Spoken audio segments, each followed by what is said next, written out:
All right, I'd like to call this meeting of the Anchorage Assembly to order. Madam Clerk, can you please call the roll? Ms. Allard. Here. Mr. Peterson. Present. Ms. LaFrance. Here. Here. Mr. Rivera. Present. Mr. Weddleton. Here. Mr. Constant. Here. Ms. Kennedy. Here. Mr. Perez-Verdia. He will be running a few minutes late. Thank you. Ms. Zolotel. Here. You have a quorum. Thank you. Next, we have the Pledge of Allegiance. Mr. McGrath, if you can come up and please lead us in the pledge.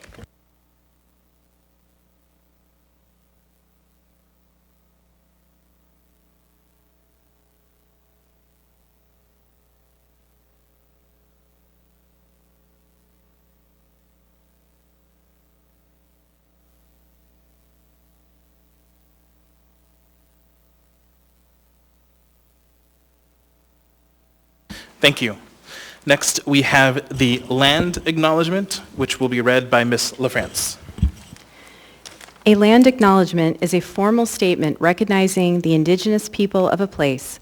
It is a public gesture of appreciation for the past and present indigenous stewardship of the lands that we now occupy. It is an actionable statement that marks our collective movement to decolonization and equity. The Anchorage Assembly would like to acknowledge that we gather today on the traditional lands of the Dena'ina Athabascans. For thousands of years, the Dena'ina have been and continue to be the stewards of this land. It is with gratefulness and respect that we recognize the contributions, innovations, and contemporary perspectives of the Upper Cook Inlet Dena'ina. Thank you. Next, we have minutes of previous meetings. Mr. Vice Chair? Move to approve the minutes of previous meeting. Second. March 9th and March 23 of this year. Second. Thank you. Moved and seconded. Is there any discussion on the motion? Is there any opposition to the motion? Okay, seeing none, those 2 minutes have been approved. Thank you to the minutes clerk. Next, we have the mayor's report. Madam Mayor. Thank you, Mr. Chair, and good evening, everyone. Thanks for joining tonight. This week, I invited Mayor-elect Dave Bronson and some of his team to City Hall for a meeting and to tour our office, soon to be his office. This was one of a series of productive and respectful conversations that the Mayor-elect and I have had since the election. Smooth and peaceful transitions following fair and free elections are critical to our democracy. They're also what's best for our community. I want to thank the clerk's office again for their work running a seamless, professional election. As we look ahead to the coming months, I hope we all keep in mind that we each share this special place with almost 300,000 other people. I hope we continue to seek out the paths that lead us to the best outcomes, not just for ourselves, but for our fellow neighbors too. When given the choice, we must continue to make decisions, not just for those like us, but for all of Anchorage's residents. Over the coming weeks, my team and I will continue to do all that we can to put our entire community in a strong position as of July 1. This means continuing to distribute the American Rescue Plan Act funds across the municipality, whether it's additional emergency rental assistance funds or relief funds for businesses and nonprofits, or funding of the technical assistance, recovery, and workforce development programs recently approved by the Anchorage Assembly. We're laying the foundation for new programs, including the Mental Health First Responders Team, funded by alcohol tax revenue. This team will save the police department time and resources while also ensuring that people struggling with the behavioral health crisis get the services they need.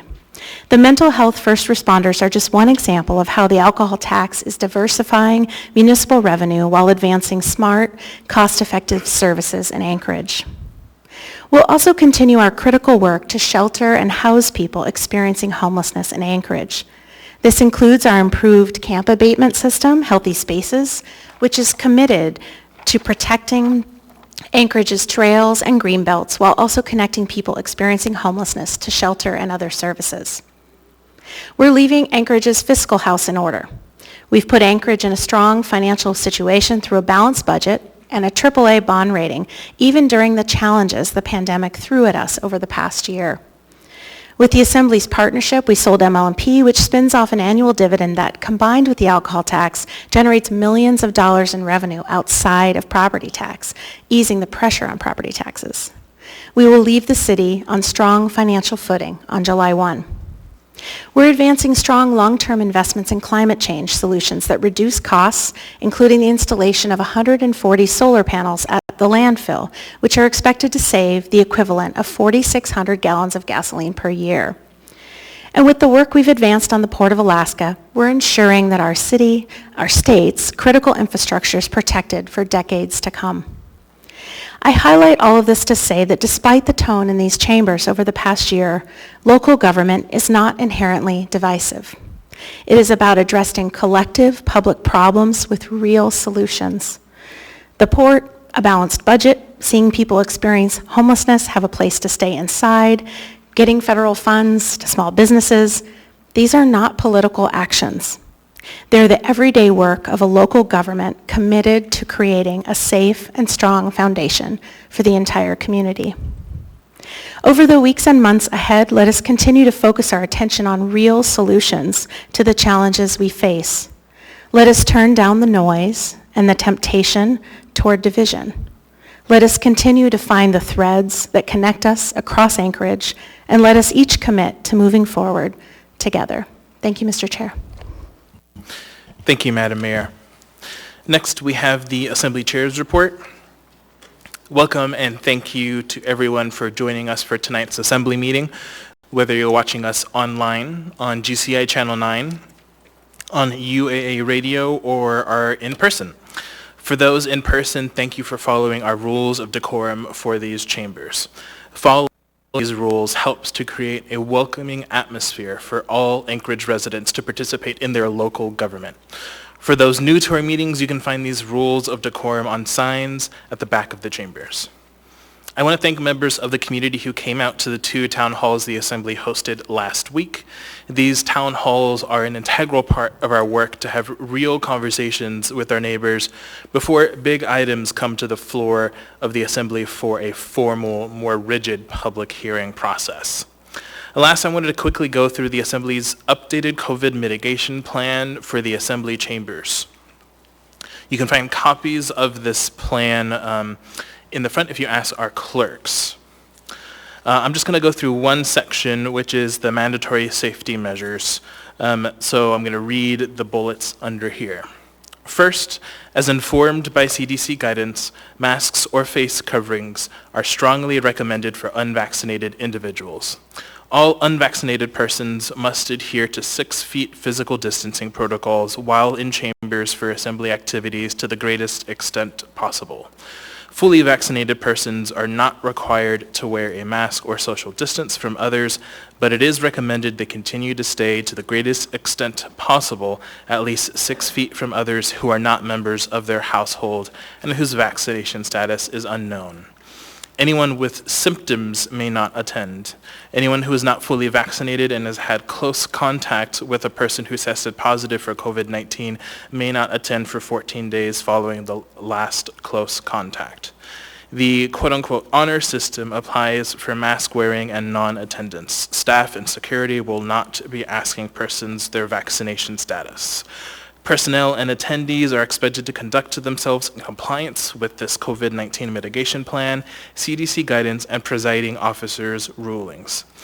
In order to accommodate all of these different pieces of our COVID mitigation plan, occupancy limits to accommodate physical distancing are set for the chambers at 60 members of the public total and Wilda Marston Theater at 75 members of the public total. Again, if you want a copy of that, you can get that from the clerk. And that is it for the Assembly Chair's report. So I'm going to go ahead and move on to committee and liaison reports. I will go ahead start on this side with Ms. Zalatal. Thank you, Mr. Chair. We have a special meeting of the Committee of Housing and Homelessness on Tuesday June 15th from 11 to 12:30 here in Assembly Chambers.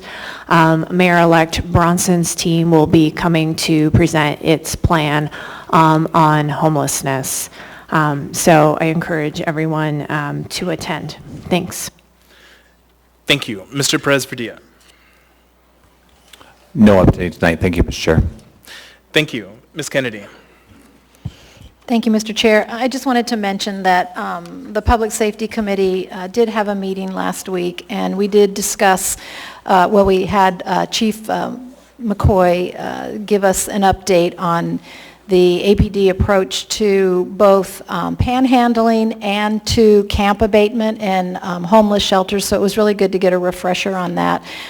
So if the public has any questions about that, that would be a good meeting to log on to the website and listen to, just for that update and review. And I also just want to say congratulations to Chief McCoy, who has been appointed by the Bronson administration as our, not just the acting chief, but the chief of police for the Anchorage Police Department. So thank you, Mr. Chair. Thank you. Mr. Constant. Nothing to report today, thank you. Thank you. Mr. Weddleton. Well, thanks. The Community and Economic Development Committee met on the 3rd, and we looked at an ordinance that would make it easier for folks to sell raw shelled eggs. We didn't get that on the agenda for today, but we should see it in a couple weeks, and trying to get it out there as fast as possible, since it is Saturday farmers market season. And also we looked at the small area implementation plan, which is on our public hearing part of our agenda later today. Thanks. Thank you. Mr. Dunbar. Thank you, Mr. Chair. No report this evening. Thank you. Ms. LaFrance. Thank you, Mr. Chair. No report this evening. Thank you. Mr. Peterson. Thank you, Mr. Chair. No report this evening. Thank you. Ms. Allard. Thank you. No reports. Thank you. All right. Next, we have addendum to the agenda, and before we do that, we're going to go ahead and go through our laid on the table procedure. We have a few, so thanks everyone for your patience. I'll get through these as quickly as we can. All right, so we're going to go ahead and start with the 4 items that are going to be introduction today and set for a public hearing for June 22nd. So I will read the titles, and then after that I will ask for a motion to introduce and set for a public hearing for June 22nd. That motion just needs a first, second, and third, and then we're done with that item, and we'll move on to the next one. So the first item under those 4 is unnumbered resolution AR 2021, a resolution of the Municipality of Anchorage appropriating an amount not to exceed $750,000 of contributions from the Area-Wide Capital Improvement Fund to the Area-Wide Fund Real Estate Services Department to contribute to Beans Cafe. Can I get a motion? Move to introduce Second. for June 22. Third. Second. Thank you. So that was moved, seconded, and thirded. So that one is introduced, and we'll have that before us on June 22nd. Next, we have unnumbered resolution number AR 2021, a resolution of the Municipality of Anchorage appropriating fund balance in an amount not to exceed $8,250,000 to continue programs approved in the priority areas and framework for allocation of the COVID-19 relief funds programs. Can I? Move to introduce June 22. Second. Third. Okay, thank you. Next, we have unnumbered resolution number AR 2021, a resolution of the Municipality of Anchorage adopting substantial amendment 5 to the 2019 Housing and Community Development Annual Action Plan, appropriating funding from the United States Department of Housing and Urban Development's first allocation of the Community Development Block Grant in the amount of $712,100 for the purpose of providing funding to Covenant House New Life Development, Standing Together Against Rape, and MOA for activity delivery costs and appropriating HUD's third allocation of the Community Development Block Grant in the amount of $1,991,655 when tendered, authorized by the Coronavirus Aid, Relief, and Economic Security Act to the Federal Grants Fund, all within the Anchorage Health Department, to AHD administrative activities and provide operations and services in support of decompressing mass care. Can I get a motion? Move to introduce for a public hearing on June 22. Second. Third. Okay. And then last one, is an unnumbered AR number 2021, a resolution appropriating a contribution of $2,670,000 from the Heritage Land Bank Special Revenue Fund balance as a contribution to the HLB Operating Fund and appropriating said contribution to the HLB Capital Improvement Project Fund for a land exchange and associated site preparation projects, all within the Real Estate Department. Can I get a motion? Move to introduce and set for public hearing on June 22nd. Second. Third. Okay. Thank you. All right. So those 4 items have all been introduced and will be before us for a public hearing and possible vote on June 22nd. All right. I'm going to go ahead and go through our supplemental items. Next, we have information memorandum number AIM 95-2021. It is supplemental to AO 2021-54, the transmittal of additional information for homeless and transient shelters, Title 21 text amendments. And that'll be item 14K3. Next supplemental item is 14K4. It is an unnumbered AIM to AO 2021-54 regarding a resolution from the Fairview Community Council. And then last, a supplemental item is an S version of AO 2021-46, which is an ordinance amending Title 21 by adding new section 21.03.115, small area implementation plan. So we don't need to take any votes on those. And then last, we will need to take a vote on Assembly Memorandum number AM unnumbered 2021, Amendment number 1 to Purchase Order 2021 quadruple 089 with Securitas Security Services USA for Title 47 services at the COVID-19 quarantine and isolation location for the Municipality of Anchorage Development Services Department. So I will need a motion to lay this on the table. So moved. Second. Okay, moved and seconded. Can someone from the administration provide the justification for laying this item on the table?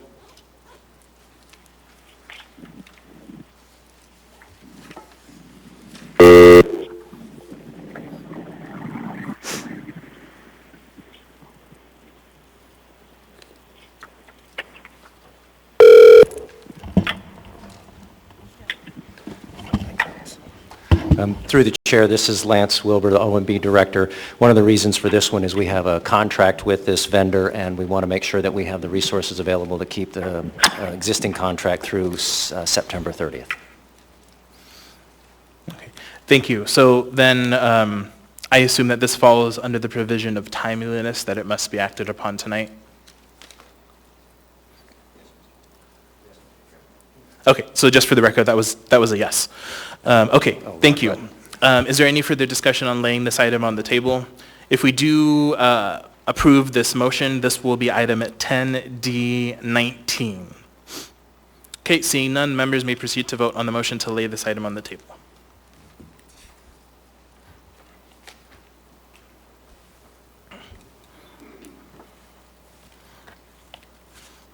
That motion is approved 10-0. As a reminder, that will be item 10D19. Okay, that gets us through our laid on the table procedure. Next, we have addendum to the agenda. Mr. Vice Chair? Move to incorporate the addendum to the agenda and the laid on the table items. Second. Moved and seconded. Is there any discussion on this motion? Is there any opposition to this motion? Okay, seeing none, that motion is approved, so those items are incorporated. All right, that takes us to appearance requests and initial audience participation. So we have 3 appearance requests, and then we'll move on to the remainder of our initial audience participation. Just for the record and for the public, the appearance request and initial audience participation shall begin no earlier than 5:15, and testimony by the last person for initial audience participation shall begin no later than 6 p.m. So that'll be our deadline tonight for initial audience participation. All right, so let's go ahead and start with Sid McClausland, the President, Board of Directors of the Unitarian Universalist Fellowship. Welcome.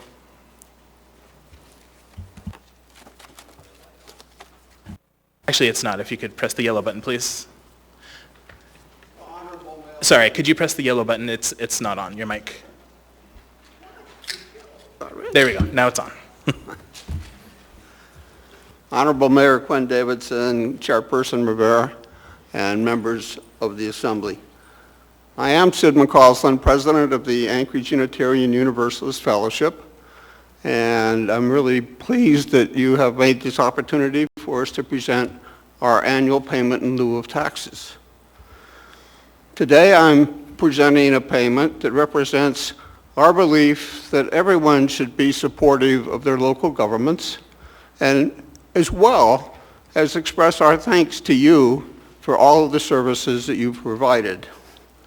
This is the 53rd year that AUUF has done this, 53 times. But this time is different. This time it's personal. We're here tonight to thank you for the courage that you demonstrated over this past year in the face of unrelenting condemnation and threats. 15 months ago, you realized that our fragile healthcare system here in Alaska would quickly collapse if COVID-19 was allowed to reign free throughout our community. Since then, over 153 million people in this world have been attacked by COVID-19. 3.5 million of those have died gasping for one last breath. You had the courage to say, not here. And yet, to this day, you are vilified by people who listen to stories that say you have nothing to fear but fear itself. Well, I can tell you that this is a pandemic of biblical proportions, and wishful thinking will not keep it at bay, but you managed to keep it at arm's length. We're never going to know the names of the people who are alive today because of your bravery. But we're here tonight to thank you on their behalf. Thank you for this opportunity.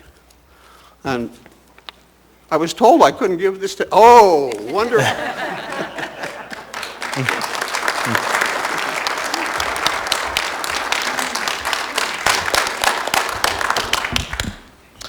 It looks like I have a couple folks in the queue for you. I'll start with Mr. Dunbar. Thank you, Mr. Chair, and thank you, Sid. For those that perhaps weren't following, this is a really unique church that pays a payment in lieu of taxes to the municipality every year.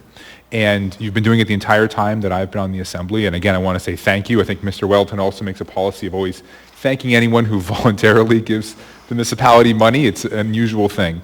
I was just curious, how do you determine the amount you give to us? I've never actually asked that before, but how do you determine how much you're going to raise and give to us?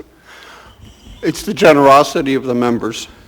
Basically, there was a month of half-portion dedications. There was 2 fifth Sundays of the month where the entire offering came here. But there are quite a few members of the fellowship who just dig extra deep when they hear it's Pilot Day. So it's individuals doing this on behalf of our fellowship. We have a little seed money in the budget every year, but most of it's been people step up and do it. Thank you. That's really remarkable. Thank you very much. Thank you. Mr. Constant. Thank you, Sid. I also want to thank you and the fellowship, the Unitarians, for making this contribution. It's very meaningful, but it's not to us, it's to the people, and it's to pay for the services that you use. And I'm really grateful that all of your members recognize that. And I think this might be the first time I've seen you, although I've read your words week in and week out in your report for the homeless or the Houseless Resource Advisory Council. And I want to thank you for helping that organization to be a very loud and clear voice on behalf of the individuals who experience now or have experienced homelessness, because when I came on this body, that was the one voice that was missing. And you've done an impeccable job of bringing that voice to the table. So thank you. Thank you. Mr. Presbyterian. Thank you, Mr. Chair. Thank you. I just wanted to add my thank you, and thank you to all the members of AUF for their generosity. Thank you so much. All right. Our next appearance request is Shane Day. No? Okay. Then our last appearance request is Pastor John. Thank you. I'm Pastor John LaMantia, Director of the Anchorage Gospel Rescue Mission, and I'm here to address the proposed ordinance for homeless and transient shelter licensing. When Kathy and I were young marrieds, we had a new baby who came with more equipment than some college bands that I had played with. My wife begged me to find us a family car. So I went to the dealership looking for a station wagon, and I wasn't on the lot for more than 30 seconds before a 1971 bottle green Mustang Mach 1 fastback lured me into the driver's seat. Well, bad choices are painful and expensive, even if they shine under a good coat of wax, and are pitched to you by an experienced salesman. Now, the Assembly members have identified a need for us, and they have given it a good coat of wax.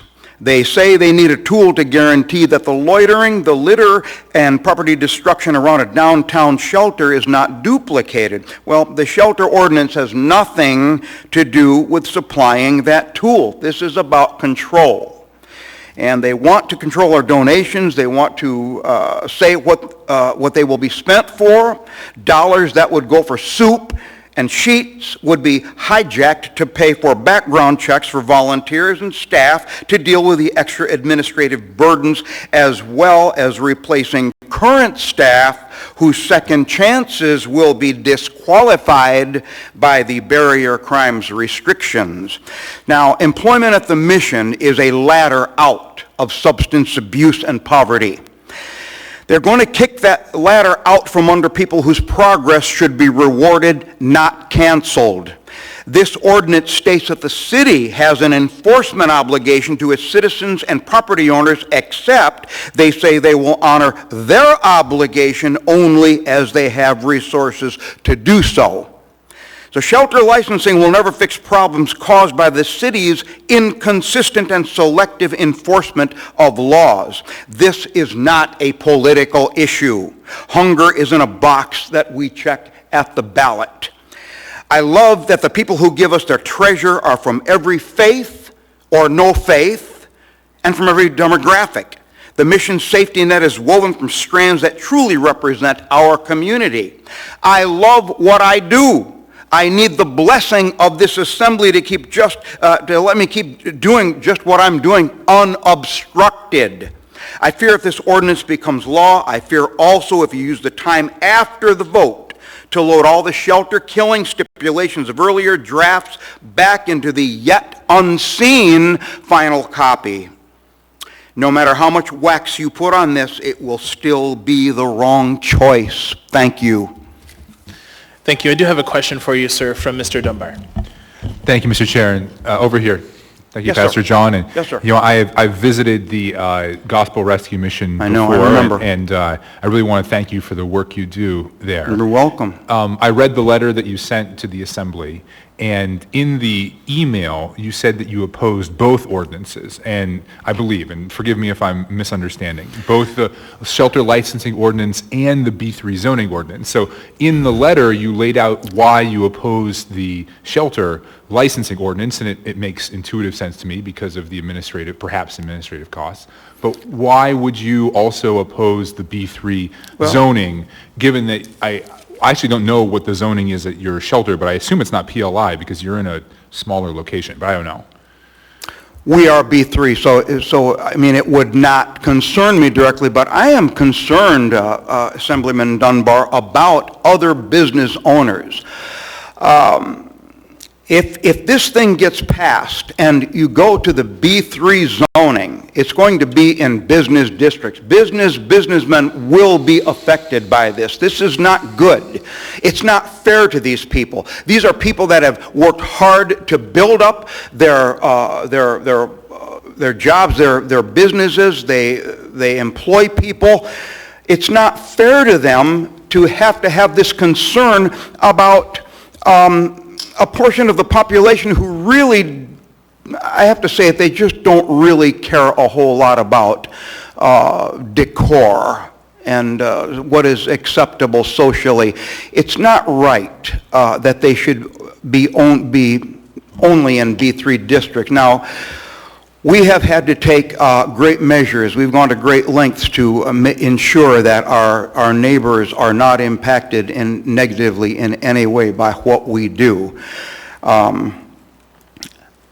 I don't know how it'll be with other shelters. I don't know what measures will be taken by the directors themselves. I do believe it is a city problem city is responsible for enforcing these things, but I think you're going to find that you are left with the very same problem that you have offered as the rationale for the formation of this ordinance. I could be wrong. I would like to be wrong, but I don't think I am. And the testimony that I have heard this past week at the town halls, especially from the shelter directors, it makes me want to take a step back and say, we need to rethink this thing. This thing, it's not time to vote on this. I think it needs to go back to the drawing board. And I think sorry the to interrupt, reason... sir, but I'm sorry, sir. I have one more person who has a question for you. Ms. Aller? Okay. It's a little bit of a comment, but John, thank you for being here. You are the expert in running a homeless shelter, and I appreciate it. And if there is any shelters that could live up to a standard, it would absolutely be yours. So again, thank you. But we do have, that's been given to us, 900 letters opposed to the B3 Title 21 code changes. Mm-hmm. So you're right, the community is not actually on board, and it took a lot of time for them to do that. So just going to put that out there for you. Thank you. Thank you. Thank you, sir. Thank you. All right. So just really quick in response to that clapping. So there were a couple of times earlier in the meeting where we did clap and it was absolutely appropriate, but it is not appropriate for us to disrupt the meeting either before, during, or after someone speaks with clapping. We need to keep moving on with this meeting. So I'm just going to ask folks to refrain from clapping, whether you support someone or any other types of disruptions. Okay, so we're going to go ahead and move on to initial audience participation. For this initial audience participation, I'd like to prioritize time for members of the public who would like to speak on a consent agenda item, those who cannot stay until the second audience participation at the end of the meeting, and those who would have difficulty staying for a public hearing item already on the agenda due to childcare or travel issues before we open it up to the broader public. As a reminder, if you choose to speak now on a public hearing item already on the agenda, you may not speak again when we open the public hearing on the item. We already had one example of that just a couple minutes ago. Also, if you choose to speak now, you cannot speak again during the final audience participation. For audience participation, please direct your comments to the assembly or the chair.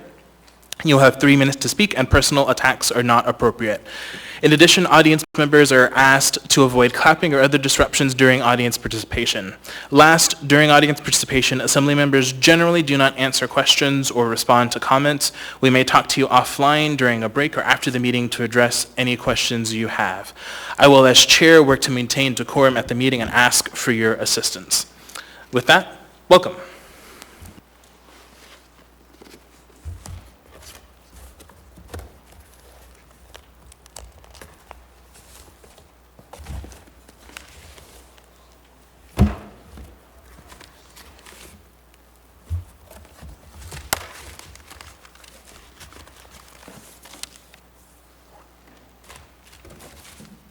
Hey, good afternoon, everybody. My name is Russell Biggs. I'm a District 4, actually I'm the Tudor Area Vice President. I'm also a District 4 voter. And I'm here tonight to hand present 800 comments from District 4 that are opposing all but 3, the B3 rezoning. I'm sorry to have to come down here and do this. I emailed this information on April 1st and April 4th, and none of it made it into the packet. And I'm unclear why that is, because again, the packets are the way the public looks in to see how the process works. And none of these comments made it into the packet. I'm pretty concerned about that. So here they are. I oppose this, as well as the 800 people that are also in opposition to this rezone, for a couple of reasons. It's an unnecessary and broad stroke that the community does not need to make the changes they are wanting to change with the homeless shelters. The B3 zone, the planning department has discussed this in detail. The majority of these comments also are in opposition to even getting to this point because they didn't feel like they were appropriately notified. All of these comments are in here, and I'd like to present this to either the clerk or whoever should have it. Since it didn't make it through the email, I don't know who that needs to go to. Or I can leave it here for now. The last comment I'd like to make is also in this paperwork are a list of 700 PLI properties, 700 representing over 10,000 acres of appropriately zoned land in the municipality that could be used for shelters. The planning department has continued with the misinformation that there's not an appropriate amount of PLI zone property to place these shelters, and I want everybody in this room to understand that that is a misinformation. If you do the work and look at where these PLI zone properties are, it's clear that there are properties available. It's unclear to me why the B3 zone has to be the only option for this. The Mental Health Authority with Mike Abbott testified last year that there were over 150 acres of mental health trust properties representing over $50 million of properties in the Anchorage Bowl that could be used for this process. And apparently that's not even been on the table. So again, I represent these folks. I'm not speaking for Tudor, but I would like to add this to the public record because that's a pretty big oversight. Thank you.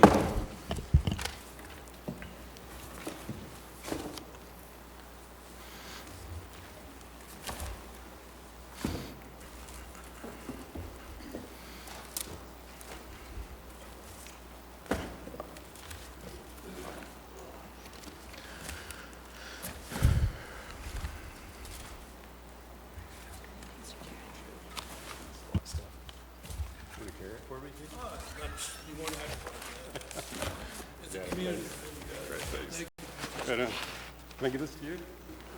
All right. Welcome. You dropped one, sir.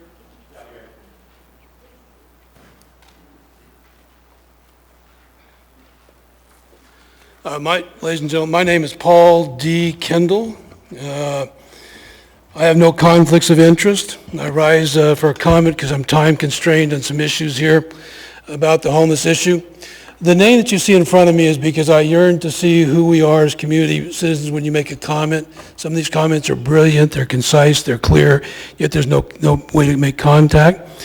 I consider there used to be four issues that need to be, I hope this is coming across the video, I hope you're not censoring it. If you are, please tell me. But these are foundational things that need to be addressed right away.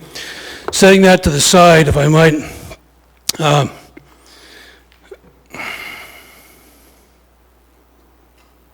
I rise in opposition to the homeless events that you're trying to initiate here. I rise in opposition because I think this is needs a much larger platform. This is a systemic, complex, hurtful problem. It's a divisive problem. It goes beyond your capacity without a larger public platform, which we're in sore need of. I suggest to you we need 5 to 10 miles out, 500 to 1,000 acres. We need to initiate a community construct. This may be a new evolutionary part of our society that we're not recognizing. This is the perfect place to do this. Some of you may think this is irrational or without some type of constructs of viability. If that's the case, let us look at all of the comparative and correlative studies. I would suggest to you that given the fact that us, are maintaining 20,000 people in Juneau, they bring us nothing. They bring us nothing. We maintain that city in Juneau, and they are injurious to us. They're predatory in nature. They're irresponsible. And I'm talking about those 60 leaders that go down there that you, through malfeasance, allow them to do to injure us. So I suggest to you that there is viability in an outside community, what I would call a transformational construct or compound. Now, if I don't have much time in these moments, this is the problem. You confine, constrict, and control us by such limiting moments here, such confining moments. It is my belief it is time to end fear in our communities. We're done. I should never fear leaving my doors open or my windows open or my car doors open. I should never fear leaving my cell phone at the grocery store or in a bathroom stall or in my car. The only fear I should have is how long it'll take somebody to return that to me.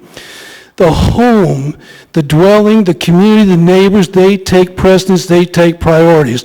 I'm sorry if you have a problem, whether it was through marriage or sexual relationships. Many of them start in the dwelling. It is the foundation to our society. It's time to end fear of our children walking to school. We have to establish our purpose. If I might just finish the sentence, Mayor. I think we have lost our sense of purpose, our sense of priority, and our sense of mission. Apologies for interrupting, but your time is up. Thank you.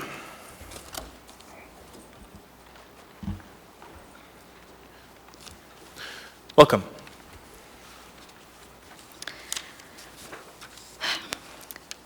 Hello, my name is Mercedes Kern. I'm a lifelong Anchorage resident and a proud member of the local LGBTQ+ community.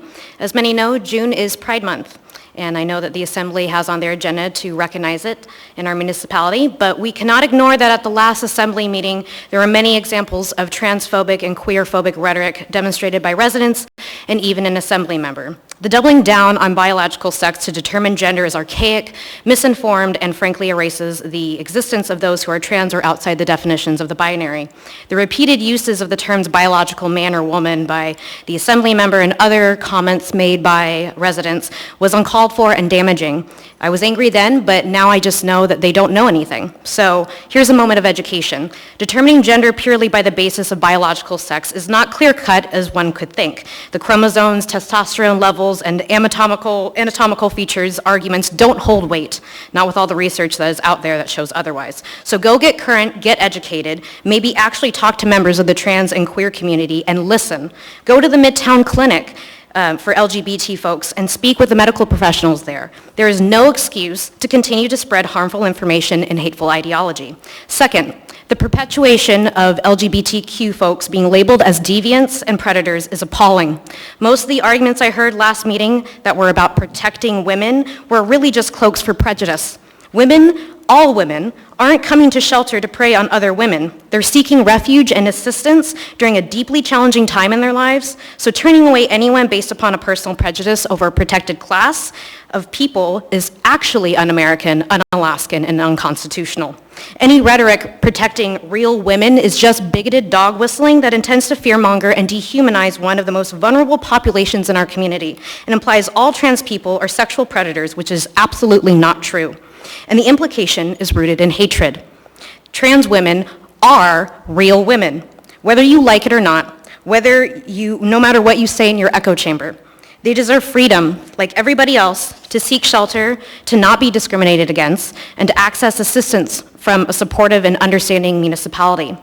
Pride Month is not and has never been just about parties, parades, and rainbows. It is much deeper than that. It's about our right as LGBTQ+ folks to exist without fearing persecution, oppression, and violence. We work alongside you every day. We serve your food, teach your children, bag your groceries, help run this city, wear badges and protect people's lives, medically treat your sick and hurt loved ones. We sit at the same table, and we're never going to leave it. We are here. We always have been. We exist. We matter. Get used to it. Thank you. Thank you.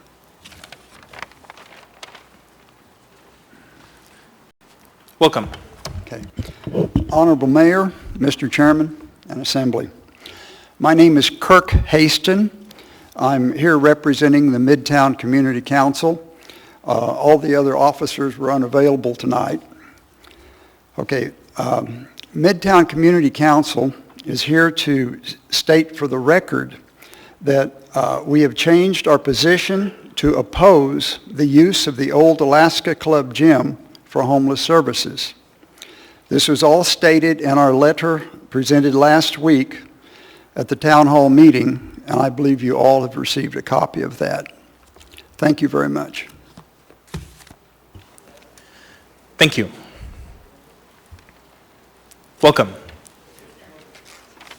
Good evening, ladies and gentlemen. I represent myself, and without permission, I represent the citizens of this great city of Anchorage. Mr. Weddleton, I heard you say that you have no tools for the city to correct the problems you think Apologies shelters for create. interrupting. Can you state your name for the record? Pardon me? Can you state your name for the record, please? Ralph Naberga. Thank you. Sorry. You stated that you do not have the tools necessary for the city to correct the problems you think shelters create. The correct tools, ladies and gentlemen, are ordinances and laws that would allow enforcement, assault and battery on public or private property, domestic violence, indecent exposure, public urination, open sex, loitering, and etc. in your yard, my yard, or the park strip is unacceptable. We have laws against parking our cars on public sidewalks or in the park strip and doing repairs for 6 weeks or living in it. Why not the same enforcement and penalties for all other similar forms of lawbreakers? Being homeless is not a crime. Crime is breaking existing laws. We are not suggesting charging a homeless person with a crime. If current laws are not sufficient to handle the incident that caused this whole issue, then create them. Why can you not get RFPs from third parties that you mentioned wishing to operate mental health and recovery programs here in Anchorage before you buy a building? What are the actual costs? We can't even afford to keep API operating properly. Your solution to the problem is focused on housing and food. This is only a piece of a solution that actually works. We all know that. Once you finish your draft law ordinances with your goal of increasing a network of small law-abiding shelters throughout our city and spread all over town with this proposal, why not give the public 180 days to submit a letter of intent from private parties wishing to go through this process to open a shelter with the municipality of Anchorage shelter monitor over their shoulder? The results will be telling. Let's wait until we know what we're doing and what the actual results will be. You say the state and city the state and federal funds will provide through Medicaid, Medicare, COVID, and et cetera, and they will pay for this. Well, we all know where those funds ultimately come from. The state has canceled funding before, and they can and will do it again. We need to see plans, budgets, and timing, and not a piecemeal emergency plan that looks great on the surface but is highly flawed inside. Shelters are not a business. They are a gift to the public from the compassion of the neighbors and Anchorage's fine citizens who care and support them. Your own Director of Health put together a comprehensive list of concerns regarding this. She's an expert, and her counsel should be taken seriously regarding costs, complications, and effectiveness. The responsibility of this body is to carry out the will of those who elected you. It's clear that after 6.5 hours of testimony, over 90% do not want your proposal. Please abandon your unworkable plan. Do not vote on this tonight. I am Your not time is up, begging but you, I do have a but I am question for willing you to. from Ms. Zalatel. Thank you. Thank you, Mr. Chair. Sir, I don't know if you heard me, but you have a question from Ms. Zalatel. Thank you for raising the issue of being able to afford to keep API, Alaska Psychiatric Institute, operating properly. I just want to clarify that's not something the municipality runs, and I would welcome your advocacy to do that. Thank you. Who does fund it? State of Alaska. There you go. Thank you. Welcome.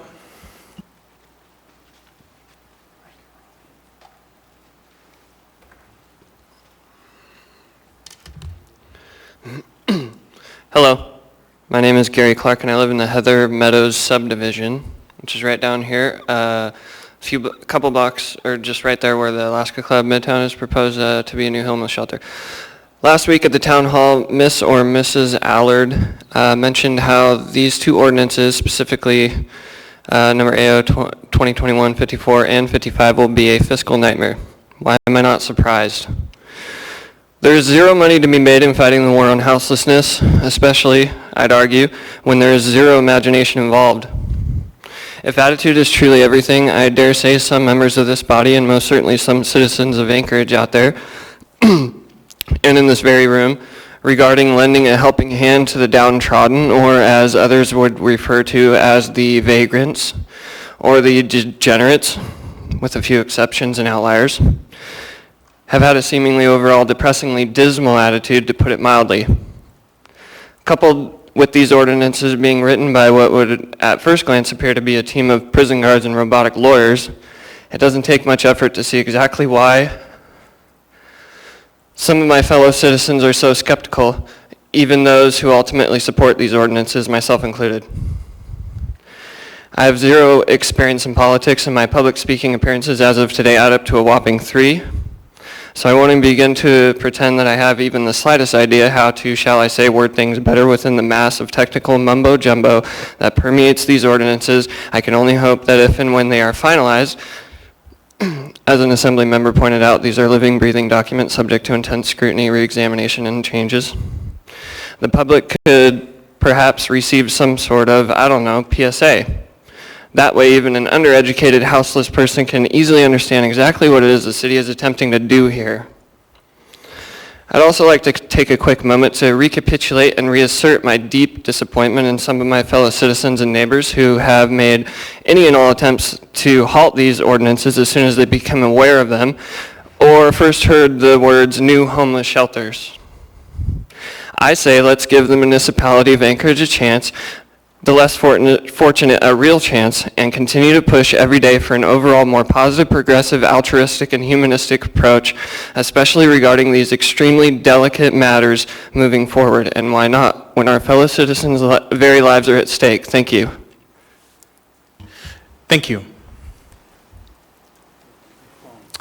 As we get ready for the next individual to speak, we have roughly about 8 minutes left, so that'll be 2 to 3 individuals left who can speak during initial audience participation. Welcome. Thank you.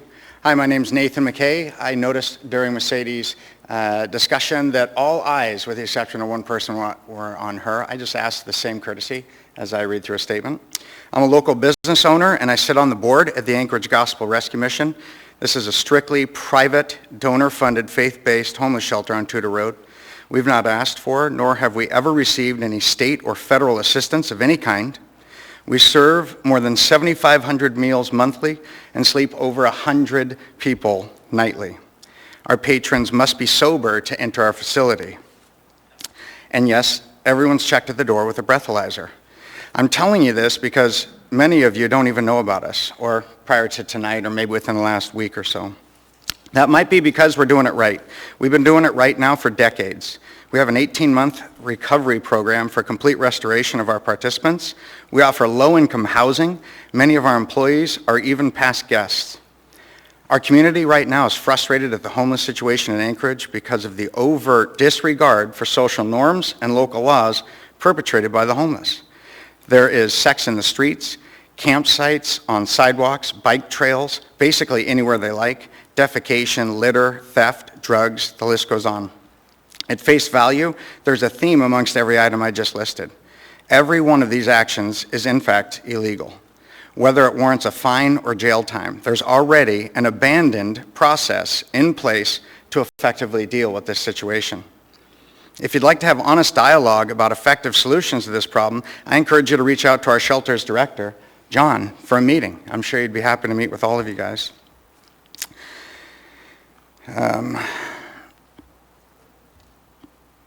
A simple, but requiring a license on our facility is simply shifting the burden of enforcement to us. We're just a simple shelter offering a meal, a bed, and a soul well fed. We maintain our facility. There's no camping on our sidewalks, no defecating, litter's picked up, and that's part of our everyday business, but not policing the homeless. Unfortunately, I believe you guys are in part complicit in Anchorage's homelessness problem. The decisions you as a body have made in concert with poor leadership at the city level has made a tremendous problem out of one that barely existed 20 years ago. If you were here, just think about it. Using the court system to challenge the legality of enforcing illegal campsites, directing police to ignore petty crimes, skipping the violation process altogether, these are in part responsible for what you see today. Instead of acknowledging it and taking ownership, you mean to relegate the enforcement of your laws to us, the people at ground zero that are trying to make a difference. I ask that you abandon this effort, let the incoming administration put forth a game plan for recovery, and then work with them, not in opposition. Swallow your pride, take time from your schedule to meet with directors of these facilities, come down from that seat and volunteer instead of forcing people to do your bidding. Thank you. I have a couple questions for you, starting with Mr. Dunbar. Thank you, Mr. Chair. And Mr. McKay, I'm going to ask you this question, but if Pastor John wants to answer it, I'm not sure, either of you. So again, thank you for the work you do there. And I've been serving East Anchorage for 5 years. I've received a few complaints from businesses across the street, but really very few. And so I want to thank you for that. But I am curious, so Pastor John said that you are B3 zoned. You're B3 zoned. You're in a business district. So I'm sort of curious how that happened. Because that is what this ordinance is seeking to do. It's not my ordinance, but it's what they're seeking to do. It's what you guys have been doing, how you've been operating for decades, and I want to know sort of how it happened. So you'd like to ask me how our facility was Zone B3? That's what you're asking? How are you operating a homeless shelter in a B3 zoned area in a business district? That may be more appropriate for John. I'm not sure of an answer to that. I can tell you, as the same question that I believe you had asked Pastor John, why I might oppose that, and I have an easy answer for that, but do you have an answer for that?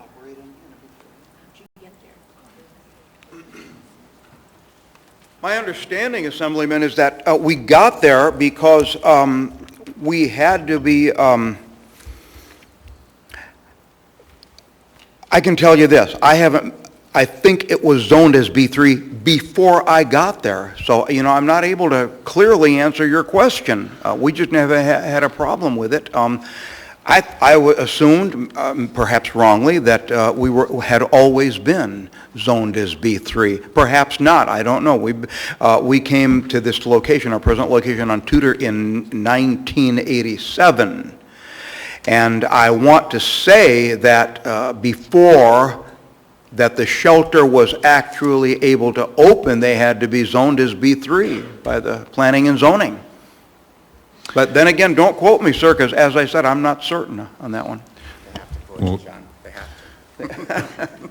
Well, thank you. I appreciate it. I just find it a little puzzling because obviously that you are operating exactly the kind of facility that we want, that we admire, and you're doing it in a B3 zone. And so I'm just curious how it happened, but keep exploring. Thank you. Thank you. Ms. Zolotel? Thank you. I just wanted to get a clarification. You say sleep 100 nightly. That's pre-COVID, right? Is there plans to open back up to 100? Thank you for asking that. Of course, we had no intention of ever violating any of the rules that were set forth during COVID. So we were not, and I don't believe are still not, sleeping our normal capacity of 100 nightly. That's Yeah, correct. no, I know that you guys are doing about 22, so that's why I was curious. Are there plans to open back up to 100? Absolutely. Right now, there's outside influences that are making it so that the homeless are not seeking shelter at the shelters. Once that's over with, through different COVID incentives and things that are throwing dollars that are being used for housing it, whether it's the Sullivan Arena or local hotels, we do anticipate that there will be a return to that number at our shelter, yes. Thanks. Thank you. Thank you. Welcome. Hi. My name is Stephanie Taylor, Taylor. Thank you for conducting the town hall meetings last week and for the opportunity to testify tonight. I oppose the ordinances that would change the licensing and zoning laws regarding homeless shelters. These ordinances amount to an expansion of government that is not needed and may do more harm than good. Mr. Weddleton has said that these changes are needed because of problems created by poorly operated shelters. The issues were resolved with the problem shelter, but he insists that these measures are necessary in the event of future problems. If the problems he referred to were resolved without these measures, then clearly there are ways to successfully deal with these issues that do not involve creating another bureaucracy.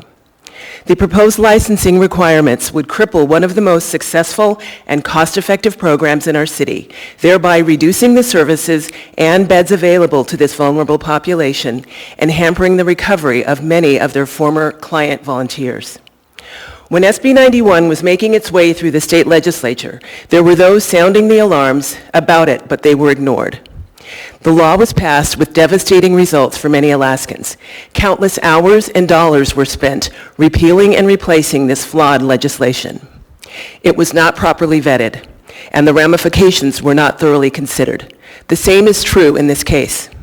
The Assembly already knows many of the negative consequences that this ordinance would create. But instead of taking a step back and reevaluating, you were basically saying, oh well, let's do it anyway. That type of cavalier attitude suggests that your real priority is not improving the homeless situation, but quite likely more power and control. The municipality has spent millions of dollars on the homeless crisis, but we have seen no improvements. In fact, there has been a dramatic rise in homelessness. Rather than just creating more shelters to warehouse people, we need to get ahead of it and figure out how to prevent homelessness in the first place. In my opinion, a shelter should be considered a temporary solution, not permanent. True compassion is coming alongside people, giving them hope and equipping them to help change their lives, not enabling them to continue self-destructive behavior. Changing zoning laws and buying more buildings doesn't sound like you have any hope of reversing these trends. The people of Anchorage have overwhelmingly voiced their opposition to the Assembly's approach. It's time to bring others into the conversation and consider other possibilities to resolve this crisis before implementing new policies and requirements. I implore you to vote no on AO 2021-54 and 55. Thank you. Thank you. All right, with that, our time is up. So for initial audience participation, so I'm going to ask folks who are in line and who didn't get to speak, if you'd like to speak at final audience participation, to please sign up for a priority list here with the clerk. Otherwise, if you're here to speak on a public hearing item, just please line up when we get to that item. All right, so I'm going to go ahead and move on to the consent agenda. Consent agenda items numbered 10A through 10F are typically routine or non-controversial items, such as bid awards, new business, information and reports, and ordinances and resolutions for introduction. The items on the consent agenda may be approved by the Assembly by a single vote on a motion to approve the consent agenda. Prior to approval, items may be pulled by an Assembly member for discussion and separate vote on each of those items. Under the Assembly Rules of Procedure, all ordinances and some resolutions will have an opportunity for public hearing on a future date. With that, we'll go ahead and go down the dice and see what items folks would like to pull. We'll start on this side with Ms. Allard. I don't have anything, thank you, Chair. Thank you. Mr. Peterson. Thank you, Mr. Chair. No items this evening. Thank you. Ms. LaFrance. Thank you, Mr. Chair. No items. Thank you. Mr. Dunbar. Thank you, Mr. Chair. Pull item 10-2. Thank you. Mr. Weddleton. To pull 10 Delta 18.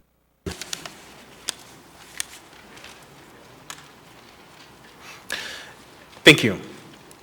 Mr. Constant. Thank you. I would pull 10A3 and 10F2. Thank you. Ms. Kennedy. Thank you, Mr. Chair. I'd like to pull item 10 Delta 5. Thank you. Thank you. Mr. Perez-Verdia. 10A1 for reading. Thank you. Ms. Zolotel. No additional items, thank you. Thank you. All right, let me go ahead and go through the items as I have them. So I have items 10A, 1, 2, and 3, items 10D, 5, and 18, and item 10F2. Are there any additional items? Mr. Chair, could I pull item 10F3, please? Sure. Any additional items? Okay, seeing none, Mr. Vice Chair? Mr. Chair? Yes, Mr. Constant? So I had pulled item 10F2 for the purpose of having a report on items essentially 10F2, 3, and 4. So I would withdraw my pull of 10F2. Okay. Because that report can happen under either. Thank you. Mr. Vice Chair? Move to approve the consent agenda items that were not pulled. Second. Moved and seconded. Is there any discussion on the motion? Is there any opposition to the motion? Okay, seeing none, that motion is approved. So for the public's information, the Assembly has now passed or accepted all items in 10A through 10F, other than items that were just pulled, which we'll take up next, or that have been introduced for a future public hearing, which are all the items in 10G. If you are here to see action on an item listed on the consent agenda that was not pulled, those items have been passed or accepted. All right, let's go ahead and go through our pulled items. We'll start with item 10A1, resolution number AR 2021-193, a resolution of the Anchorage Municipal Assembly recognizing June 19th, 2021 as Juneteenth in Anchorage. What is the will of the body? Move to approve. Second. Moved and seconded. Is there any opposition? Okay, seeing none, that item is approved. Who's reading, who's presenting? I'm reading, Mr. Chair. A resolution of the Anchorage Municipal Assembly recognizing June 19, 2021 as Juneteenth in Anchorage. Whereas Juneteenth is the oldest nationally celebrated commemoration of the end of slavery in the United States, recognizing June 19, 1865, when Union soldiers arrived in Galveston, Texas to announce the Civil War had ended and that all slaves were free in accordance with the executive order of President Abraham Lincoln. And whereas it took nearly 2.5 years after President Abraham Lincoln signed the Emancipation Proclamation for the word to reach the last group of slaves that they were free men and women. And whereas for many African Americans, Juneteenth is our nation's second Independence Day, with this year marking its 156th year of Juneteenth celebrations and the 26th anniversary of organized events celebrated in Anchorage. And whereas the red, white, and blue Juneteenth flag is a symbol that gives all Americans the opportunity to recognize African American history. The flag represents the Star of Texas bursting with the promise of freedom over a new horizon, a promise that recent events have demonstrated that our nation has not fully achieved. And whereas Anchorage's Juneteenth 2021 month-long celebration will feature multiple community events and learning opportunities, culminating in the Juneteenth citywide celebration at the Northway Mall on Saturday, June 19th, 1 p.m. to 6 p.m. Now, therefore, the Anchorage Assembly recognizes June 19, 2021 as Juneteenth and encourages the Anchorage community to participate in local events to celebrate African American freedom, heritage, and contributions to our community, state, and nation, passed and approved by the Anchorage Assembly this 8th day of June, 2021.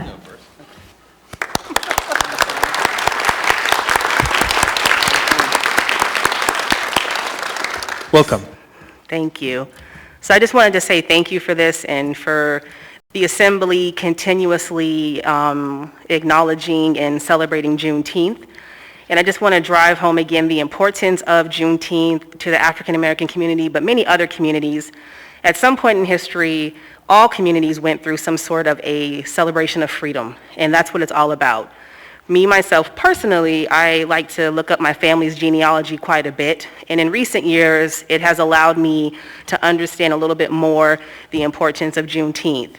So this year, I'm really happy to be able to say I celebrate Juneteenth and encourage others to celebrate Juneteenth in memory of my great-great-great-great-great-grandmother who came to America in 1776 from Christianstad, St. Croix, as part of the Danish slave trade. And for me, this day is important because it reminds me of the people impacted, that there are relatives, they had a story, they had love, struggles, losses, successes, and everything in between, and we celebrate this every year so we never forget. And that's our Juneteenth motto, literally is never forget. So we encourage everyone to come and celebrate with us and remember what this day is about, why it's important to people from the African diaspora, and ensuring that we keep celebrating this for years to come. I just wanted to also add on to that I'd like to thank the Assembly for doing this continuously as well. And for myself, my last name is Patterson, and Patterson is a slave name. And the fact that, I had a son and he does not have my last name because I refuse to continue that tradition on with him. And so I appreciate what the Assembly is doing. And I think this year's Juneteenth celebration is important too because it's also the centennial of the Tulsa Race Riot Massacre that for some reason, the only reason why people know about that in this country is because of an HBO show, which says a lot to the fact that we need to educate ourselves better about the true history of this country. And I know that a lot of folks, there's a lot of controversy around about actually teaching what history is, and there's a lot of calls for historical revisionism. And so I'm just very proud that the Anchorage Assembly and the city continues to support this celebration. Thank you. Thank you. Mr. Constant? Thank you. Jasmine, would you just provide for people who are listening the details, the when, where, and how to celebrate Juneteenth this year? Yes, so a complete list of Juneteenth events can be found at juneteenthanchorage.com. The main celebration is on Saturday, June 19th. There are events happening every few days. For example, this Thursday, there's going to be a Black History of Anchorage bike tour housed by the Anchorage Museum. You can learn about African American history on your bike. We also are having some family days. We have some upcoming panels. The museum is free on June 19th as part of the Black Lives exhibit. And then also Extra Tough Women of the North is still there as well. In addition, we're going to be hosting some more panel discussions and conversations with some Juneteenth trailblazers, and then we're going to be having a solidarity event that discusses the intersectionality between the African American community and the LGBTQ community. So juneteenthanchorage.com is where you can find all information, and then we encourage everyone to come out on June 19th and celebrate with us. We will have PPE for everyone, food vendors, performances, and activities for the kids. Thank you. Next, we have item 10A2, resolution number AR 2021-200, a resolution of the Anchorage Municipal Assembly recognizing June 20th, 2021 as World Refugee Day. What is the will of the body? Move to approve. Second. Moved and seconded. Is there any opposition? Seeing none, that item is approved. Who is reading and who is presenting? I'm reading. I believe Ms. Kennedy is presenting, and we have some folks here to receive it. Great. Whereas in 2000, the United Nations General Assembly adopted a resolution designating June 20th as World Refugee Day, and whereas currently there are 26 million refugees across the globe who have been forcibly displaced as a result of persecution, violence, or human rights violations, and whereas we recognize that finding a sense of home in a new country is a long-term process and we warmly welcome these new residents, and whereas World Refugee Day is an appropriate time to honor refugees for their social, cultural, and economic contributions to our community. And whereas the municipality of Anchorage has opened its arms to refugees from such countries as Sudan, Bhutan, Somalia, South Sudan, Burma, Iraq, Democratic Republic of the Congo, Russia, Ukraine, and many more. And whereas the municipality of Anchorage is proud to be a part of welcoming America, working collaboratively to create a city where we can all live, work, and play. And whereas on World Refugee Day, we also honor the humanitarian workers and volunteers as well as residents who greet and assist these refugees as new Americans. Now, therefore, the Anchorage Assembly recognizes June 20th, 2021 as World Refugee Day and welcomes all refugees living in the municipality of Anchorage and encourages all residents to join in celebrating refugee contributions to the community. Passed and approved by the Anchorage Assembly this 8th day of June, 2021.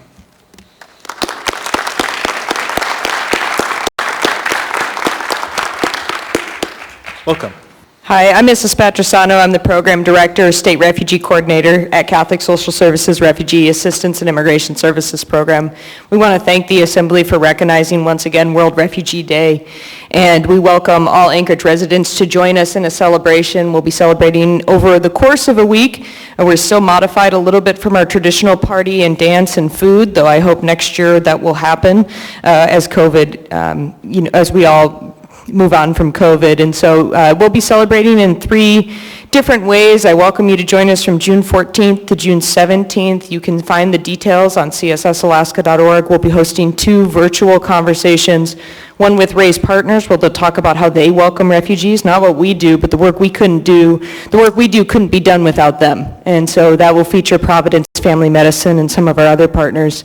I would really encourage people on June 16th from 5:30 to 7, there'll be a Refugee Voices panel where you'll hear directly from refugees who have been resettled here to Anchorage about their experience to come here and how they're contributing to our community. And finally, on Thursday, June 17th, we'll have an in-person modified event at Grow North Farm, which is the farm we operate in collaboration with the Anchorage Community Land Trust. You can find all those details on our website. I just want to thank everyone and really thank the residents of Anchorage. In the 3 years I've been back as the director of RAISE, I want to say for every refugee arrival who has come to Anchorage, not a single dollar of their very little support that they receive has had to be spent on any household goods, any beds, any other items that's needed, because all those contributions have come from residents of this city who overwhelmingly support the work we do and are welcoming individuals with brand new food. We welcomed an arrival last week who had $200 of fresh groceries in his fridge when he got here, and that's how we welcome people here in Anchorage. So just thanks to everyone who lives here. Thank you. Mr. Constant? Thank you. We've talked briefly now since the beginning of the year about the potential of an increase in refugee resettlements after COVID slowed everything down and previous policy changes in the country. It really slowed us down. And I know that at least before a few years ago, we had some pretty interesting statistics in our community about who was starting businesses and who was actually being truly entrepreneurial in our community. And, you know, I'd love it if you would speak briefly about that if you have any background or anything to add in the context. And I think about kind of a meme that I've seen that, you know, in America we have indigenous people, immigrants, and descendants of slaves.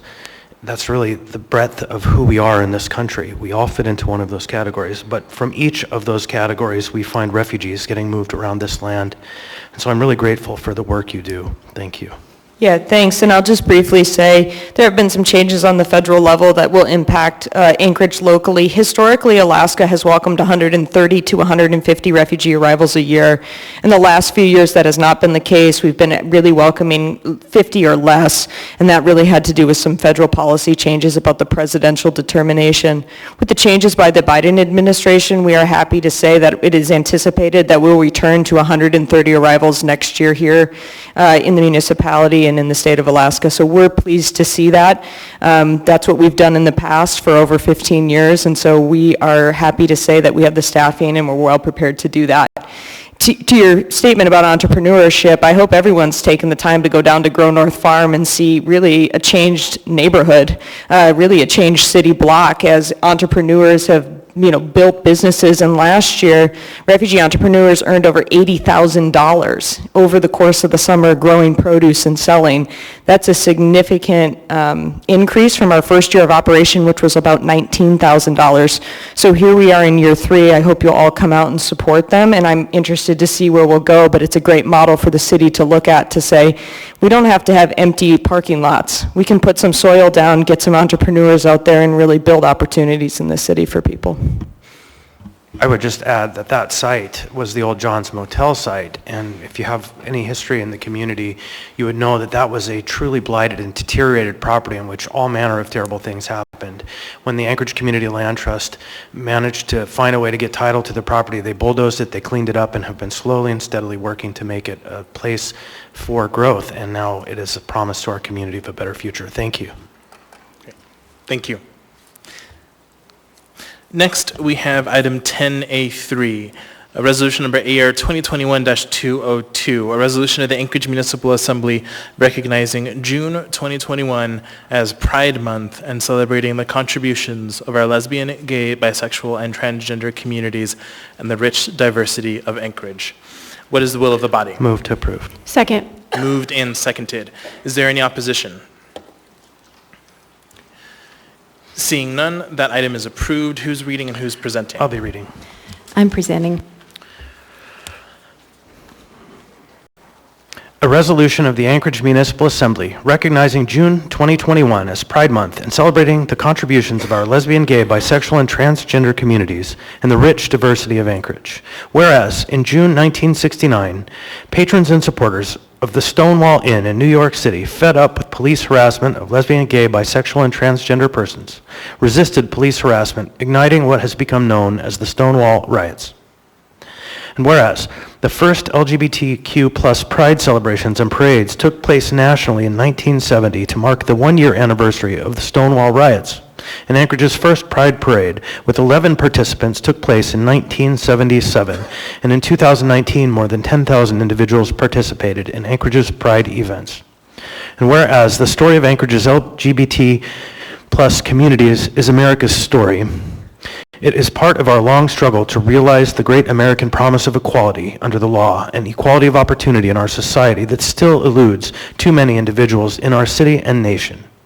And whereas a 40-year struggle for LGBTQ plus equality under Anchorage Municipal Code culminated on September 29, 2015, with Assembly passage of AO 2015-96 S1 that added sexual orientation and gender identity as protected classes under Anchorage Title V Equal Rights. And whereas Anchorage's LGBTQ plus communities are making important and meaningful contributions in all professional fields, the arts, and community and public service as we advance the struggle to achieve equity and justice for all segments of community. Now, therefore, the Anchorage Assembly recognizes June 2021 as Pride Month and encourages the Anchorage community to join in celebrating our LGBTQ plus communities and the rich diversity of the municipality of Anchorage, passed and approved by the Anchorage Assembly this 8th day of June, 2021.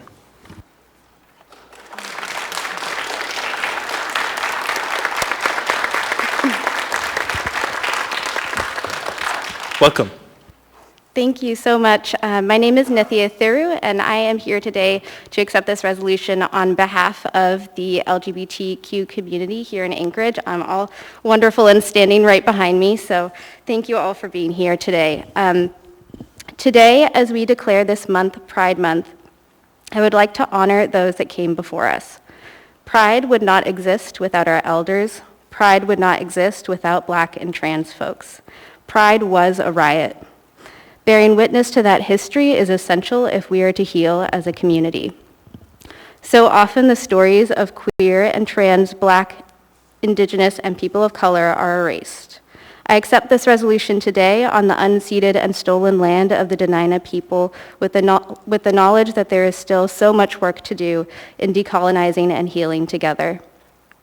I hope that as we move forward, the wisdom of our queer and trans ancestors can help guide us in showing up for and caring for one another with joy, not just during the month of June, but on every day of the year. I am so grateful to the community that stands with me today to accept this resolution, declaring the month of June Pride Month. You are family, and to be in community with you is to come home. Thank you so much. Thank you. Mr. Chair. Thank you, Mr. Vice Chair. Don't go too far, folks.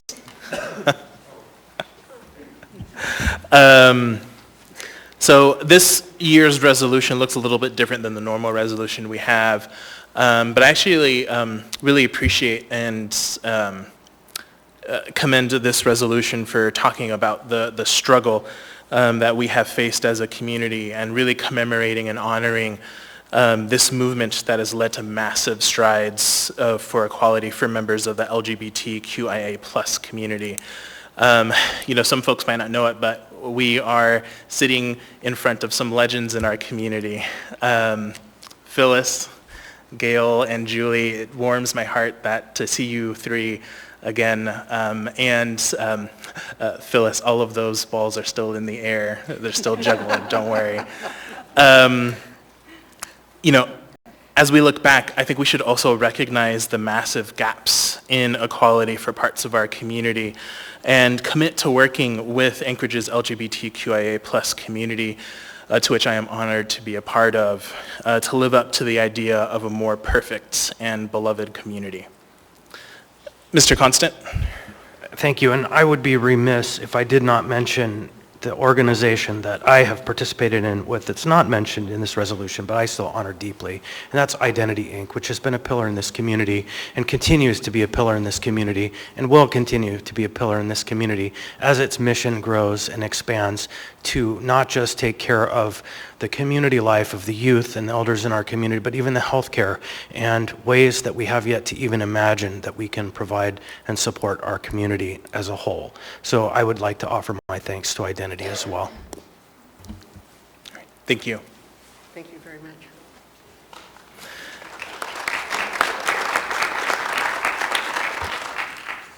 Next, we have before us item 10D5, Assembly Memorandum Number AM 364-2021, request for approval to enter into grant agreement with the Boys and Girls Club of South Central Alaska for the purpose of supporting the operations of the Northeast Community Center and Mountain View Recreation Center.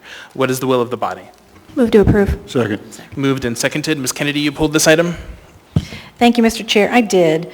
I pulled it just with the hope of having a little bit of discussion on some of the potential implications of this grant, considering that we had an audit last year from the Mountain View Recreation Center, which apparently both are run by the same Boys and Girls Club administration. And so I just had some questions just in regard to whether or not there were any real concerns from that audit in terms of administering anything else, moving forward in this next year with this grant. There were quite a few things on that audit about funds being commingled, grant budget not necessarily established, and questionable employee bonuses awarded. Anyway, there were several findings in that audit, and I just wondered if I could just get some clarification about whether or not things in that audit had been reconciled and whether or not there were any bleed over into the operations at the other center that we might need to just be, looking over. Thank you. Thank you. So I will first ask if either Mr. Haddon or Mr. Chadwick are on the line available. If not, I will ask, sorry to put you on the spot, but I will likely ask the chair of the audit committee, who didn't hear any of that, to respond to that question that she didn't hear. If I might, I'm in the queue briefly. Sure. Let me just first double check that neither of them are here, and then I'll go to you, Mr. Constant. So, Mr. Chadwick, Mr. Haddon, are either of you on the line? Okay, go ahead, Mr. Constant. So I checked in with the Parks Director who manages this contract just this week for the same concerns, because I wanted to make sure that we were moving forward with a clean slate. And it was a really simple and clear answer that it's all been reconciled, that we have a new contract administrator that's been helping coordinate with them, so they have the support that they need and everything is in order. And so I'm sure someone else can help fill in the details of that report. But from what I heard from the Parks Director, I have confidence that the problems were resolved because we brought more clear grant administration to the table.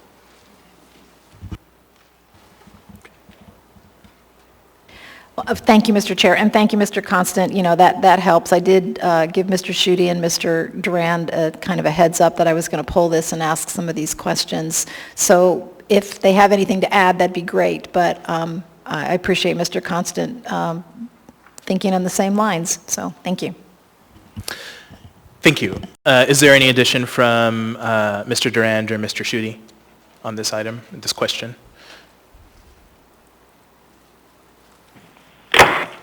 Hello, can you hear me?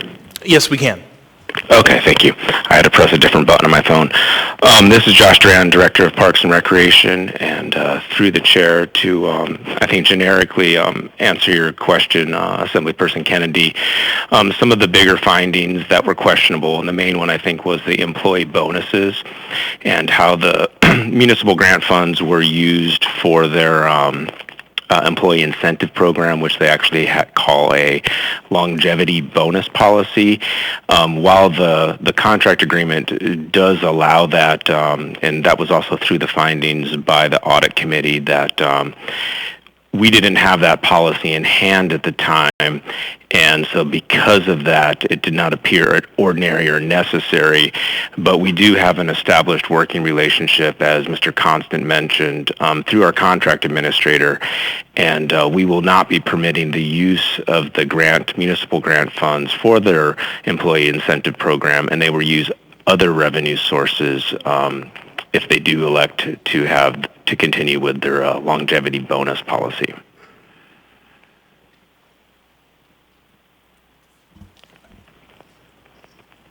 Thank you, Mr. Duran. Thank you, Mr. Chair. Thank you. All right, not seeing anyone else in the queue, members may proceed to vote.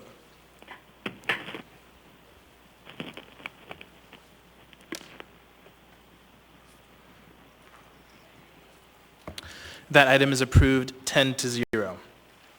Next, we have item 10D18, AM 383-2021, contract with Catholic Social Services to provide intensive case management services for the Municipality of Anchorage Emergency Operations Center Mass Care Branch. What is the will of the body? Move to approve. Second. Moved and seconded. Mr. Weddleton, you pulled this item? Yeah, I did. I'm just a little puzzled by it. It's a lot of money, and it's a thing we need, and you went through the RFP, but I'm a little puzzled. We are using the Rescue Plan Act funds, and it offers 2 extensions, so it could go 3 years. So it seems like that goes maybe beyond when we can spend those dollars, and it just seems odd. I mean, we've allocated, I guess, the $4 million, but certainly not 12.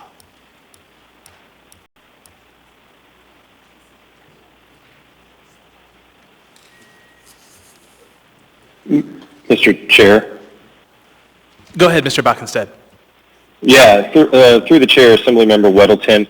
I think the reason why that was done are twofold. One, we wanted to be able to provide the flexibility of being able to extend the contract. Obviously, if you read in there, it does say subject to appropriation, but as I think everyone on the body is well aware, there is an additional $51 million that is coming next year that could be appropriated in the exact same way if a year from now this program is working, it's gotten people housed and out of the shelters into something more permanent. So we wanted to provide that flexibility without having to go back out and reissue an RFP, but certainly, as you have identified, it will be up to the body a year from now to decide, do they want to appropriate additional ARPA funds that the municipality will receive. Right. Thank you. Thank you. Seeing no further discussion, members may proceed to vote.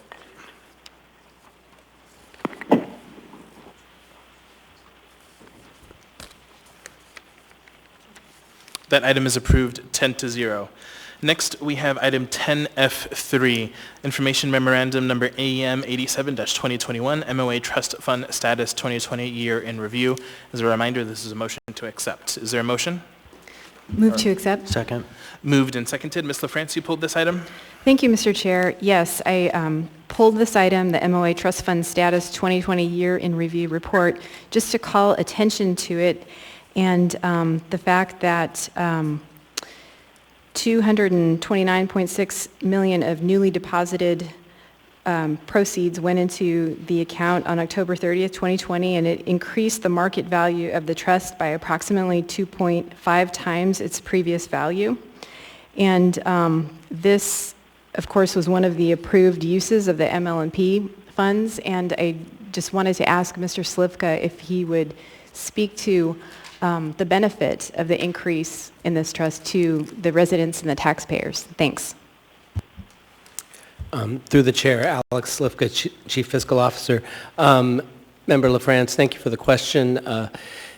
One of the outcomes of the sale of ML&P is, and it's a testament to the Assembly and their long-term vision, that when long-lived assets of the municipality, like the telephone utility that we used to own and the electric utility, are sold, that for lack of a better word, the equity ends up in an investment account so that returns can be generated for the benefit of the taxpayer. To quantify the impact of the sale so far, the dividend paid out by the MOA Trust in 2019 was roughly $6.4 million. The dividend paid out this year will be over $18 million. So it was a very large positive impact that goes to help provide services to the community. Thank you. Thank you, Mr. Slivka. Thank you, Mr. Chair. Thank you. Mr. Constant? Thanks. Just a quick follow-on question to that, Mr. Slivka. There were some questions about the timing and performance of the investments. Can you speak just briefly to that? Yes, I can, through the chair. The question is really highlighted on both reports that, the trust had roughly 167 million on the day that 229 million was deposited, and we knew the money was coming, and so we had planned a strategy to invest that money over time, not to immediately on the day invest all of the money into the marketplace. And so that strategy of investing it in roughly $50 million chunks over the next 4 to 6 weeks caused us to hold a large amount of cash at a period of time when the market was actually going up.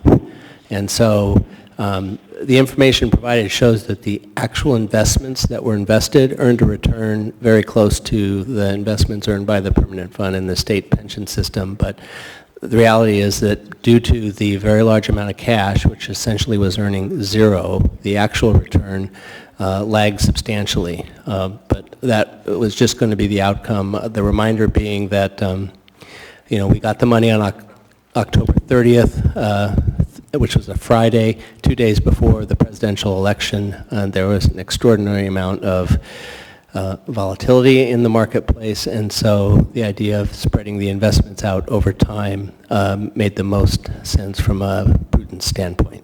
Thank you. Well, quick follow-up. Thank you. So then the logical question is, all that's taken care of, what's the projection going forward? Well, and I know that takes a big hat. And trying to read the projections going future. forward are hopefully that the return over time of the asset allocation is somewhere in excess of 6%. The payout to the municipality is statutorily set at 4.5%, which is what derives the $18 million payment. The reminder is that we continue to get payments into the fund from Chugach, and that will go on over the next 30-odd years. So the payout should increase every year for the foreseeable future. Thank you. Thank you. Seeing no further discussion, members may proceed to vote.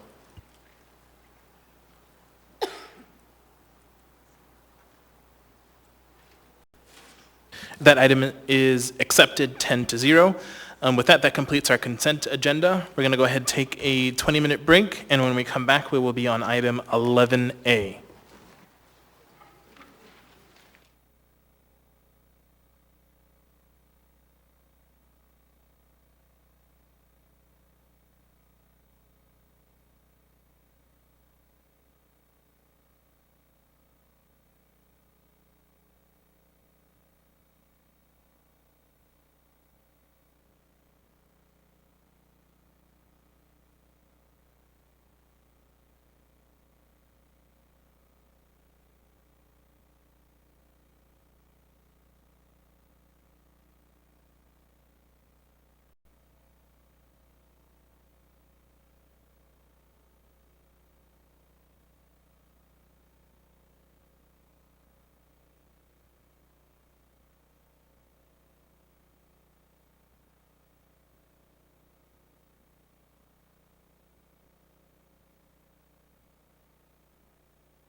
We're going to get started.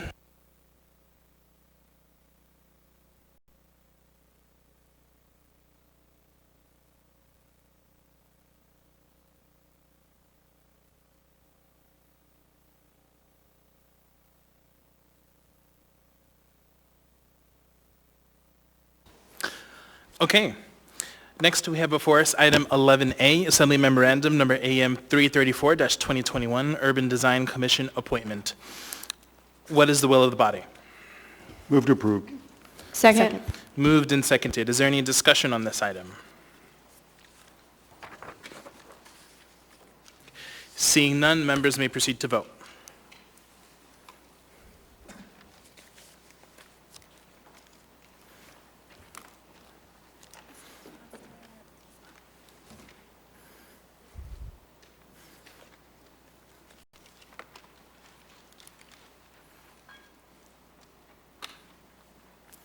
That item is approved 9-0. Before we move on to 14A, Mr. Vice Chair.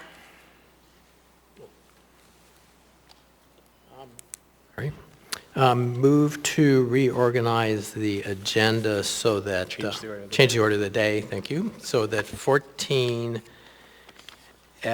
precedes 14K, and then they are both moved to follow 15, is it C? After 15C. Second. Can you go ahead and repeat that one more time for the members? Sure. It's change the order of the day so that 14L will precede 14K, and both of those would follow 15C. So there was a second for that. Did you want to speak to the motion?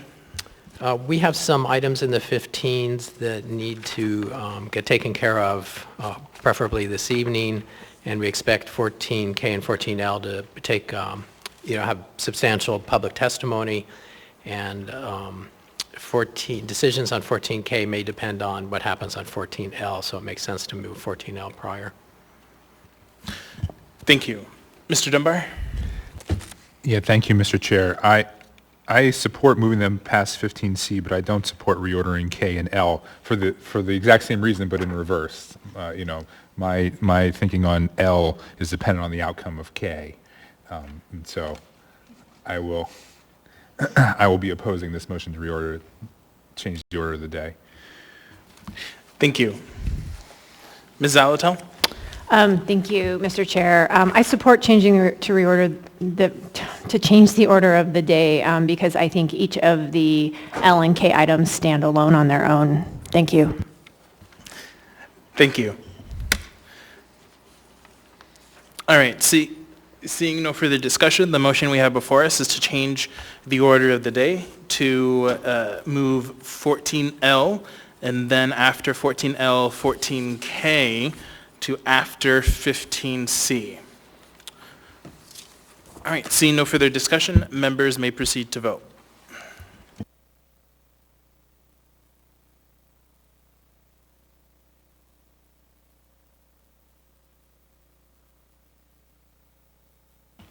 That motion is approved 9-1. All right, next we have before us item 14A, ordinance number AO 2021-50, an ordinance amending Anchorage Municipal Code Title 8 to update abuse of a child or vulnerable adult in Section 8.10.030, harassment in Section 8.10.110, and criminal mischief in Section 8.20.010. Public testimony is now open on this item. Would anyone like to testify?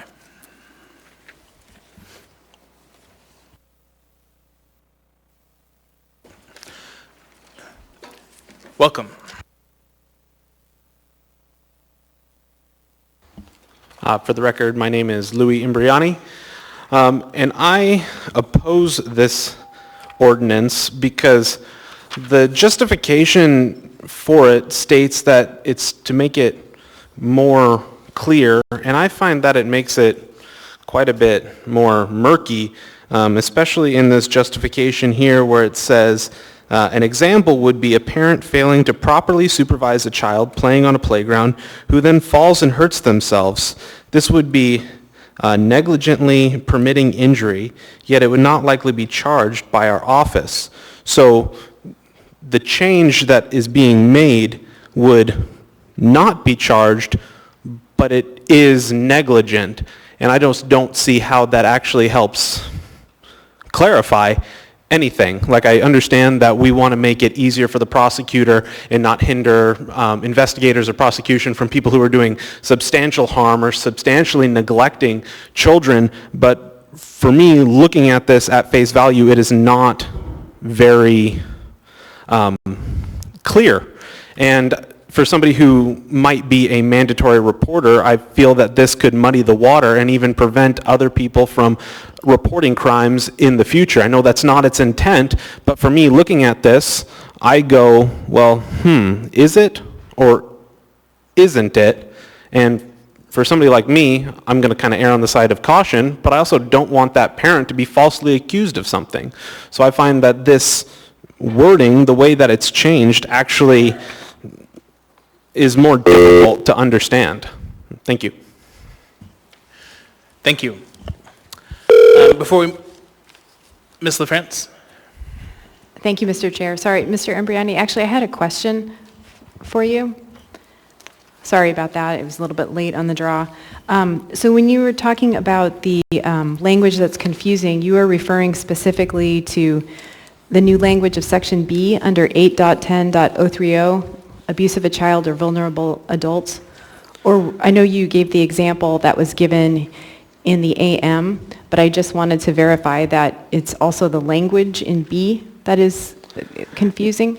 Yeah, because it says if the person recklessly causes or permits a child or a vulnerable adult to be physically injured, but they're saying that they won't prosecute the exact same thing that would be considered negligent. So by not prosecuting somebody who's playing on a playground and falling without the parent being close by, you're not prosecuting them. But when does that then become negligent? When you send your kids down to the park, unsupervised, young children, I'm not talking preteens, teenagers, and they're out late at night.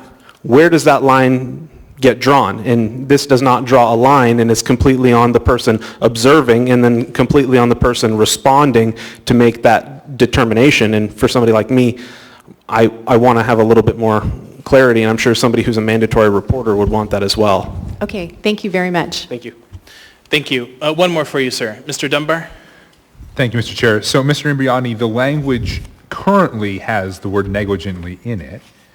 You see the all caps under Section B that's being deleted. It currently says intentionally, knowingly, recklessly, or negligently causes or permits a child or vulnerable adult so to be physically injured. So do you find the current language also to be confusing? And if you are a mandatory reporter, have you had difficulty sort of working with the current language of the code? No, because by deleting the word knowing, you take out what would a reasonable person believe the situation to have the outcome. So when you look at, like, you're trying to think of, I'm trying to think the best way to explain it, but when somebody knowingly, intentionally does something, that's different than recklessly. So I'm going to equate it to ice hockey. Yeah, but recklessly and negligently are already in the statute. I mean, they're already in there. Yes, but knowingly is, and it's being removed, correct? Right, because it's a higher level. But if you're knowing that you're also reckless under the way mens rea works, you're also reckless, you're also negligent. See what I mean? Yeah, but you can also be doing something reckless without knowing that you're doing it, especially when you're under the influence of substances. I mean, I get what you're saying, that knowingly does lower the burden of proof, so to speak, but also by having that word knowingly, you give that intent. Because whether there's intent or not, I mean, is it or isn't it, based on the example given here. So this person knowingly didn't supervise their child, but they're not going to be prosecuted. So I just think that the knowingly section helps. So before we move on to the next individual, I want to go ahead and read the blurb that I usually do, just forgot to. For testimony on public hearing items, please direct your comments to the assembly or the chair. Please give your name at the start of your testimony. You will have 3 minutes to testify. Your comments must remain on the topic of the matter before us, and personal attacks are not appropriate. I may interrupt you if you do not follow these rules for testimony. In addition, audience members are asked to avoid clapping or other disruptions during public testimony. Last, questions asked in your testimony may be addressed during deliberation. I will, as chair, work to maintain decorum at this meeting and ask for your assistance. With that, welcome. Good evening. My name is Jennifer Anderson. I will not raise my daughter wrapped in bubble wrap. And if I read these changes correctly, that's what you're asking me to do. I will not raise her wrapped in bubble wrap. I won't do it. The intent, as laid out in the memo, is to lower the difficulty basically for the prosecutors. I think we should make it difficult to prosecute crimes. I think that we are innocent before we are innocent until proven guilty. I think that's a very important foundation of our society and of the rule of law in this country. There are several aspects of this with which I have a great deal of problem. When we remove the words intent, when we remove the words knowingly, you have just turned me into a criminal if I allow my daughter to walk down to the park on her own as an exercise in judgment, growth, development, so that she can become a responsible human by having an opportunity to make mistakes. I'm not being negligent. I'm not. However, the word reckless, as used here, when you remove intent and knowingly, it's very subjective language. If you look in the dictionary, reckless is marked by a lack of proper caution. That's subjective. My neighbor might think that I'm being a lunatic by letting my daughter, who I know well and who I know where her level of responsibility is, to do these things. I'm going to move quickly on. The other item in here I have a great deal of issue with is, again, removing the word intent from section 810.110 over harassment. Reckless disregard for any annoying effect.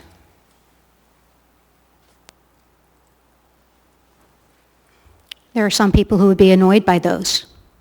There are some people who would say, I'm being reckless by wearing them. Have I just committed a crime? Perhaps I have, according to this. How do we benefit society? By taking parents who are trying to raise their children to be responsible, by giving them opportunities to fail, by giving them opportunities to succeed, by giving them opportunities to grow, turning them into criminals by lowering the bar for prosecutors, and then winding up putting that parent in jail, fining them, giving them a record, limiting their ability to earn an income, maybe even taking their child from them. I don't think we should be lowering this bar. I really do not. I am really opposed to these things. I think you're making some big mistakes. I think you're overstepping your bounds. I think with the harassment one, when you remove that word intent, I think that you're even stepping on the First Amendment. And surely you do not intend to do that. Thank you. I do have one question for you from Ms. Zalatel. Yes, ma'am. Yes, thank you. So it's kind of along the lines of the questions Mr. Dunbar asked Mr. Imbriani. In the language that's being removed, I read the language as it currently stands that it could be intentional or knowingly or reckless or negligent. Any four of those ways could lead to prosecution. And so I'm wondering if you read it that way or you think that the way it's worded now, it's required to be intentional or knowingly and reckless or negligent, because I'm seeing a disconnect. When I look at the memo at the back that explains why these changes are being made, it is stated specifically that it's to lower the bar for the prosecutors. And by removing the language of intent, the combination of intent with recklessness. I intended to be reckless, so I sent my daughter to the park alone so she could break her neck. Okay, when you remove the word intent from those sentences, you make it too easy to prosecute. The bar should be high when you prosecute somebody. The proof that they have intentionally been reckless and caused harm, the proof that they have intentionally or knowingly done these things should be very high. You're lowering the bar and you're doing it on purpose. Okay, I see what your perspective is. Thank you. Thank you. Thank you.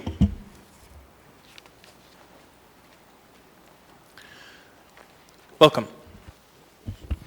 Good evening. Dr. Michael Sabat. I'm a pediatrician in active practice since the early 80s, and unfortunately I have had to testify in a number of child abuse cases, sometimes before a grand jury, sometimes other types of trials, but as an expert witness. I have seen things you don't want to see in your worst nightmares. I have seen every kind of abuse that there is, physical, emotional, sexual, and neglect. I have seen these over and over again in New Jersey, New Mexico, not here because I'm retired and not in active practice at this point in time. As I read this ordinance, I find it's absolutely unnecessary. The laws are on the books to punish those who need to be punished. The prosecutors are more than able to make a case based on examination of the child and interrogation of those involved. As far as reporting goes, those of us who have to do mandatory reporting must do so, even though we're willing to do so, but must do so under penalty of law, fines, imprisonment, loss of license. So we take this very seriously. What I find more than anything else here is that there is going to be a government intervention between parent and child. Now, I'm not going to address what's already been said, but I will tell you that there are children who will say, oh, you won't let me go do this? Well, I'm going to report you. This has happened. I've seen this happen already. There are cases where parents have wrongfully had their children taken away by neighbors who report them to get even. So we have to be very careful with what we do here. You don't have to be right about there being abuse. All you need is a suspicion, and then here it's the Office of Child Services. Other states have other names, but essentially Child Protective Services will go out and make that determination. They're very good at what they do. They will decide if there's any reason to legally pursue this, take the children away, prosecute the parents, or whoever has custody. That's all well and good. This ordinance does nothing to enhance that. It is not to protect children or vulnerable adults. This is strictly to make it easier to prosecute them, and it doesn't have to be. It's already easy enough with what goes on. Thank you. I do have a question for you from Mr. Weddleton. Mm-hmm. Yeah, I appreciate that. And you made the point that, if you just look at the injuries on some of these kids, you have your case, I think. Does that paraphrase you somewhat accurately? I'm sorry, I couldn't hear I'm sorry. You made the point that it's easy to make a case because you have injuries on a child you can point to. Is that a fair paraphrase? There can be injuries. There can be evidence of neglect. I can give you an example from a couple of years ago if you'd like. No, that's fine. But it's generally because what we heard from the attorneys, we went through all this fairly carefully, because for those of us who aren't attorneys, a lot of the words used here and the way they're presented doesn't come naturally in our colloquial way of reading things. But their point was that you could have a child with serious injuries, but the parent could say, but it was not my intent to cause that injury, and then they would get off. So the fact that there were injuries did not lead to what would often, I suppose, be a proper conviction. I would tell you that is an inept attorney then. That is inept evaluation of the case. And I can give you an example if you would like. If I see an 18-month-old that has a fracture of the forearm, and I'm told, well, that happened because he fell off the bed. Absolutely not true, because at that age, I know how difficult it is to actually break that bone. It's like trying to break a green stick, and in fact, it's called a green stick fracture. Thank you. The type of the fracture will tell you what it is. Thank you, sir. I can give you numerous other examples. Thank you, sir. Okay. Welcome. Dustin Darden. I'm going to make suggestions for this Anchorage Municipal Assembly body to make some amendments to this proposal. And I'm now going to tell you why. I'm going to suggest these crucial proposals of amendment to this law that you want to rule over this land. The amendments that I am going to propose to you takes us back in time a little bit. A time when there were young children, women, men. They were vulnerable. And they were told they were going to a place to take a nice shower, to take a spa. These individuals were led into a gas chamber and led to their death. Mr. Darden, I need you to be... Will you pause my time if you're going to talk in my 3 minutes? Sure, I'm happy to do that. Could you put 3 more seconds on the clock? No, I will not. I need you to maintain your focus on the topic we have before us, please, with the time that you have remaining. So that's going to be my first warning to ensure that you are on topic, please. Thank you.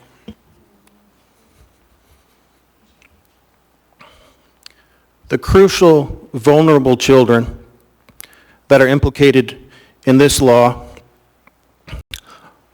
are now living amongst us, and vulnerable individuals who watch television, listen to radio advertisements, and they are being perpetuated something similar to the first representation, which I was distinguishing my request for amendment before I was rudely interrupted for my time to petition the government for redress of grievances.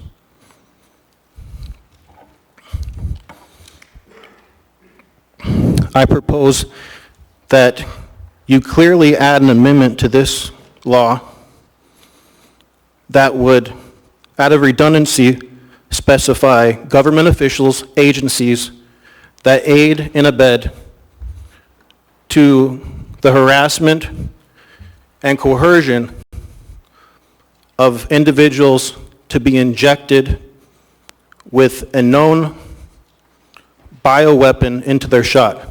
And this would include, so second in brackets, warning, one, Mr. Darden, to be on topic. This ordinance that we have before us has nothing to do with any vaccines. Thank you. It does. And you interrupting me again is what is wrong with our country. When you lead little children and vulnerable adults to their deathbed by your perpetuated lies that you've been plastering on doors, talking about discriminatory things, putting on the doors, face mask required for unvaccinated individuals, that's the same thing that Hitler was doing in Nazi Germany. All right, I'm going to go ahead and end your time. Thank you. I have 13. Your time is up. Thank you.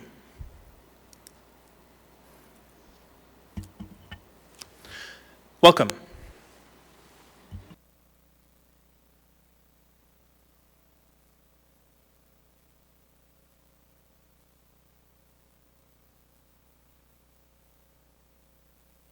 It is not on yet. Yeah, yellow button should turn it on. There you go. Okay, good to go now. I'm Donna Celia, and I'm here to oppose the removal of sections E and F from the proposed amendment. The Assembly starts with a whereas statement that I'm not going to read word for word, but it basically says that there's a possibility that the ordinance as written could allow torture of a child to occur on the basis of an argument that it is reasonable parental discipline. But I sat down and I studied all 3 documents that were available. I studied the memo, I studied the court opinion, and I studied the ordinance. And I found that there were some contradictions and some problems with that. First of all, the administration's own memo doesn't indicate that torture is allowable. Rather, it states in paragraph 3, quote, "It should be noted that it remains a crime to negligently allow torture, cruel confinement, or cruel punishment." The word remains in AQD's own memo means that it is now and will continue to be a crime to torture a child. Thus, there is no loophole. Torture is a crime now, and it will remain a crime in the future. In the opinion of Judge Mannheimer, he wrote the following quotation: "The ordinance contains no definition of torture, but it is safe to say that in many people's minds, a claim of reasonable parental discipline is not a justification for torturing a child. Rather, the torture of a child is strictly inconsistent with reasonable parenting." He goes on to say, because the ordinance does not define torture, it is conceivable that a jury might interpret this word broadly enough to encompass forms of treatment that some people, or even many people, think is a reasonable parental discipline. If so, then it is arguably unconstitutional to make the parent prove that their discipline was reasonable, rather than making the government prove beyond a reasonable doubt that the discipline was not reasonable. This statement, that's the end of the paragraph. This statement, this illustrates that the problems with the language in our ordinance are, first, a lack of definition of terms, specifically torture and cruelty. Secondly, the burden of proof placed inappropriately on the defendant to demonstrate that their actions were reasonable parental discipline by way of the affirmative defense clause that's inside here. So I'm going to go off script for a moment, and I'm going to illustrate some problems with the ordinance. First of all, you do the right thing in accordance with the suggestions of Judge Mannheimer by removing the affirmative defense. But then you remove the entire structure of how to interpret a child abuse crime. Sorry to interrupt, but I do have a question from Ms. Allard. Yes. Thank you. Hi, Donna. Can you explain in more detail why you think the judge's opinion is not that it could be justified as reasonable parental discipline, that torture could not? Okay. Well, he does say in this very explicit statement that there's no way that torture could be ever interpreted in the context of this ordinance as being a reasonable parental discipline. That's what he says in this paragraph that I just read. And that paragraph actually appears, it appears on the third page, third paragraph down of the Mannheimer opinion. So he actually states there is a potential problem with making reasonable parental discipline an affirmative defense. In Alaska law, the term affirmative defense typically refers to a defense of the defendant and must prove that the defendant must prove in order to negate culpability. In this argument on page 3 that goes on to page 4, he illustrates that that's the first problem, is shifting the burden of proof onto the defendant rather than retaining it with the prosecutor.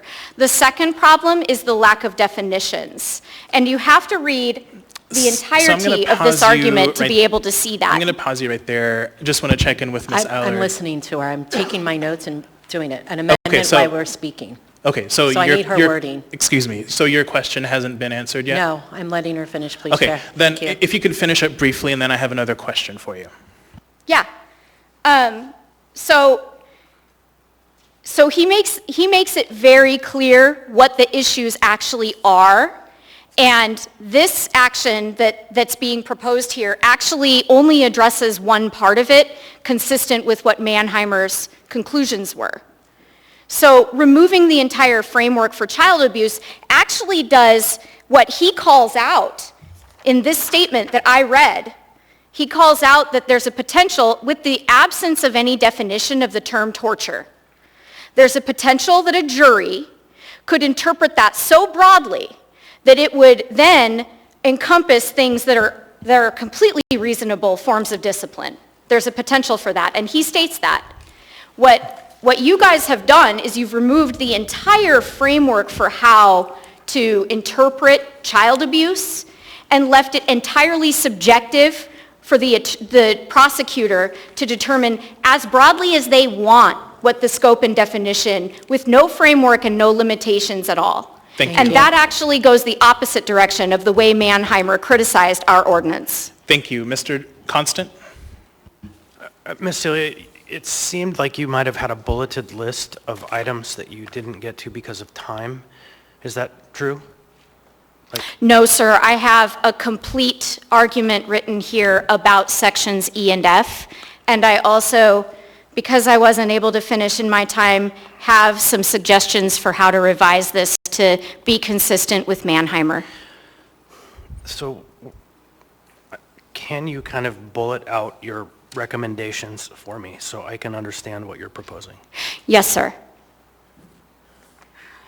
Okay. So in my opinion, I think it's consistent with Mannheimer's suggestions to remove the affirmative defense clause.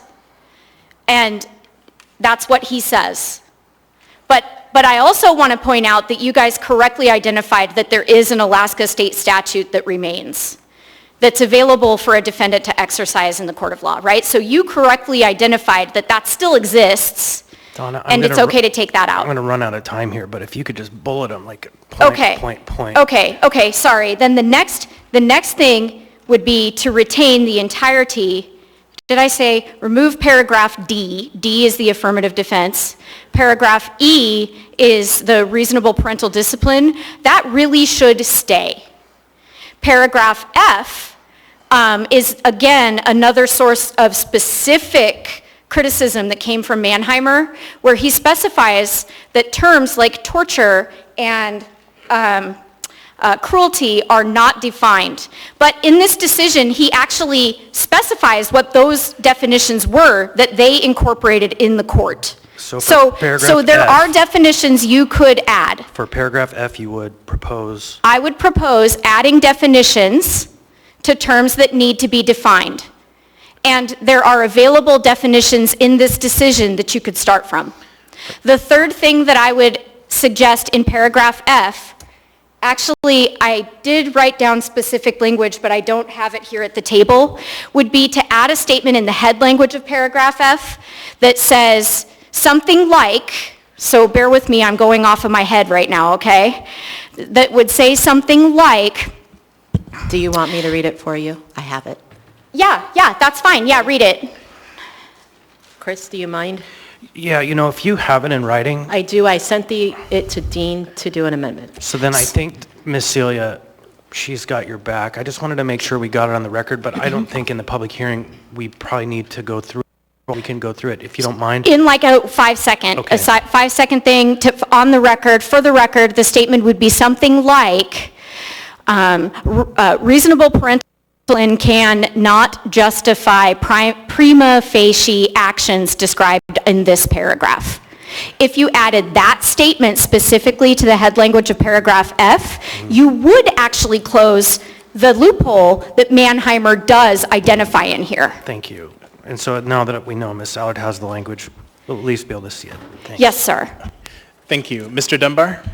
Thank you, Mr. Chair. It's not a question, just a note, because I think it's come up in a couple of testimonies that this is not actually an assembly proposal, although we are going to vote on it, obviously. It's a proposal from law enforcement, namely the prosecutor's office. We're going to consider it tonight. Thank you, Mr. Chair. Thank you. Ms. Allard? I'm good. Thank you. So who wrote it then? Thank you. The Department of Law, the prosecutor's office. Interesting. For the Anchorage Assembly. Am I not correct, Mr. Dunbar? It was written for the administration. It just seems like it's expanding their authority by an awful lot by removing that framework, in my opinion. Thank you.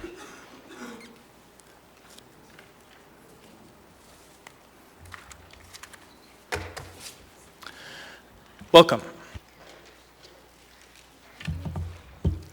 Hello, my name is Karen Henniger, and I am coming just to give my opinion this evening on this coming ordinance. I do disagree with the changes about the child abuse. I think it opens everything up and it puts parents Ma'am, at could risk. you move the microphone? Certainly. Yeah, folks are having a little difficulty hearing. Thanks. It puts parents at risk for being able to be prosecuted for slapping a child's hand to keep it from touching a fireplace.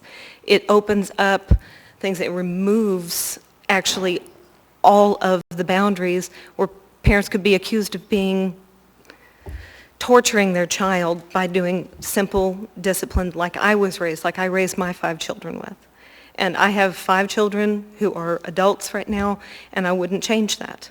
I wouldn't change the fact that there was occasions that I did smack their hands for doing something they weren't supposed to do.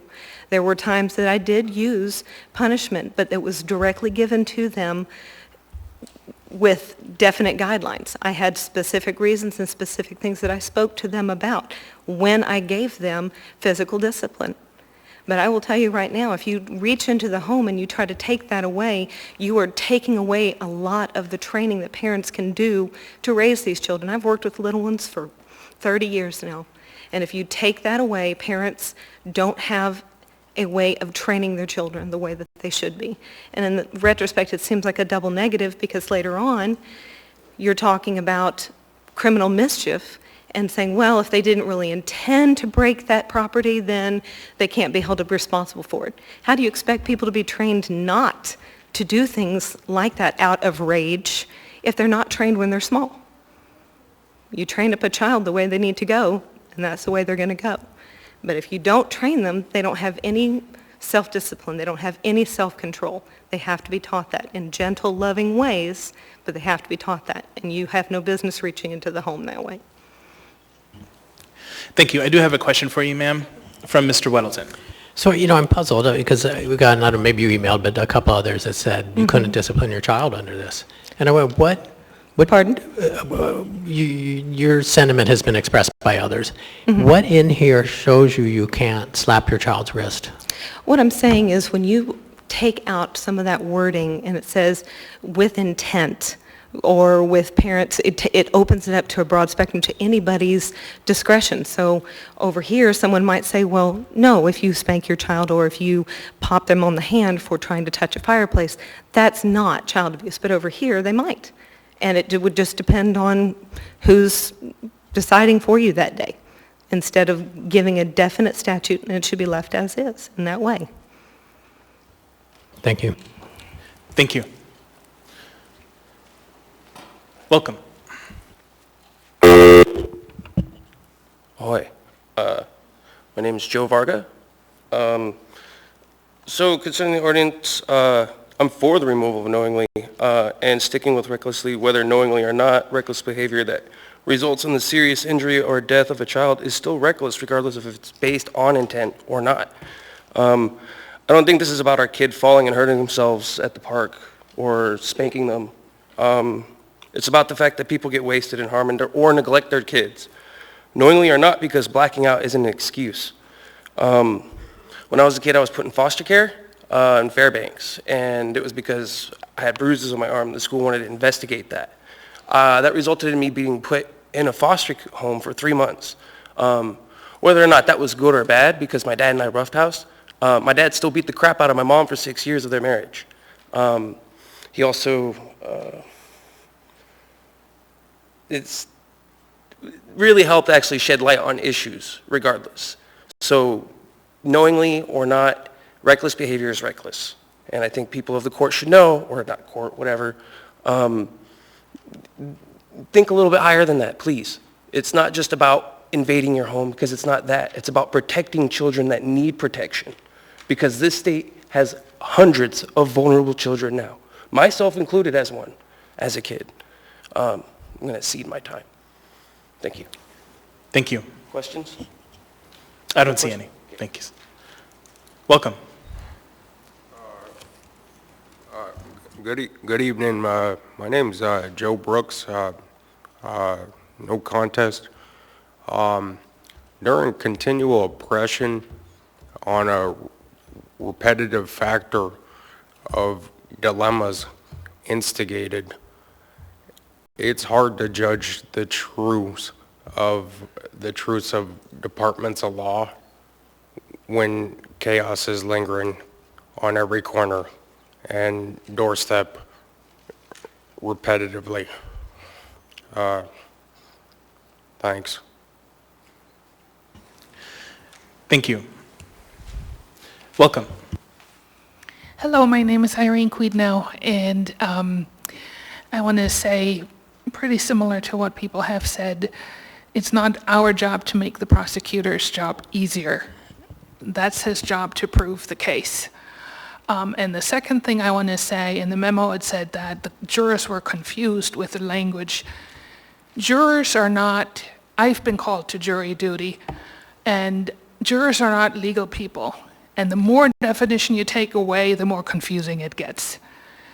We need more definition, if nothing else, like the lady before me said, a definition of torture and a definition of certain things. If you take all the definitions away, you let the jurors swim around and they really don't know what to do, besides the fact that then the prosecutor has an open range of accusing basically anybody of child abuse. And so, to me, the argument that you're making it easier for the jury to decide if it was child abuse or not is an invalid argument, because all the definitions are gone.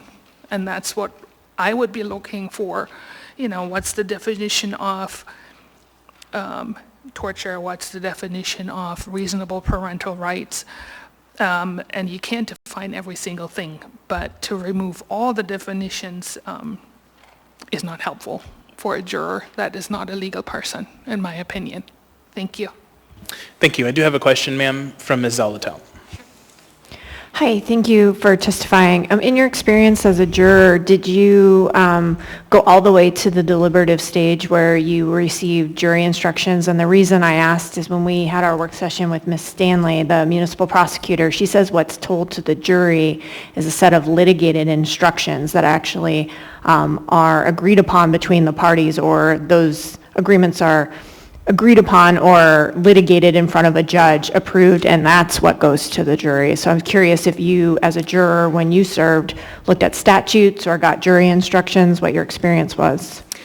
So I've been called for jury duty twice. The first time because the jury was selected and the party decided to take a plea deal rather than going to trial. The second time, a juror got injured and the whole trial was postponed, but we were talking about, you know, all the questions and, you know, how you go and you sit and that you get the questions from the defense and from the, anyway. And so, you know, you learn a little bit about the case even if it's not really on the trial yet, because they're asking all these questions and how you would judge about that. And, you know, I'm going in there as a lay person. I have no clue about all the legal language, and the more guidance they can give me, and I said this is a very personal testimony, the more guidance I can get to get a better idea of what should be considered as criminal and what should not be considered as criminal is helpful. So to remove even more of the definitions would make my job more difficult, and this is my personal opinion. Okay, thank you, I appreciate that. Thank you. Welcome. Carson Brennan Young, resident of Midtown. I would just like to ask you guys to postpone this until the next meeting. Like a lot of people, I didn't find out about this until the past couple days. I know these things are usually prepared in work sessions and committees, but most of the public isn't aware of those a lot of times, and this seems to concern a lot of people. I would also like to ask that the next time this comes up, someone from the Department of Law, like say Catherine Vogel would be a nice person to maybe explain some context for what problem this is trying to solve, because I think a lot of people are confused about that, myself included. Thank you. Thank you. Would anyone else like to testify? And if anyone else would like to testify, please line up. Welcome. Yes, my name is Jan DeLand, and I believe that this statute that's in place should not be changed at all. I think it was much more clear the way it was written, and I think this weakens really a lot of the fabric of our society to try to change the wording the way it has been and remove wording. I think I just wonder how many who think this is a good idea have actually raised children from babyhood up to adulthood and produced good citizens. I don't think that very many people could raise a lot of children and not have them at some point think they're being harassed just because you told them no about something. I just think that this is opening a whole can of worms. The statements by the doctor and by Jennifer Anderson were exactly what I was thinking when I read all this. I'm not as good at putting it all together, but I would echo what they said. And the doctors had a great deal of experience, and I believe that he would be like expert testimony on this, so that's all I have to say. Thank you. Welcome.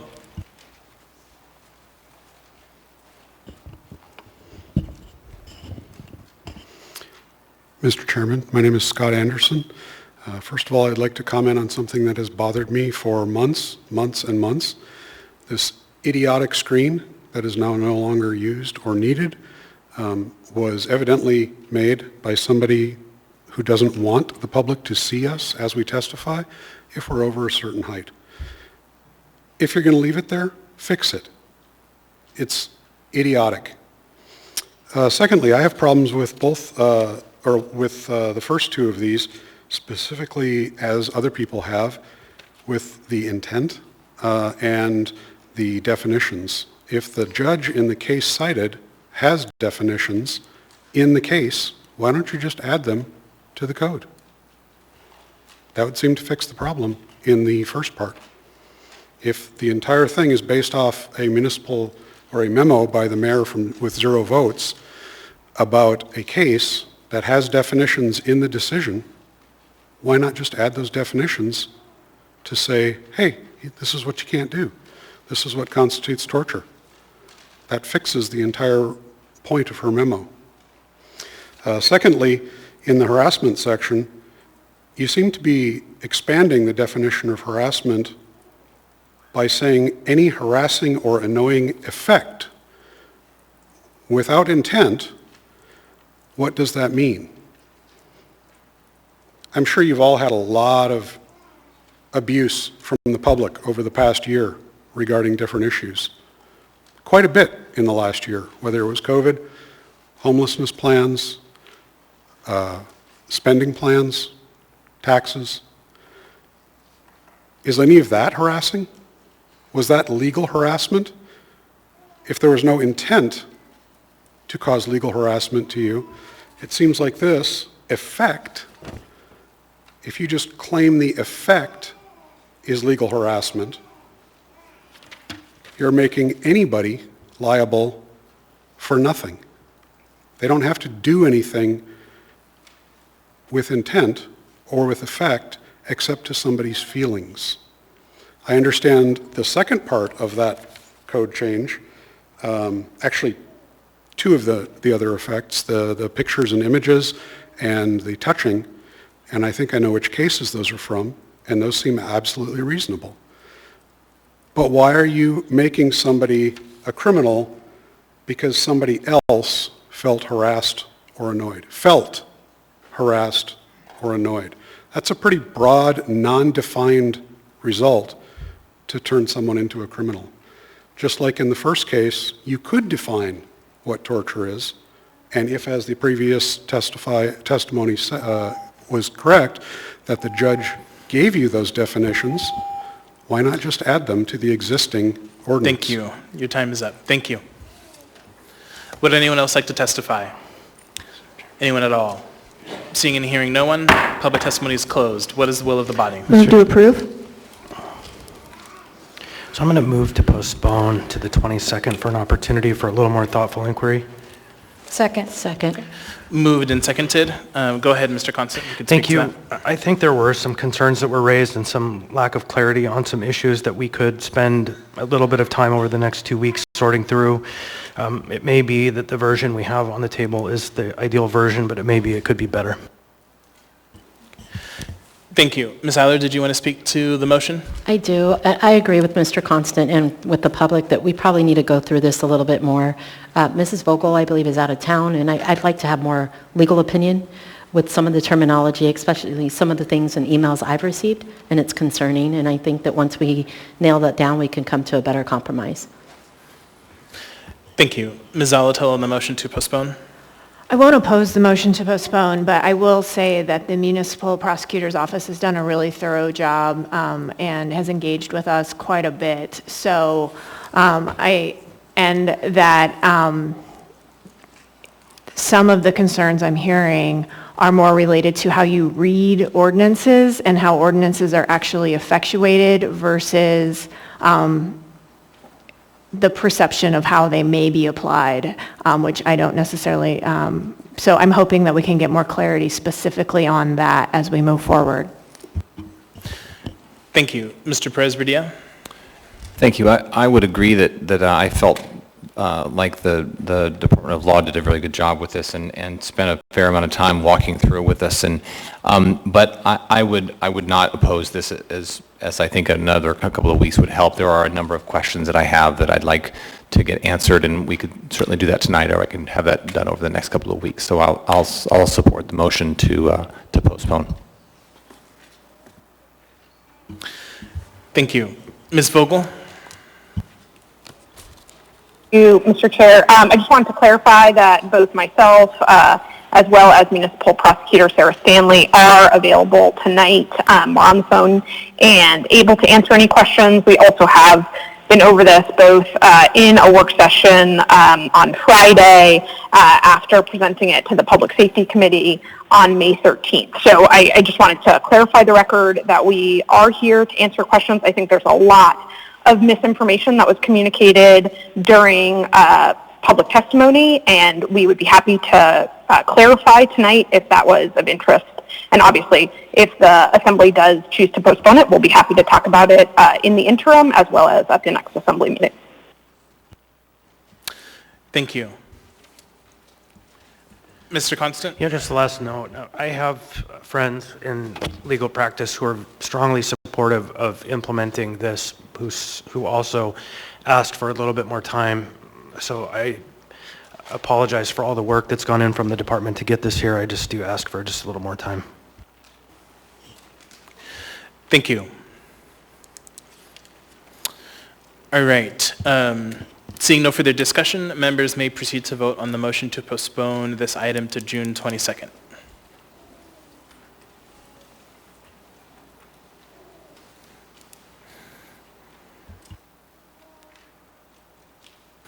That motion is approved 10-0, so this item will be back before us on June 22nd. Next, we have item 14B, resolution number AR 2021-186, a resolution appropriating $14,186,398.22 when tendered as a grant from the State of Alaska Department of Health and Social Services to the State Direct Federal Pass-Through Grants Fund to fund COVID-19 testing and vaccinations. Public testimony is now open on this item. Would anyone like to testify?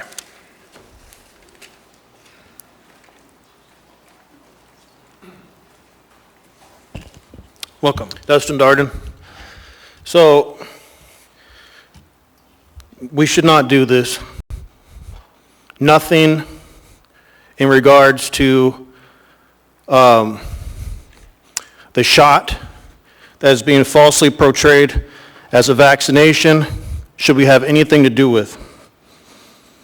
And for this reason, what I've heard about this shot so far, and this is a small list, causes miscarriage to female and death to innocent preborn humans, kills sperm in males, sterilizes reproduction in male and female humans, causes herpes, messes with the nervous system, causing elderly to act angry and young men to walk like robots, alters your DNA, causes blood clots, causes heart attacks, causes death, causes rashes, causes convulsions, causes tweaking, causes confusion, makes you register on a chip reading instrument like a pet chip reader at the veterinary clinic. Causes unknown growths of the hydrogel that's inside the vaccine while exposed to the intensified radiation, which you all heard being rolled out for your importance to stay home and work and go to school while they're cramming. 5G, folks, is radiation, okay? That's why you don't stand next to your microwave when you're cooking your burrito.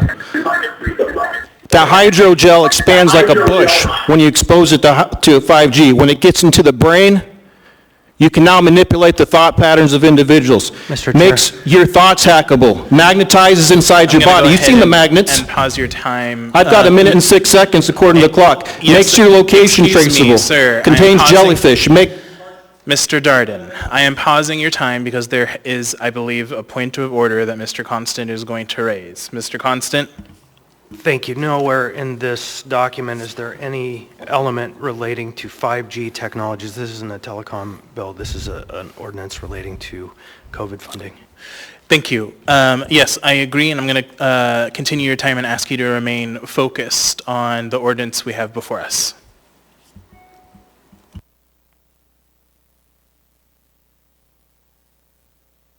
Oh, can you turn on your mic, please?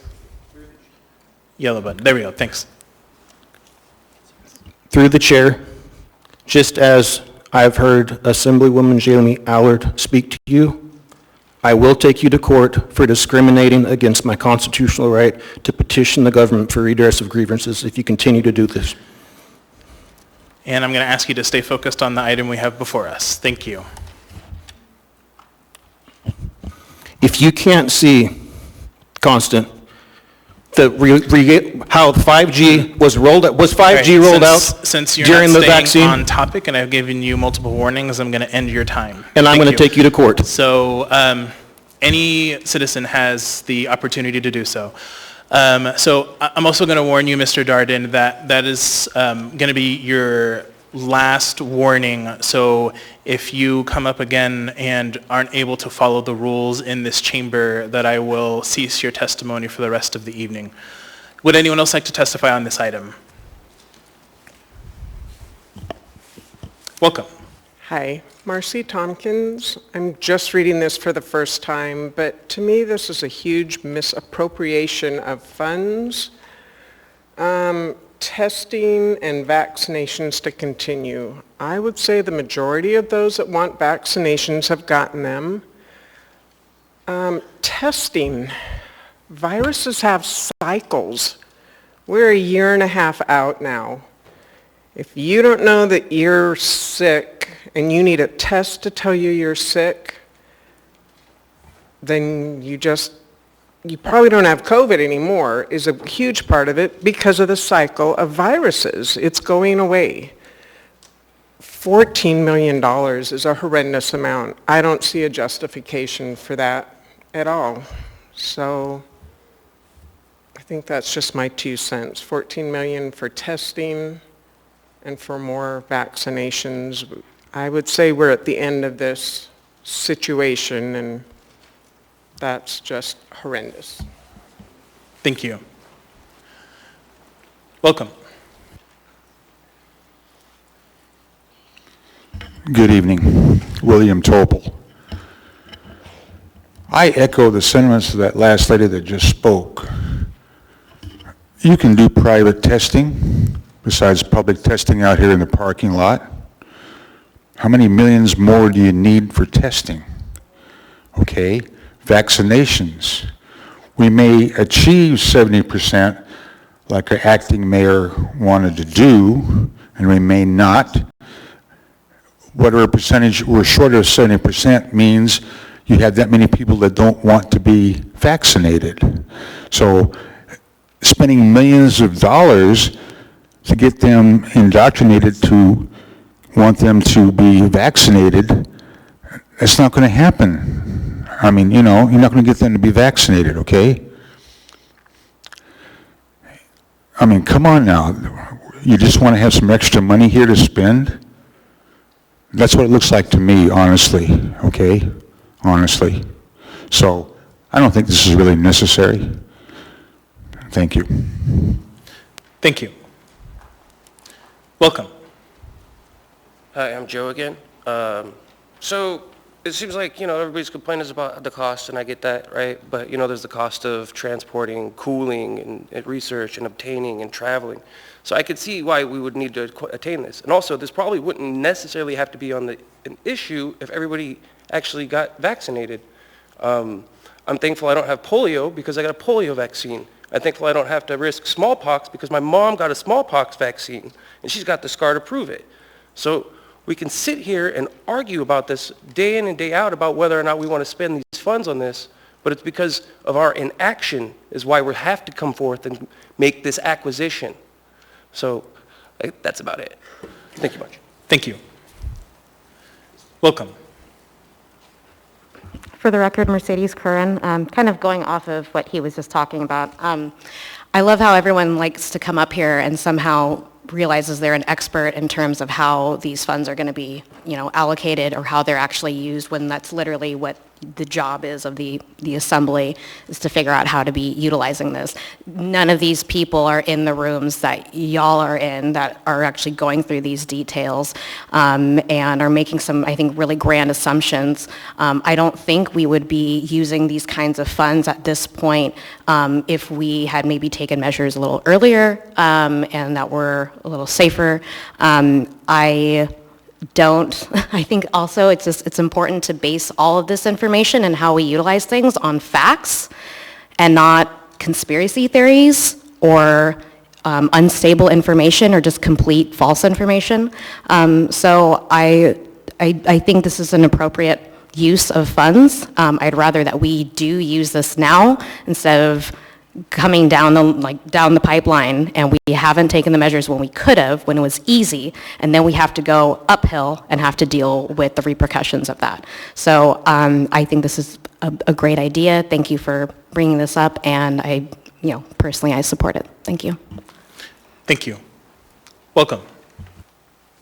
For the record, my name is Louis Imbriani, and kind of what she said, we're not in those rooms. I follow a lot of what you guys do. I listen to a lot of your conversations. I ask questions to a lot of people around the municipality so I can have a better understanding of when things like this happen. And looking at this memo that's in front of me for this resolution, I can't tell where it's going. And I spend more time than probably anybody on this. I mean, I'm sure there's others out there that put in the same time and effort into looking at these things, but I mean, straight time labor, that's kind of self-explanatory. Benefits of conversion, okay? Outside origination grant funded, cool. What does that mean? Advertising. So what are we advertising? Who are we advertising with, and why are we advertising? Computer hardware, I get it. We got to track the information. Software, of course, it's going to cost more than the hardware to run and to maintain. But, I mean, I understand that you need to pass this, you need to allocate it because it's a pass-through grant from the state. It's a use it or lose it type thing. It's got to be used on certain things. But what are those things? How is the municipality going to do that? Is that going to come at a later date, or are these funds already spoken for? Thank you. Thank you. Would anyone else like to testify on this item? Welcome. And if anyone else would like to testify, please get in line.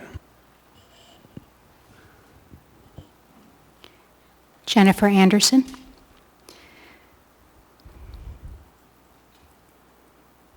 You can buy a lot of fear for $14 million. We've seen a lot of fear in the last year. We're all going to die from COVID. We're all going to die from the vaccine. I'll tell you the truth. We're all going to die, okay? Might be tomorrow, might be 50 years from now. I really object to a perception that I've seen amongst many figures, not just you folks, not just directors here in the municipality. We see the word grant and we think of it as free money, and it's not. Those dollars came out of somebody working hard at a job every day and paying their taxes. It's criminal how we squander the hours that people spend working with distribution of money like this. The vaccine is authorized as an emergency use authorization. I personally would really like to see the vaccine in use for tested a lot more stringently over a longer period of time. I read a lot of scientific journals. I'm not an ignorant, backwoods, redneck moron, okay? I work very hard to educate myself. I work very hard at reading the science. I work very hard at reading multiple opinions, including especially ones that I disagree with, to broaden my horizons and to see what I'm missing. The truth is you're going to do this, you're going to pass it. If you didn't pass it, the money would get squandered somewhere else. I get that. I do not think that this moves us forward as a society. I do not think this moves us forward as a municipality. I think it engenders more fear, more distrust, and I think it really wastes a lot of money that could be either not spent in the first place, there's a crazy thought, or spent in ways that more directly benefit people who have directly suffered the effects of COVID. I think the testing that we've done in the past year has been really unreliable and has been used to do a lot of fear-mongering. I think that we are pressuring people to take the vaccine. I think that we are putting a lot of guilt on people to cause them to take the vaccine, and I think that's wrong. I think morally that's wrong. I think that people should make the choice for themselves after having educated themselves without undue pressure from $14 million worth of advertising to cause them to think that they're going to die if they don't. Thank you. Thank you. Welcome.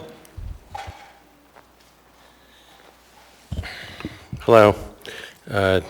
Dr. Michael Savitt, I spoke earlier, and I have some mixed feelings about this. This comes as a grant. This is not money you would have just had, but applied for specifically to encourage people to get tested and vaccinated. Now, I'll start out by saying I am a huge proponent of vaccinations.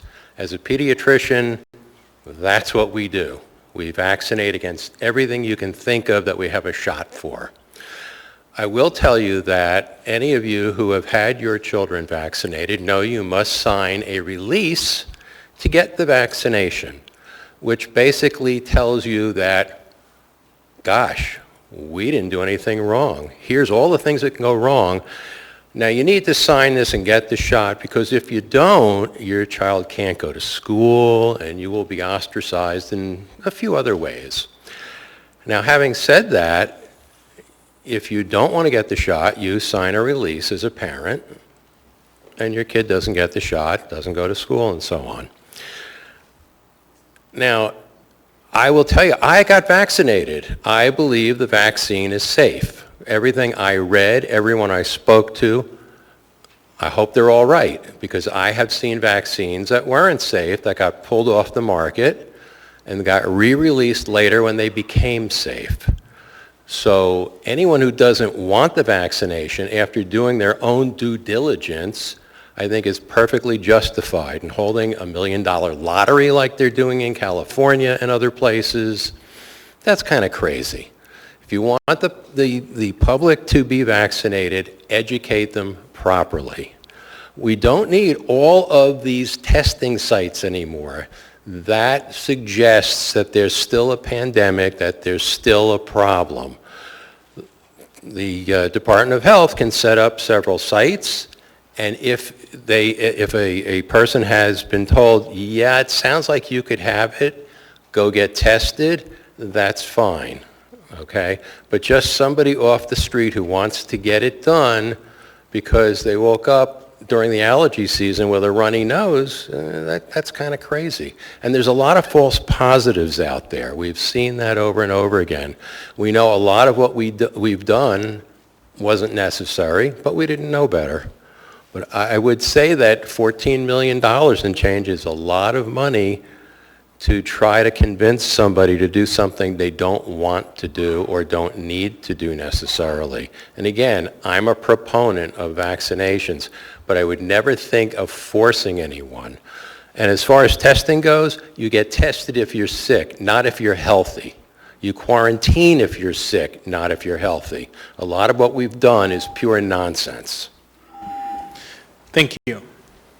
Welcome.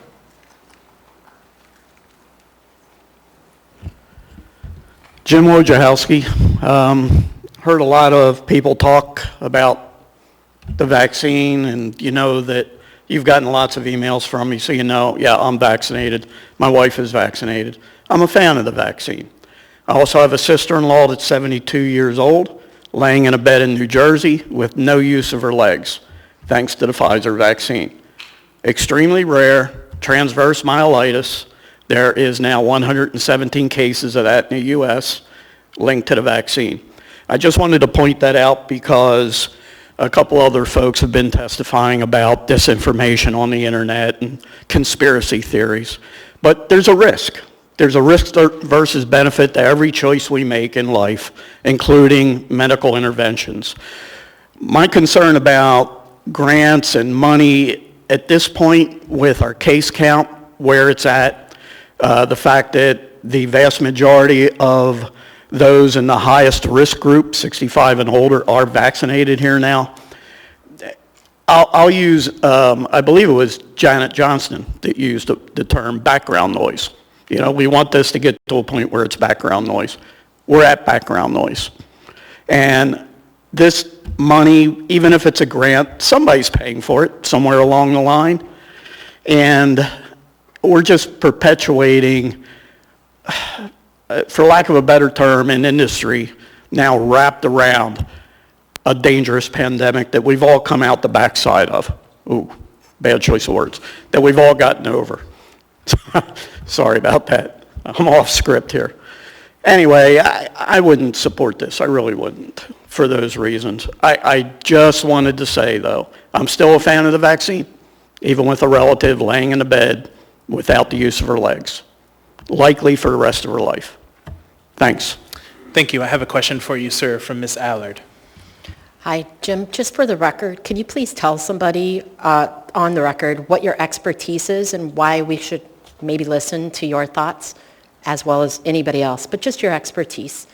I don't know if you would call it expertise, but been in medicine, licensed in medicine for 38 years, first as a registered nurse, later as a physician assistant. I did family practice, occupational medicine, emergency room medicine as a physician assistant. No longer licensed by my own choice here in the state of Alaska. But about 7 months ago, I became engaged with this body because of that background. And likely, I probably wouldn't know as much as I do know about COVID now because of that interaction. I felt like it was my job to help you understand it a little bit better. Thank you. Thank you. Welcome.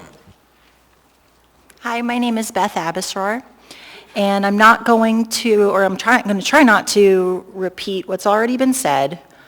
I know that it's been a very difficult year plus with COVID.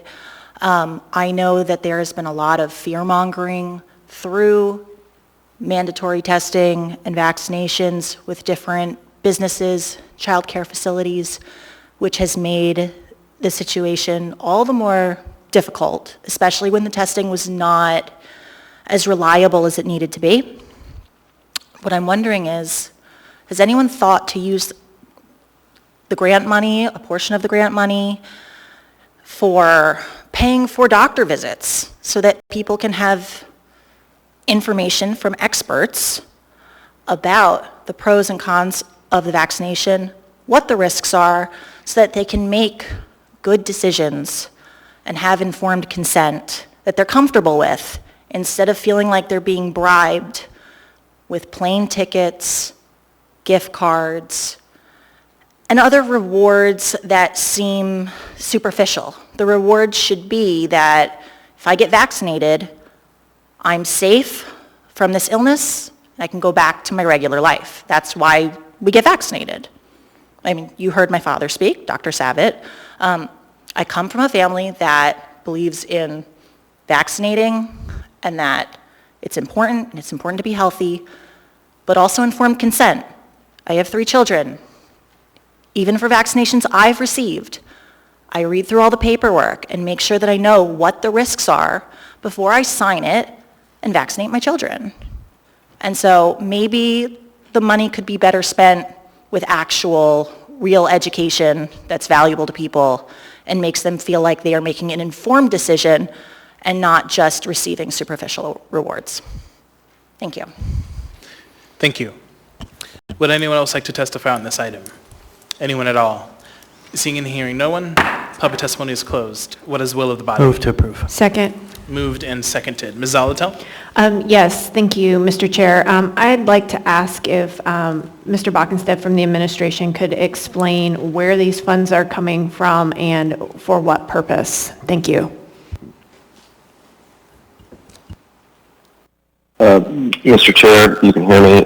Through the chair, Assembly Member Zolotel, thank you for the question. I think there's been a lot of misinformation that has made its way into the public record on this. This is funding that through 3 different very large stimulus packages that the federal government has passed over the last several years, or I guess I should say the last 16 months, they made the decision, the federal government made the decision that the vaccine would be free to anyone and everyone that wanted it, as well as a lot of the testing that is done on the public side. So all of the testing that the municipality does is free to anyone and everyone, just as the vaccine deployment is. Now, there might be some private providers that do charge for testing, but there should not be anyone living in the United States that will ever receive a bill for receiving the vaccine,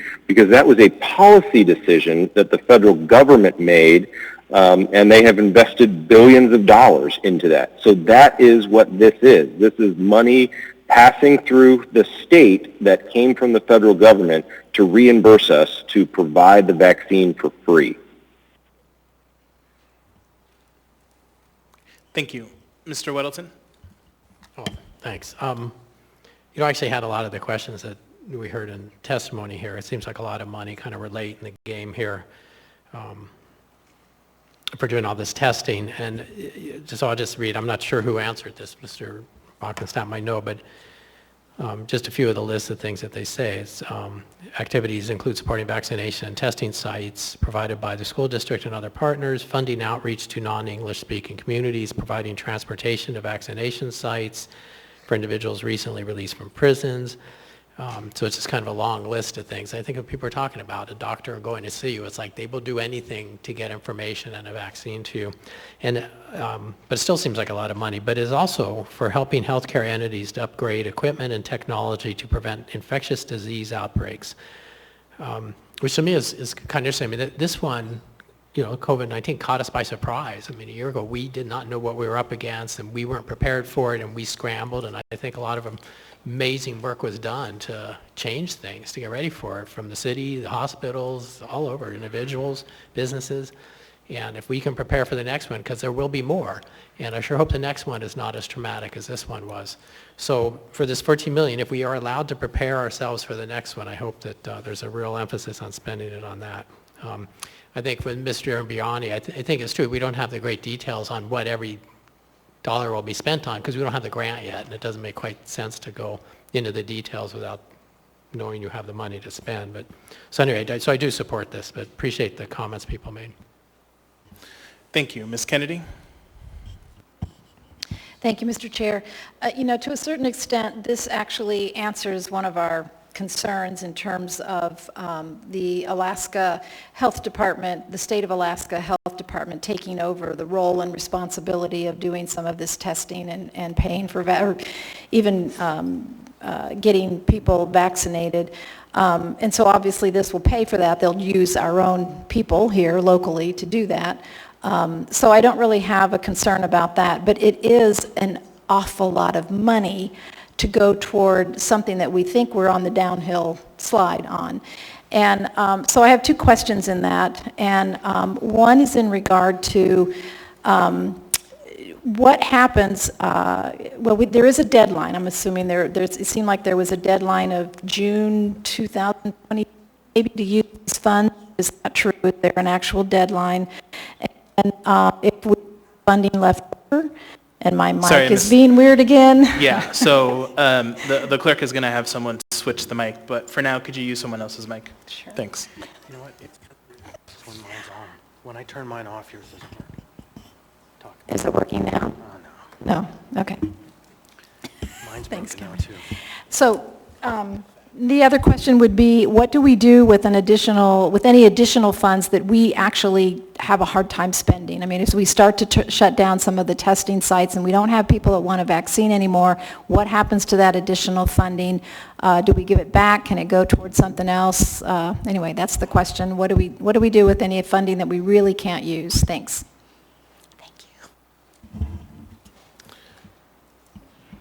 Mr. Bockenstead, go ahead. Yep, through the chair, Assembly Member Kennedy.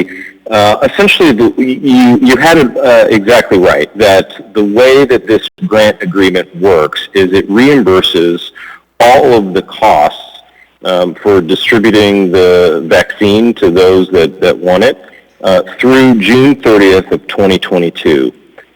Typically, the way that a grant like this works that comes from the federal government is any funds that we do not spend on these purposes by that date will be returned to the state. Then the state then returns, because I'm assuming that there are probably other municipalities or cities within Alaska that are getting the same type of funds. So then on June 30th, 2022, whatever the state has not used will be returned to the federal government. And then they get to decide at that point, do they reappropriate it somewhere else? Does it just go back into the general treasury? But it would be up to them.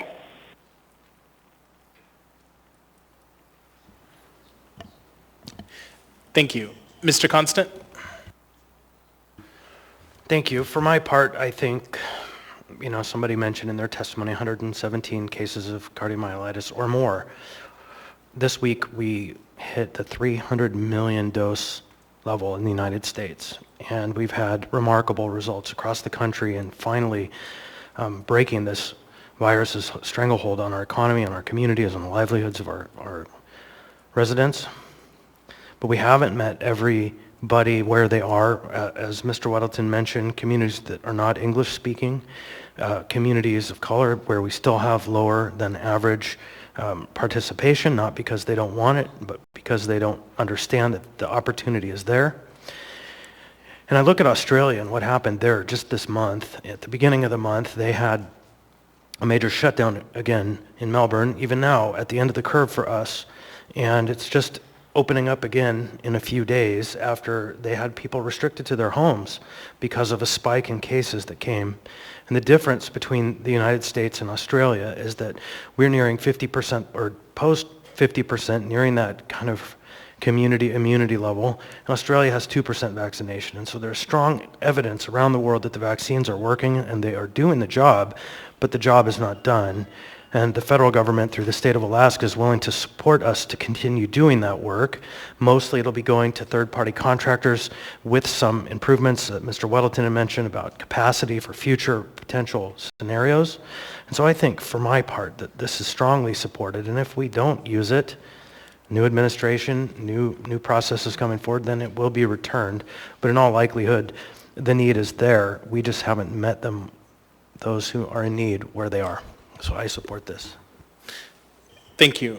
Mr. Slivka? I just wanted to clarify through the chair, because it was mentioned a number of times, this is a reimbursable grant, so we're not going to get $14 million and figure out how to spend it. We're going to have a plan for whatever we want to do, and if money gets spent, then we will request reimbursement, just to be clear. Thank you. Seeing no further discussion, members may proceed to vote.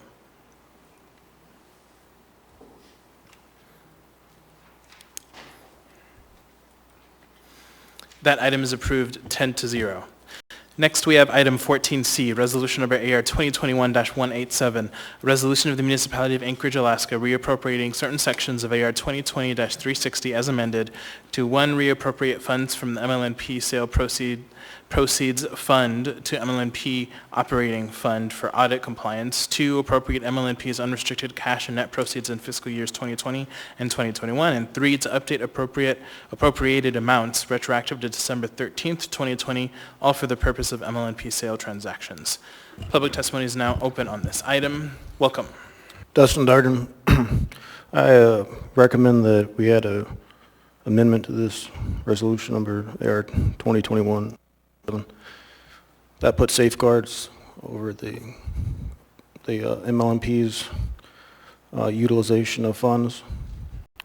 That we put safeguards in an amendment that clearly stipulates that the organization or the monopolization of power grids by global nationalists that would want to shut down our power grid or hack our power grid, that has recently happened through the current federal administration, not transpire here in Anchorage, Alaska.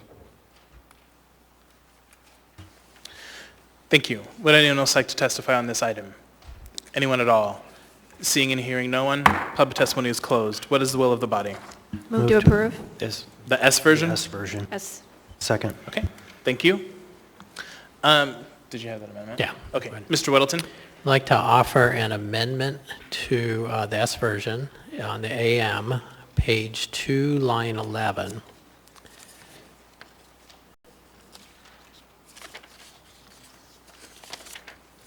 It's the back. And that is just to change the number on the fund certifications.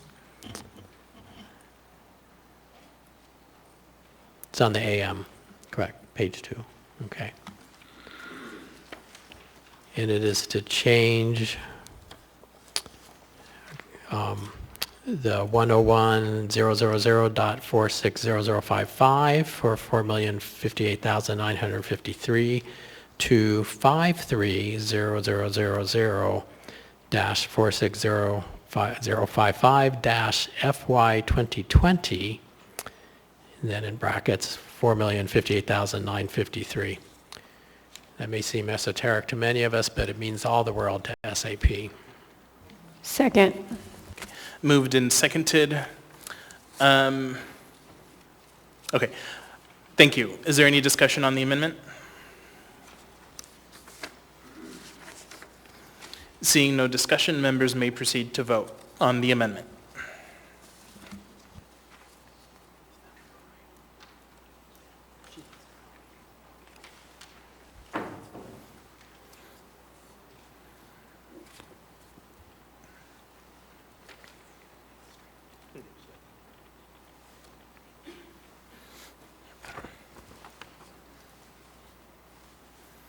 That amendment is approved 10-0. We're now on the main motion. Is there any discussion? Ms. Zalatel? Thank you. Just a question. All of these changes, as detailed, are all at the recommendation of BDO, our external auditor. Is that correct? Through the chair, Alex Lifka, CFO. Yes, that is correct. Thank you. Thank you. Seeing no further discussion, members may proceed to vote on the main motion to approve.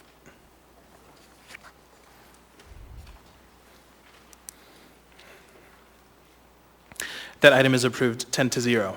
Next, we have item 14D, resolution number AR 2021-188, resolution of the Municipality of Anchorage appropriating the proceeds from United States Department of Transportation Maritime Administration better utilizing investments to leverage development grant when tendered in an amount not to exceed $25 million to the Port of Alaska Capital Improvement Projects Fund and the Port of Alaska Department for the purpose of the Port of Alaska Modernization Program Petroleum and Cement Terminal. Public testimony is now open on this item. Would anyone like to testify? Welcome. Dustin Darden, I recommend that we vote no on this due to the recent waste of funds that went into the Port of Alaska, regardless of where this money's come from. Until we have an administration that's capable of comprehending actual facts and moral compass, I think we should postpone this indefinitely. Thank you. Would anyone else like to testify on this item? Anyone at all? Seeing and hearing no one, public testimony is closed. What is the will of the body? Move to approve. Second. Moved and seconded. Is there any discussion on this item? Seeing none, members may proceed to vote.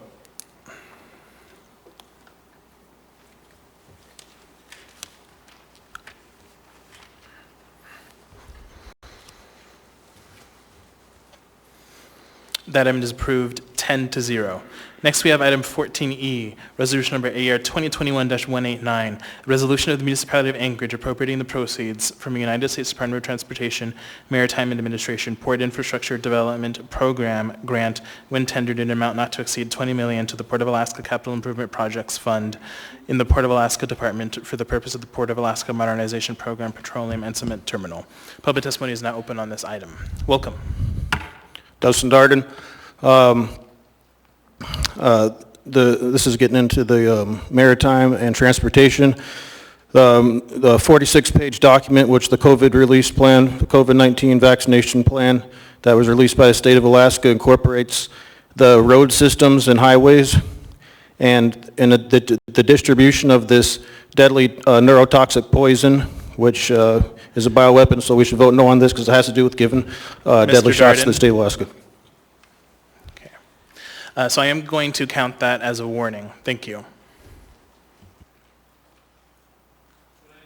Would anyone else like to testify on this item? Anyone at all? Seeing and hearing no one, public testimony is closed. What is the will of the body? Move to approve. Second. Moved and seconded. Is there any discussion on this item? Seeing none, members may proceed to vote.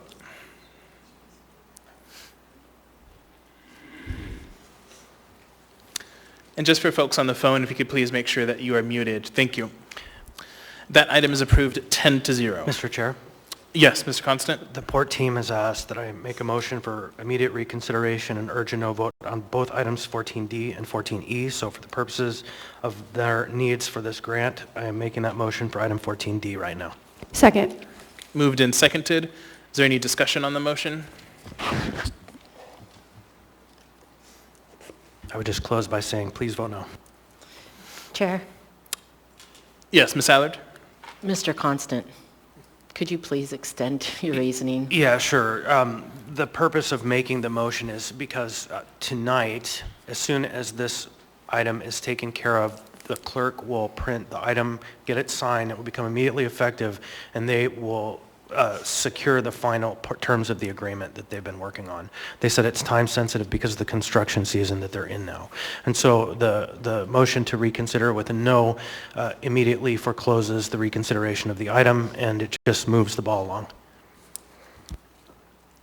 Thank you. Seeing no further discussion, members may proceed to vote on the motion for immediate reconsideration.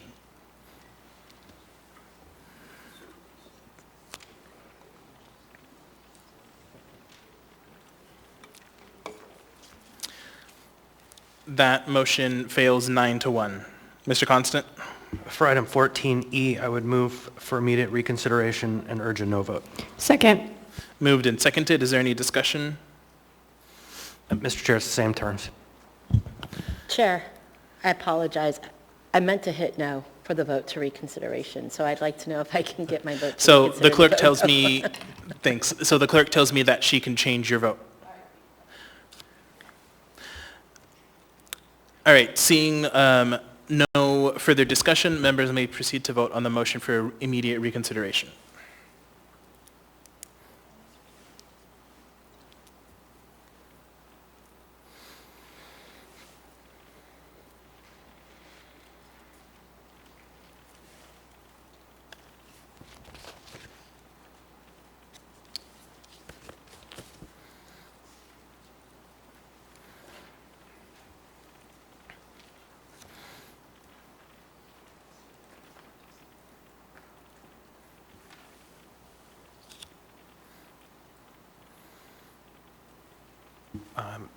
It looks like 14D is queued back up. Okay. Thank you. So just for the record, it looks like the clerk had to switch items. So the previous vote was on 14E, now this is on 14D.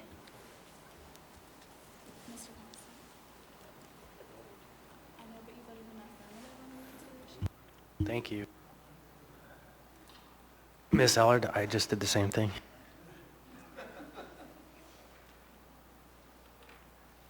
That motion fails 10-0. Thank you, everybody.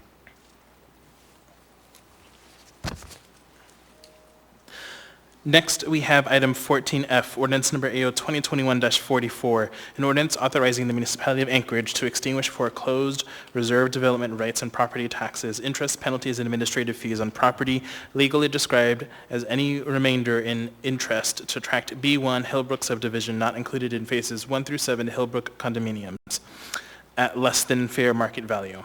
Public testimony is now open on this item. Would anyone like to testify? Anyone at all? Seeing and hearing? All right.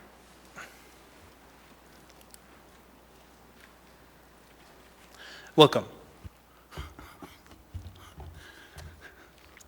Good evening, Ron Oliva. You took it down, but if this is a foreclosed property, and I don't want to take you around the universe, but to stay focused, this is the notice of foreclosures here in the municipality of Anchorage. I asked forgiveness last year because I was late with the first payment, but made a full payment in August 15th. But the fees and penalties were almost $10,000. Now I want to show you what's coming, as these are foreclosures. These are people who couldn't pay their taxes or couldn't pay the penalties and interest. Now worse than that is recently there was a real estate auction. I don't know if you saw that, but 25 properties went on the market. Now, it's coming. And if you don't look at these taxes and take a look at why they got into that pinch, those are going to go into foreclosures, and a lot of people are going to suffer. So when you did that little, I forget what it's called, spending spree, quickly, lame duck of 51 million, I think you should have put your priorities in order with these taxes and penalties and helped out some of these people.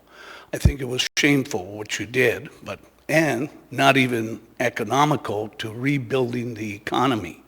So I'm suffering, I'm in foreclosure, just didn't fall into place for me. And I will tell you and describe later all the failure of the purchase of my property.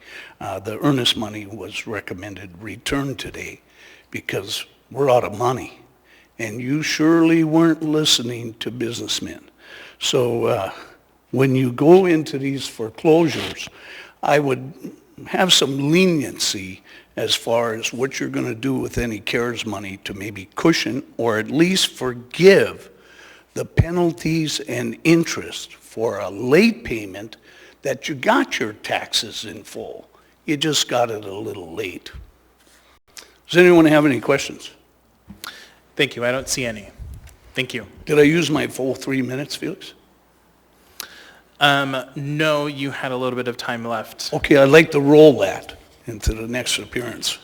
Yeah, not how it works, but thanks, Mr. Oliva. Dustin Darden, if you have to use the word legally, red flag. Thank you. Would anyone else like to testify on this item? Anyone at all? Seeing and hearing no one, public testimony is closed. What is the will of the body? Move to approve. Second. Moved and seconded. Is there any discussion on this item? Ms. LaFrance. Thank you, Mr. Chair. I have a question for the administration, actually two questions.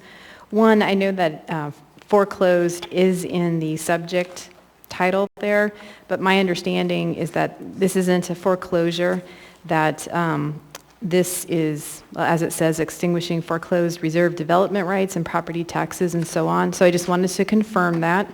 And then two, regarding development rights, I understand too from the memorandum that there wasn't any interest in those development rights. What would happen if there was interest in the future? Or would it, in terms of staying as open space, is it a possibility for it to be developed in the future? Thanks. Through the chair, this is Robin Ward. Can you hear me? Yes, we can. Okay, through the chair, Mr. France, yes, I will confirm the development rights were foreclosed on years ago. We have been trying to research whether or not the development rights are possible. This property, I believe that there are appendices that show the grade and the fact that there is a utility easement that takes up a fair amount of one side of this property, and there is a utility pole in the middle of this property. This is a remainder portion of a tract for the condominium. We could not find any opportunity in the future where this would be most likely developed. Therefore, after many years of having it on our books as foreclosed reserved development rights, we've determined that most likely would not in the future be developed. Therefore, we are requesting that they be extinguished, and this property would be made to be common area for the condominium. Great, thank you so much. Thank you. Seeing no further discussion, members may proceed to vote.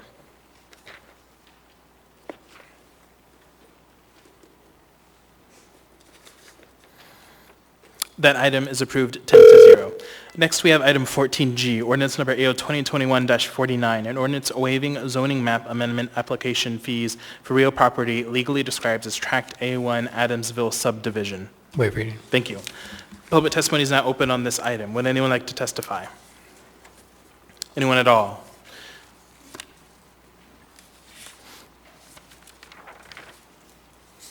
Welcome. If the recipient of this proposal is not present, this should be a no vote. Thank you. Would anyone else like to testify? Anyone at all? Seeing and hearing no one, public testimony is closed. What is the will of the body? Move to approve. Second. Moved and seconded. Is there any discussion? Is there any discussion on this item?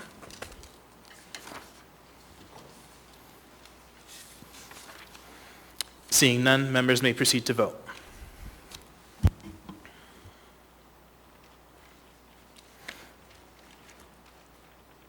That item is approved 10-0.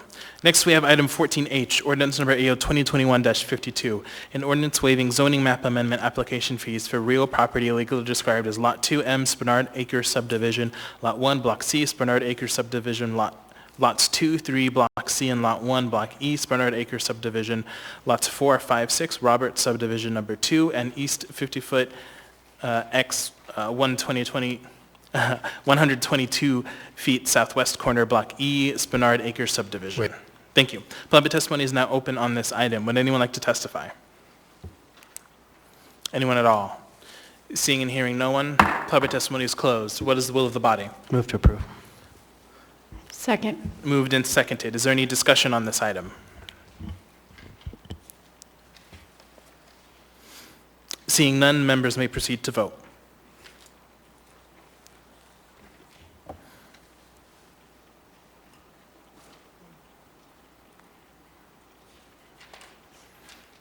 That item is approved 10-0. Next, we have item 14I, ordinance number AO 2021-46, an ordinance amending Title 21 by adding a new section 21.03.115 small area implementation plan. Waive reading. Thank you. Public testimony is now open on this item. Would anyone like to testify? Anyone at all?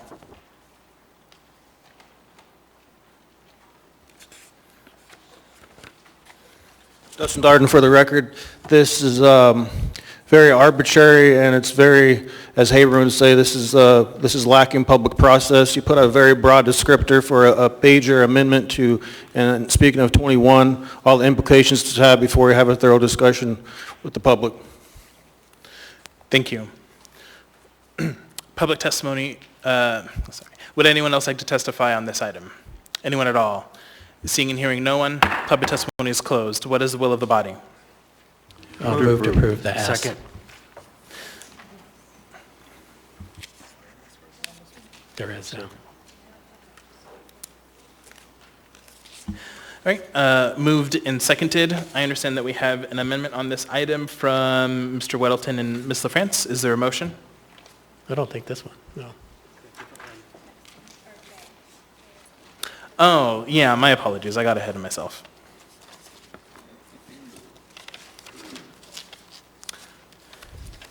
Mr. Weddleton? Just regarding the process on this, this is something that springs from the land use plan guidance, and it also went through the Planning and Zoning Commission with a full public hearing process. We addressed a variety of issues at the Community and Economic Development Committee this last Thursday, and some of the comments brought up there, really just for clarity, are in the S version. And I'm not sure, did we have a recommendation on this? Do you remember? I don't know that we actually ended up recommending approval or not. Okay. I won't say that we did, I'm not sure. But we did cover it well. Anyway, so I recommend approval. Thanks. Thank you. Seeing no further discussion, members may proceed to vote.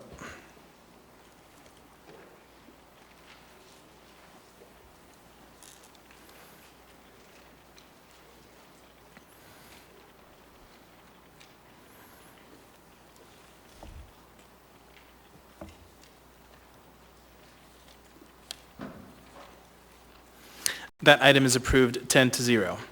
Next, we have item 14I, ordinance number AO 2021-46, an ordinance amending Title 21 by adding a new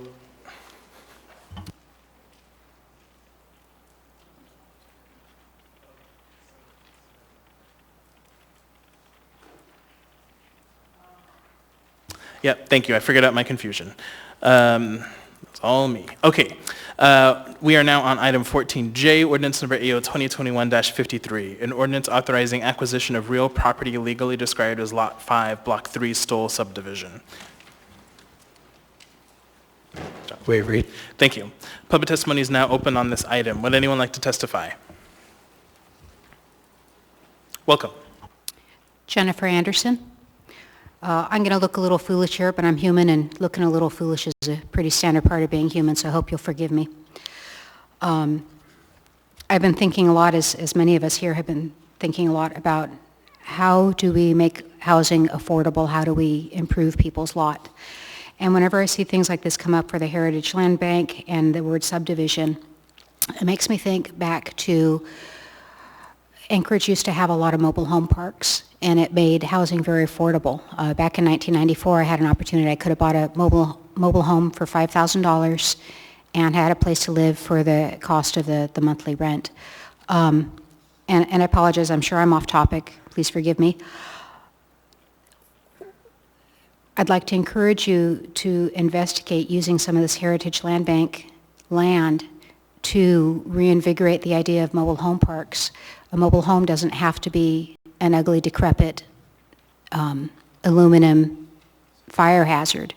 My husband and I looked at some really nice, inexpensive homes over at Cary Homes, and they had some really reasonable ones, well under $100,000.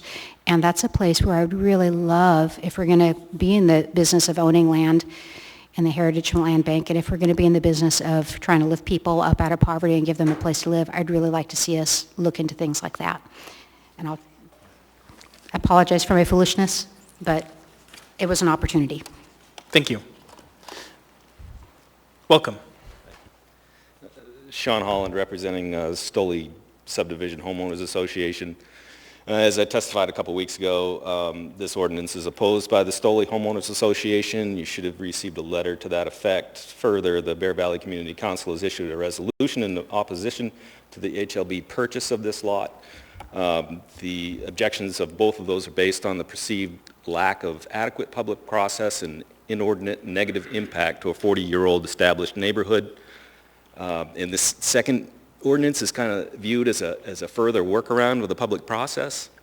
I guess personally, I'm challenged to understand how pulling this lot out of the tax base to provide access to a lot that has little potential for development is a good use of public funds. There's already platted road access to this lot, to the current HLB property. I'm not sure, both those lots fall off near vertical. I don't know if any road design has been done to kind of show that it is more economical than the currently platted road access. Further, there's already a platted pedestrian access across this lot that's being proposed to be purchased. But really, you're not going to access the park from either one of these parcels. As I said, it's near vertical as you go over the side. There's no reasonable access to Chugach State Park there. So the homeowners association preference is to maintain this lot as privately owned for future residential development. Thank you. I do have a question from Ms. Allard. Thank you. We have a slightly similar situation going on over off of our Highland Road where there's a trail, but the trail is going to, and the community members that come from different areas are going to impact the fire lane. Mm-hmm. And it's dangerous. We had 75 plus cars there at one day, and we actually had a fire there in 2019, and it wasn't able to be accessed.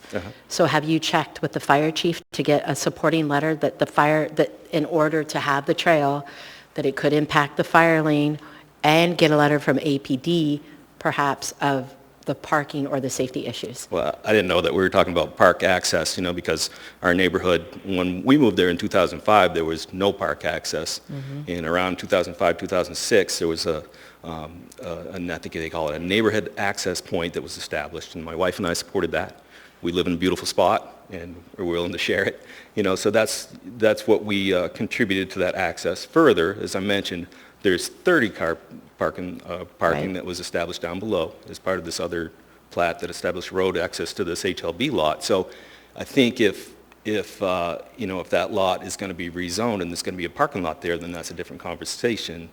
I guess my conversation is that I personally don't think this is a good use of public money, and I think my neighbors feel like the public process was not proper. So.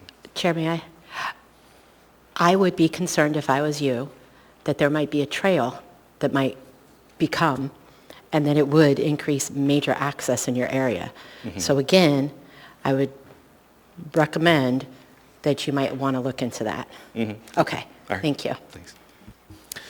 Thank you. Mr. Presbydia? Thank you. Sir, I just have sir, can you come back for just a second? Sorry. I just want to make sure I'm right over here. I want to make sure I understand clearly what you said. You said that the concern of the community council is lack of public process, neighborhood impact, good use of funds. But the piece that I want to make sure I understand is your understanding that there's not access to the park from this parcel?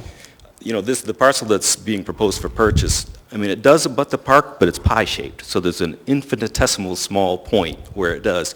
But, I've flown over that area a million times, and it's near vertical to get down to Rabbit Creek from there. So there's certainly not a sustainable trail that's going to be built down through there. And I guess personally, I think it would be really hard to even access the park from there. And then lastly, you said that there currently is a trail access in that area, is that correct? The ordinance speaks to a social trail, and I've lived there since 2005. I'd never seen anybody use it until this past weekend, and then I saw some people coming through it. So, I don't think that the pedestrian easement is cleared. I think the current property owner is okay with another trail that goes through there. That's not my business, it's if they don't mind people using that, then that's fine. So as a homeowner in the area, you haven't seen a significant sort of pileup of cars parking in that area in order to access the park from that area? Not that area. It's kind of shaped like a Y up there. We have significant use of our neighborhood access point, probably 100 cars at a time this weekend, which is a beautiful weekend, and it's higher than most, but significant use, yeah. Thank you. Thank you, sir. Thank you, Mr. Chair. Thank you. Welcome. So, I propose one of the most prestigious organizations that we recognize here in first responders, the fire department, in this ordinance, and we used them as a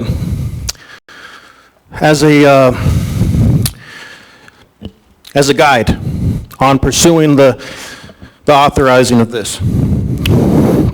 Now, what the fire department in the United States of America, which makes them unique, and if you're scratching your brains, you're already tracking me, they actually made a stipulation in the authorization of their buildings that makes them very unique, that they do not allow radiation towers to be placed on top of their buildings. So I make the amendment, I request the amendment. So, Mr. Darden, you are not being on topic with your testimony. So I have given you multiple warnings to be on topic with your testimony.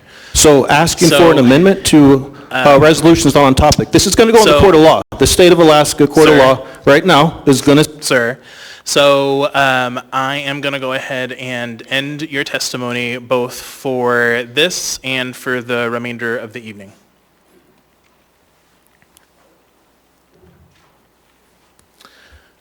Welcome. Sorry, could you turn the mic on, please? Yellow button. Yeah, there you go. Todd Brownson. I'm not really, I apologize, I'm not really familiar with this particular situation, but I would be opposed to HLB purchasing land in this way. I've proposed several other options for trail access, and I think there's lots of other options, and I wish that the Assembly would use people in the community that know how to get these things done, rather than purchasing land for HLB that's just going to sit there and not do anything. I wish I knew more about this, because I'd have probably a lot more to say, but appreciate the time. Thank you. Would anyone else like to testify? Anyone at all? Seeing and hearing no one, public testimony is closed. What is the will of the body? Move to approve. Second. Moved and seconded. We do have an amendment on this one by Assembly Members Weddleton and LaFrance. Is there a motion? Well, I have not on that amendment, actually, but I was asked to postpone this to the first week of a meeting of July. Sorry. Second. Sure, we can go ahead and start with that. July 14. So moved and seconded. Do you want to speak to the motion, Mr. Weddleton? You know, that was a request from the incoming mayor. I don't know why, but I thought it was respectful to offer that amendment. I don't support it, and I can speak to that.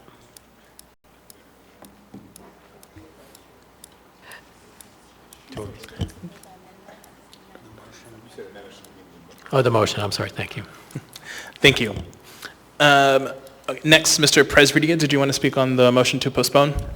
Yeah, I was going to speak on the main motion, but I'll speak on this. I don't support the motion to postpone. I think this is an action we needed to take tonight. Thank you. Thank you. Ms. Zolotel, did you want to speak on the motion to postpone? I was actually going to ask if Ms. Ward had any thoughts on postponement or the administration. Thank you. Thank you. Ms. Ward? This is Robin Ward, through the chair.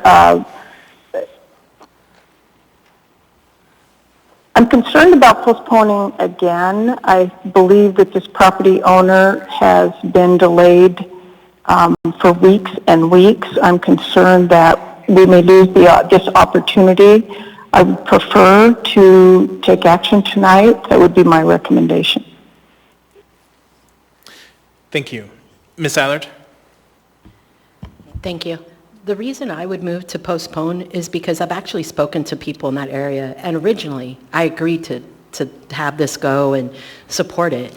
But when I found out how many people were actually against it, it's alarming. And the reason it becomes alarming is because I'm not understanding why the administration is putting it forward and not the district representatives. And I don't know if it's to keep hands clean, because I believe there's going to be a trail developed, and this is very alarming to the people in that district. And I would just kindly request that since the oncoming administration knows more detail about it, I don't think postponing it would hurt anything, and then they can then speak to the representatives to that district to explain why, and then perhaps we can maneuver something that might be a little bit better. Thank you. Seeing no further discussion, members may proceed to vote on the motion to postpone.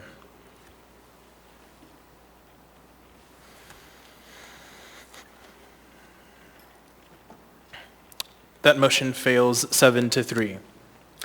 So we'll go ahead and go back to the amendment then by members Weddleton and LaFrance. Amendment number 1, is there a motion? Move amendment number 1. Second. Moved and seconded. Who would like to speak to it? I can go ahead and start. So this amendment is offered to add a whereas paragraph providing an assembly finding and acknowledgement that the uncertainty surrounding the municipality's future plans for this parcel is very concerning to the residents in the area, and specifically creating a trailhead or parking lot on the parcel, as that could alter the character of the subdivision, which is 40 years old. And then it adds in Section 3 that the real property shall not be developed into a trailhead or parking lot to access Chugach State Park. Thank you. Ms. Zolotel on the amendment.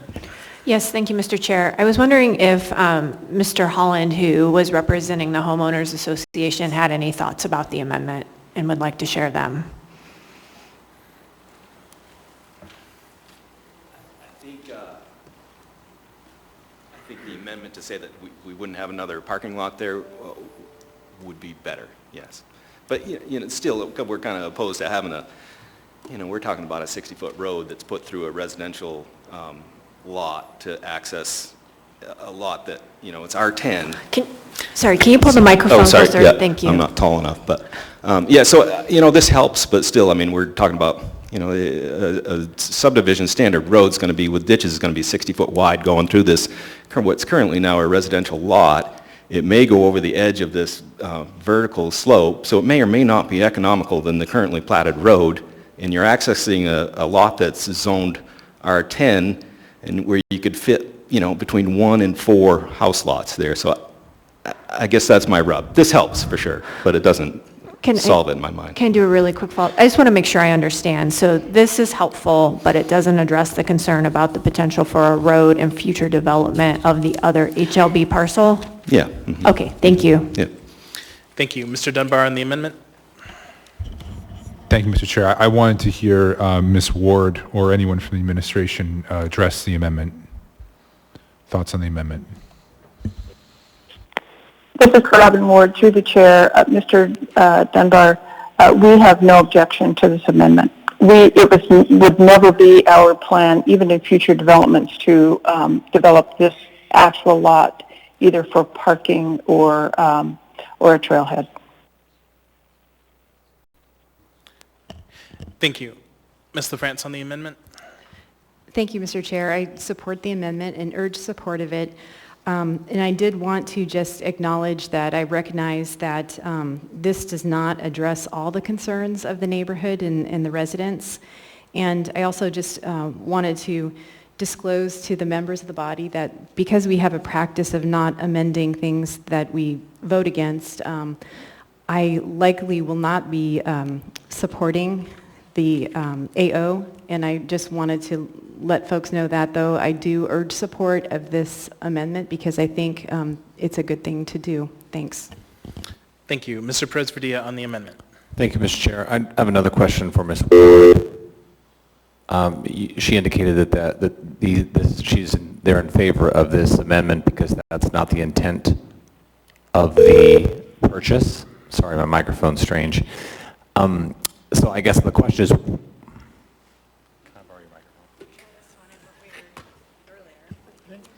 okay, is this any better? Yeah. My question to Ms. Ward is, what is the intent use of this property if it's acquired? To the chair, Mr. Presvedia, it would be for access to the larger parcel behind. So it would have what's called an IGP, which is public access across this lot. But we have no plans whatsoever for any kind of a trailhead or a parking lot. Thank you. Ms. Allard on the amendment. Thank you. This is Ms. LaFrance's district, and I'm going to support her on the amendment, and along with her, I will also support a no vote on the overall AO. Thank you. Seeing no further discussion, members may proceed to vote on the amendment.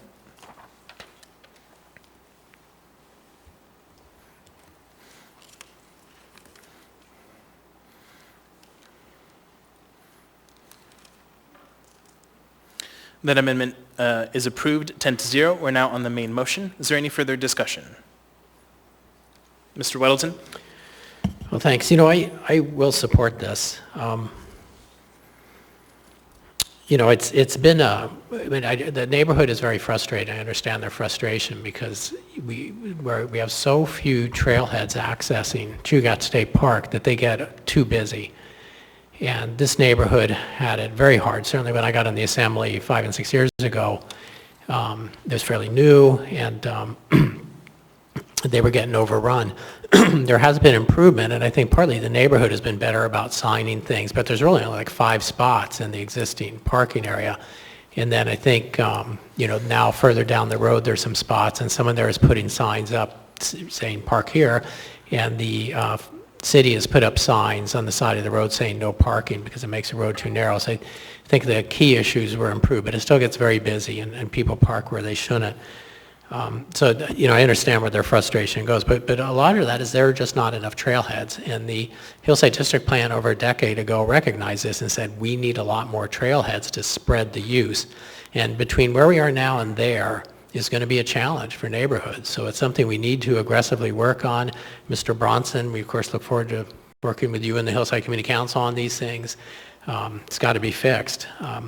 But in this case, it really, even though the larger lot, the 40 acres, is designated in the Hillside District Plan as a potential trailhead, this item is really just about bringing access to that acreage in an economical way. That acreage has, HLB is self-funding, they're supposed to make money for the city and manage the properties, and without affordable access, there's no value to that property, whether it's 1 or 10 homes that would be on there. It's not perfect land, but we build on some steep land on the hillside now because that's what's left. So it's just paving the way for the future. It could be a very distant future, I expect. But if we don't have good economical access to there, we are selling the citizens of Anchorage short on the value of our city land. So I recommend approval of this. Thank you. Thank you. Mr. Constant? Yeah, thanks. What brought me to public service was an effort to get a dog park in my neighborhood. And at the time, there were 3 dog parks, really 2, Connor Bog and the University. And imagine Anchorage as a community has higher than average national dog ownership rate, so more than 50% of homes. So roughly 150,000 people with 2 parks. So in the process of trying to get a neighborhood scale dog park, every horrible was paraded out about what nightmares will come if we do this. My neighborhood is suddenly going to become the one place where everyone in Anchorage goes. And to some effect, that is a true sentiment at the beginning of a process to provide more access points or more functional use areas for certain functions. And so I hope that we continue this process of seeking ways to make the access that's available more usable, more safe, and more available. And so I think this, although we recognize this property is not intended to be a parking lot, is part of a conversation about providing safer, better access to all of the assets the municipality has for our residents. It's a core value of mine, and I support it. Thank you. Ms. Allard? Thank you, Chair. Can I ask a question to Mr. Weddleton, please? Mr. Weddleton, Mrs. LaFrance, her amendment passed. So are you still looking at putting in a trailhead somewhere down the road? Because that's what I'm hearing, that we need more trails, but we just said we don't want to. Or are you using that land to get to the trail? The piece of property that is proposed to be purchased here, we've agreed would not be used for a trailhead or parking for a trailhead.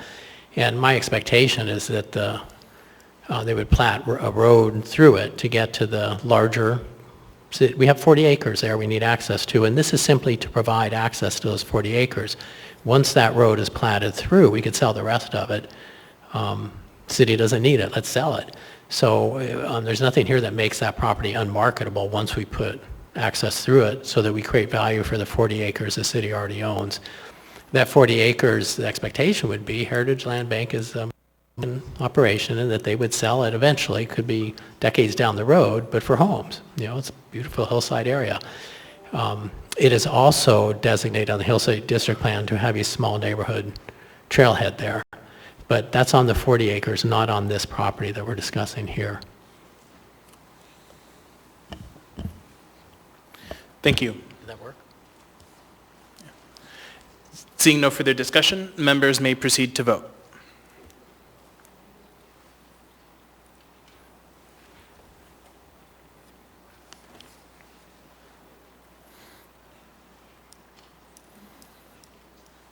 That item is approved 7-3.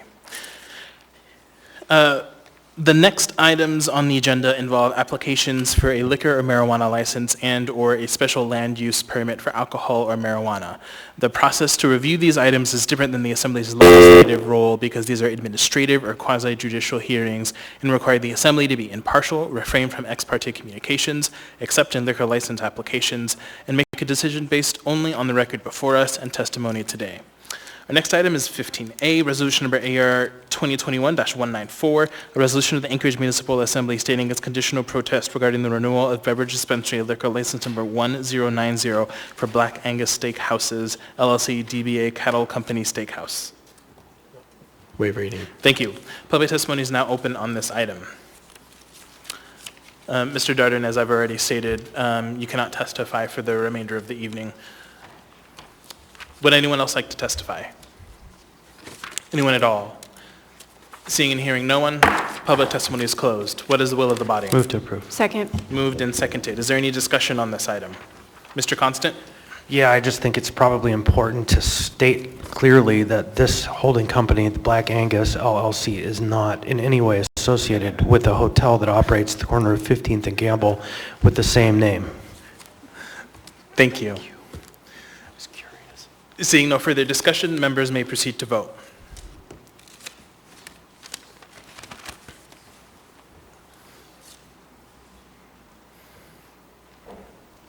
That item is approved 10-0. Next, we have item 15B, resolution number AR 2021-195, resolution of the Anchorage Municipal Assembly stating its conditional protest regarding the renewal of club liquor license number 5236 for Anchorage Elks Lodge, number 2868, DBA Anchorage Elks Lodge, number 2868. Waive reading. Thank you. Public testimony is now open on this item. Would anyone like to testify? Anyone at all?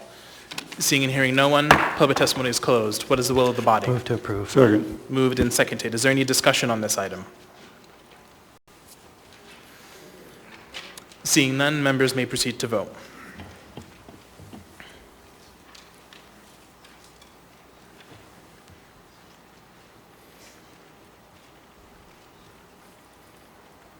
That item is approved 10-0.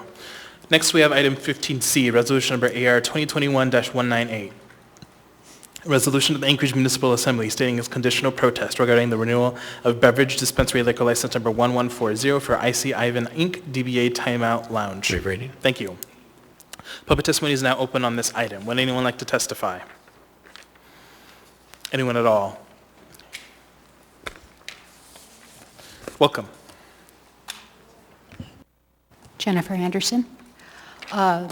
Folks may not be aware, the Timeout Lounge is located around the corner from the proposed homeless day services facility at the former Alaska Club on Tudor. And I actually think this is probably a good move if we are going to have the homeless services right there. One of my concerns with the homeless services was the proximity to liquor stores and bars, and I just thought that that would undermine the efforts that they were doing at the homeless services place. So I'm glad to see this. Thank you. Thank you. Would anyone else like to testify? Anyone at all? Seeing and hearing no one, public testimony is closed. What is the will of the body? Move to approve. Second. Moved and seconded. Is there any discussion on this item?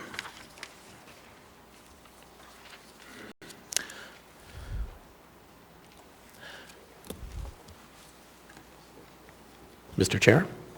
Thank you.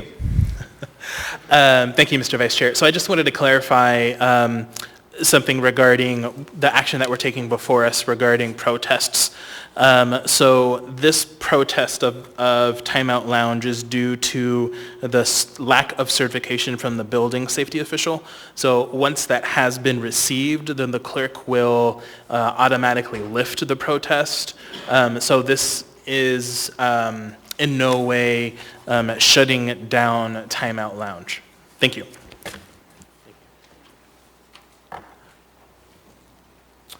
All right, seeing no further discussion, members may proceed to vote.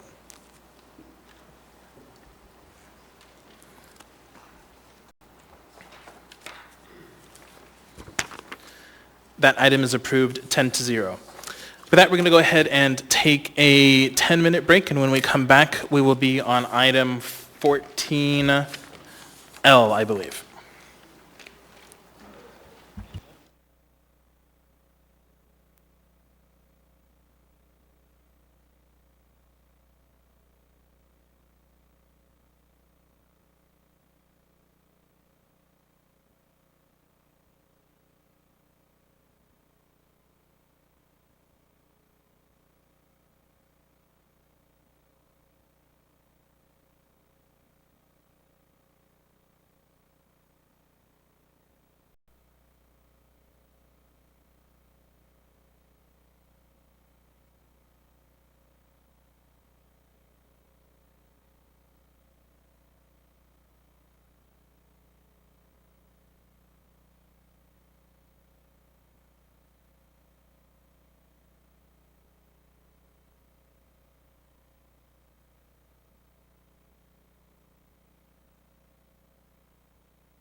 Let's go ahead and get back to business.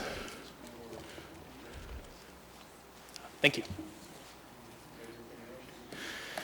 All right, next we have item 14L, ordinance number AO 2021-55, an ordinance of the Anchorage Assembly establishing a municipal license requirement for homeless and transient shelters by adding a new chapter of the Anchorage Municipal Code and other related code amendments. Public testimony is now open on this item. Welcome. Jennifer Anderson.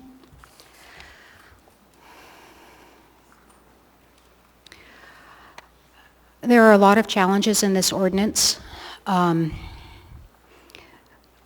people more eloquent than I have already brought many of them to your attention and have discussed them and how they will impact their shelters. I'm going to look, I have concerns about the section about minimizing neighborhood impacts.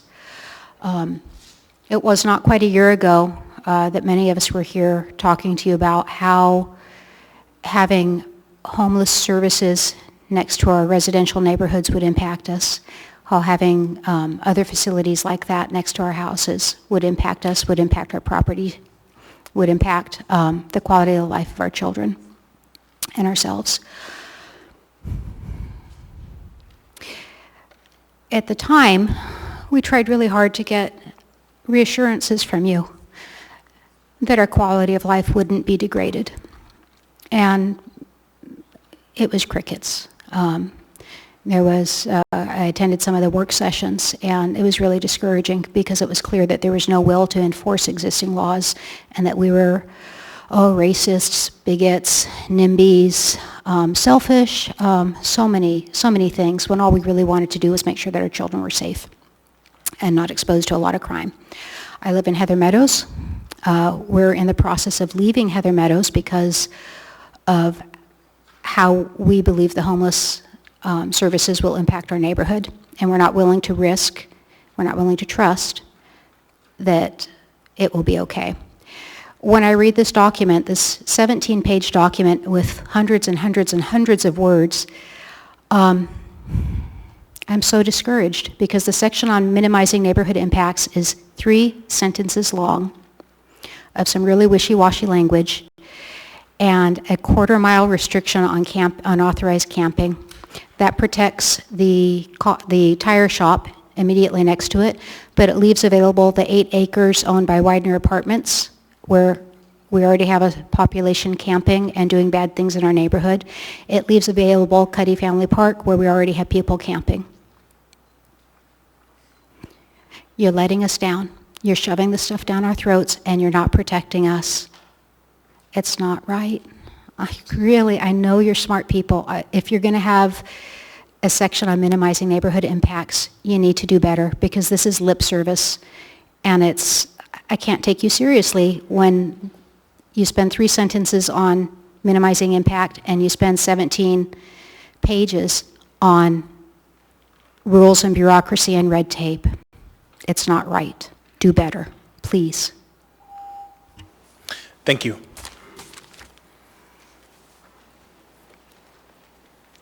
Welcome. Hi, I'm Sherry Laurie from the Downtown Hope Center. I'm the Executive Director of the Downtown Hope Center, and I'd like to share my thoughts on the shelter licensing policy proposed by the municipality. While I appreciate the effort to put together a comprehensive policy, and you guys worked really hard on that, I realize a great deal of thought has gone into writing this document, and there are several areas, though, that I just wanted to bring up. To start off with, I'm really aware that our shelter is not really impacted by this because we're in a B2C zoning, so the Downtown Hope Center will not be impacted at this point unless there's some loopholes in it. So we're grateful for that. I'm standing here in support, though, of the Gospel Rescue Mission and the other shelters that will be impacted by this. The shelters in Anchorage are all nonprofit 501c3 organizations. We are not for-profit businesses. We have boards that oversee us and set policies. Some boards, like the Rescue Mission, have had boards for years and years and years and done a great job. So I do not support this AO for shelter licensing. Even the director of the health department recommended against this document. A quote that she said, the level of involvement of the assembly into this process to request reports of violations, hold hearings, and or apply additional sanctions into workplace plans seems to set apart from other AHD regulations, and in that way we could see, could be seen as burdensome and or discriminatory. And she also makes the observation that though it may not be the intent of these regulations, there's potential for this process to burden the providers related to cost and human capital. So she's already seen some of the shortcomings in it, and I know some of you have said that that was from the very first version, but I think it was since then, it was one of the other revisions of it. But she did not make a favorable statement about it. As Assembly members, you need to rely on the expertise of professionals in the field of the ordinances you propose. You're placing a burden of oversight on shelter licensing on the Director of the Health Department, yet you're ignoring her wise words. In addition, every shelter director signed a letter written by Dr. John Morris. I think you've all seen it, the new homeless coordinator. It's testifying that this is not the time to put additional burdens on currently overloaded shelters as we recover from the pandemic and adjust our capacities. All the shelters signed that. With the decommissioning of the mass shelter at Sullivan, our focus and efforts need to be on absorbing the people that will exit our community in need of shelter. The time, effort, and money we have all spent commenting and attending meetings regarding licensing could have been spent in planning for what's coming up in a couple months. I keep hearing comparisons of shelters to assisted living and childcare licensing, but that's very different. Assisted living and childcare are families putting their loved ones into a business. That business is licensed as a business to make money. Shelters don't make money. We are serving purely to take care of people out of the kindness of our heart and the love of God for the faith-based shelters. Thank you. Yeah. Mr. Weddleton? Yeah, thank you. And you know, I know there's not supporting this, but appreciate your expertise and the work that you do. So, you know, it is important. You're nonprofits, you're faith-based, you're doing this the best of motivations. Yeah. That does not guarantee that they're run well. And that's the scary thing. You know, for me, this is to protect neighborhoods. And tell me a nonprofit, faith-based, wonderful people. We had a crisis down at 3rd Avenue, and we can't let that ever happen again. Now, we've heard just enforce the laws, and that's an important component of that. But also, there were policies there that led to problems. And that's, how do we prevent that from happening? We had no tool, and I'm told that, well, it's ended, so we must have. The tool was a worldwide pandemic. What do you recommend we do, though, to prevent that kind of problem? And I don't think we'll see it from those people again, but it is clearly out there, and there's clearly fear, reasonable fear of that. How do we get rid of that? Well, there's two issues here. I think there's a new administration coming in that has a whole different plan, and I've already talked to them about it. It's completely different than this B3 zoning. So why not wait the 3 weeks and see what plan they present, and then look at whether changing zoning or licensing shelters. They may have a whole different direction that they want to go, which they do. So I think that's number one. The other thing is those shelters that are doing well, like I have the same certificate that Rescue Mission has. We're under the same organization. They have a whole certification it's a book, I almost brought it with me tonight, that is a process for us to be certified. So we don't need to undergo that with 2 organizations. So maybe grandfather the ones like Rescue Mission and the ones that are doing a good job. Now, I don't know where Awake is in any of this. They're a women's shelter like us. I haven't heard from them. But I think wait and see what the new administration has planned before putting everybody through this process of disrupting this community with B3 zoning. There's so many people that will be impacted by this. Thank you. Ms. Excuse me, Zolotel? we're actually on licensing now, not B3 zoning, but Well, I mean, gotcha. approving the Just for the B3 world. shelters in B3 zoning, yeah. Thank you. I just wanted to provide the clarification for the record because I asked about Awake. It is a transitional living facility and not a homeless and transient shelter for under Title 21. Okay. Didn't know that. Thank you. Thank you. Welcome. Hi, my name is Irene Quidnow. I have a couple points that some of them I already pointed out at the work sessions. You have made quite a few changes, but what hasn't changed is powers of the department. Under point 6 now, it says investigating shelters and applicants, and it keeps going on, whom you all can investigate with this licensing. With this license, you are making yourself the accuser if something is not right. You're making yourself the investigator, the judge, and the jury. So if a shelter gets, according to you, is not within the guidelines, where would the shelter go if they feel they are discriminated against or the accusation is baseless? Usually, if there is some other department that deals with it and they have a concern, they can go to their assembly members. But if you are the people who are accusing and judging and investigating and judging and doing the final decision, where do the shelters have a recourse to go against that? It gives you very broad powers. It also says under the investigating part that even individuals associated with licensees can be investigated. That means you technically can investigate the whole family of somebody who is a licensee. That should not be.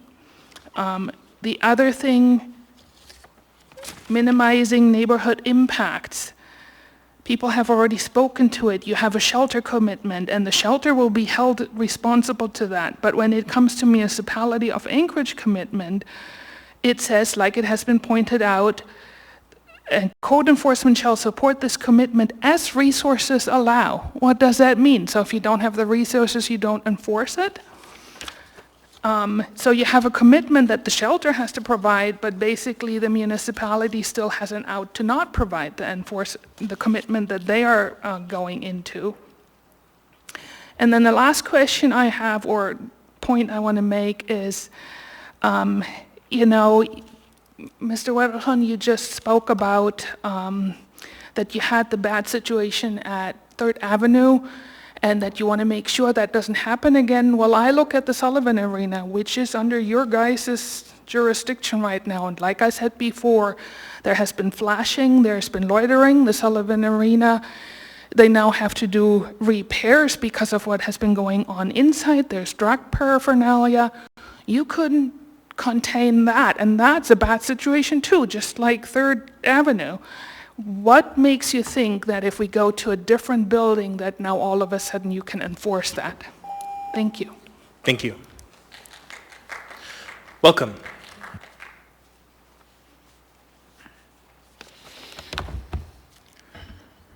Good evening. My name is William Topol.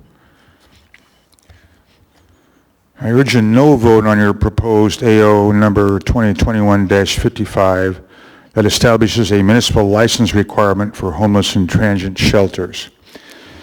In your purpose and intent on page 1, this proposed ordinance reads, quote, "The requirements of this chapter are not intended to be overly burdensome on homeless shelter operations. The intent of the Assembly is to permit homeless and transient shelters to locate and operate with as much autonomy as is reasonably allowable." If this purpose and intent is true, then why all of the 15 pages of this proposed ordinance? 15 pages. Okay? As someone once said, if it ain't broke, don't fix it. Okay? I would rather the private sector to provide the options through competition for those in need and for those who would pay for those services for those who need them, like donors and the churches, the latter of whom could be the primary operators and funding sources, not an expanding government. If by passing this proposed ordinance, any private or faith-based shelters close, then the city could become the primary provider with no competition, and us taxpayers will eventually pay for any muni-owned and muni-operated homeless and transient shelters. This will eventually encourage the growth of these shelters. We don't want to enable bad behavior, but encourage a change in attitude and give these people a new start. Vote no on proposed AO 2020-55 to protect the current private operators and us taxpayers. Thank you. Thank you. Welcome. Hi, Dr. Michael Sabat. I have mixed feelings about licensure. Licensure provides oversight, but there's a tremendous potential for abuse. And in the situation we have here with our current homeless shelters, I think that you're taking money away from them for licensure and preparation for licensure that would be better used to take care of the people that they serve. So based on that premise, if you're going to go ahead and follow your usual pattern of saying, okay, thanks, we're approving it anyway, let's talk about how to lessen the blow a little bit. If these existing shelters are already meeting accreditation requirements, that should be held in lieu of licensure, or should enable licensure without any further requirements. They're already meeting any requirements by qualified agencies, which you guys are not, and that should be good enough. Be aware that by buying buildings and licensing these agencies, you're doing exactly what you said you didn't want to do. You are in the shelter business. That puts you squarely there. That gives you the responsibility. You're asking for the responsibility, you're going to get it. Be aware that when you start out down that path, it's incremental. Whatever regulations you have in place now will only grow. And if you don't think that's true, look at hospitals. Hospitals close because they can't meet the burden of regulation, and then people don't get the services they need. One further thing is, if you're only worried about oversight and you care deeply about the mission of these shelters, there should be no charge, no fee for the licensure, no fee for the renewal, no fee for the auditing. If you guys want to go in and take a look, you make an appointment, say 30 minutes of the manager's time, and you provide any of the services to do the auditing if any auditing is required. No cost to the shelter, period. No interference with how they run their operations if they meet the accreditations. Thank you. I forgot to mention this earlier, but for folks in the line, if you spoke to this issue during initial audience participation, then you cannot speak to this issue again during the public hearing. And I will let folks do with that as they will. Welcome. Hi, for the record, my name is Anna Brawley, and I live in West Anchorage. I actually don't have a position on this particular ordinance, but I wanted to offer some observations as I've been thinking about how to feel about this. First is just reflecting on why we're here now. Some of the members mentioned the issue at 3rd Avenue and the Brother Francis Beans Cafe shelter. I think another thing to keep in mind is that every time that this community has blocked new housing, has blocked changes to zoning ordinances, has blocked proposals to build new housing, to open up those regulations, to allow housing in new areas or even potential new housing, like we heard earlier this evening, all of those add up to the fact that we have fewer people who can afford housing in this community, and that's a problem. So it's really important to understand that homelessness is not just the people we see on the street, and certainly they need our help. But it's a wide variety of people, and many of them cannot afford housing. They can't find a job that pays enough to afford housing. They can't afford to live where they would like to. They maybe have to drive many miles, even in from the valley to the job that they work at, which is 2 or 3 hours of their time every day. So all those things add up, and so now we are where we are. So we either need to decide to allow more shelters, or we really need to be much more welcoming to the idea of more housing. The second point is I was thinking, I'm going to drive home tonight past 2 shelters, basically. One, I think they're technically transitional housing, but we think of them as shelters, Clare House, and one of the recovery centers, which is often people who do not have housing and need help recovering. So what happens if one of those goes south?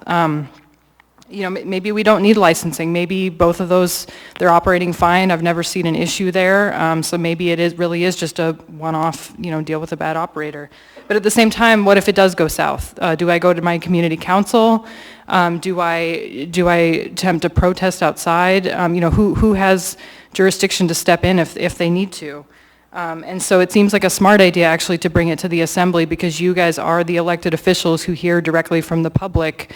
And so that's where these issues are supposed to be discussed in a public forum using public hearings, and that's what licensing, when it works, is supposed to be. So I guess I don't know which way to feel about this, because it certainly is burdensome. We have a lot of good operators in town. Maybe this isn't the right solution, but we have to really consider the problem we're trying to solve, which is we don't want people on our streets, and we want people to have safe housing, treatment if they need it, and the services they need to get back on their feet. So I appreciate hearing the discussion later. Thank you. Thank you. Welcome. Thank you, Jim Wojciechowski.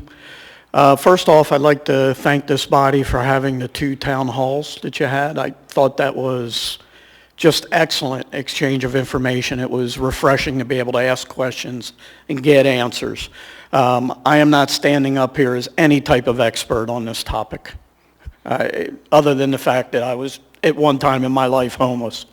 That's neither here nor there. My concern about this licensing is, and I expressed this to you all in an email, is that it's probably well-meaning. I get why you want to do this, but when I listen to the testimonies at those town halls, the vast majority of the people seem to be opposed to this. And there were people there, just like a few of the people here, who actually are, in my mind, experts on this topic. I mean, they're running shelters themselves, and they're doing a good job of it. The email that I sent to you was actually about medicine and what happened to medicine and the delivery of medicine in my career lifetime. And it became obfuscated. I was spending more time feeding a bureaucratic animal of documentation than I was actually explaining things to my patients. And I worry that this is the beginning of that for those folks that are actually running shelters. And I want to express that. That's the sole purpose of me talking about this now. I would urge you to maybe delay some decisions on this. We do have a new administration coming in. Perhaps they have some ideas that are worth listening to. That's pretty much all I have to say. Thank you. Welcome. Yeah, Todd Brownson. I just wanted to say I acknowledge, I think everyone can acknowledge that we have a significant issue in this town with homelessness, and I am invested and interested in trying to help come to a solution, and I really want to thank Mr. Weddleton, Ms. LaFrance. I've spent a lot of time talking with both of you on this topic, and I think that my personal opinion is that after as much time as we've spent talking about this, I think that the licensing piece really should be married to the conditional use permit if there's going to be any meaningful movement on the whole situation, and I would actually support the licensing, but I really would not have any support for the licensing as it's being proposed. And so I would honestly, there's been a lot of effort put into this from a lot of places, and I would just urge you not to push through what's being proposed and to actually follow what everyone else is held to in this town, is that if you bring a bad proposal forward, you either have to start over or you can take a step back, and I would propose you follow what you subject everyone else in this town to, and really look at what you're doing. Thank you. Thank you. I do have a question for you, sir, from Ms. Zalatel. Hi, thank you for your testimony. When you said licensing married to a conditional use permit, what did you mean? I would not support the conditional use permit that's being proposed in the B3 zoning without the licensing.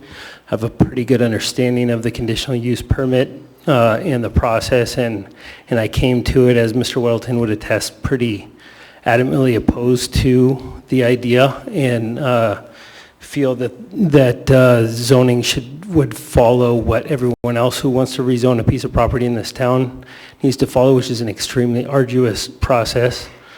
I've spent a ton of time on this. I have a really lot of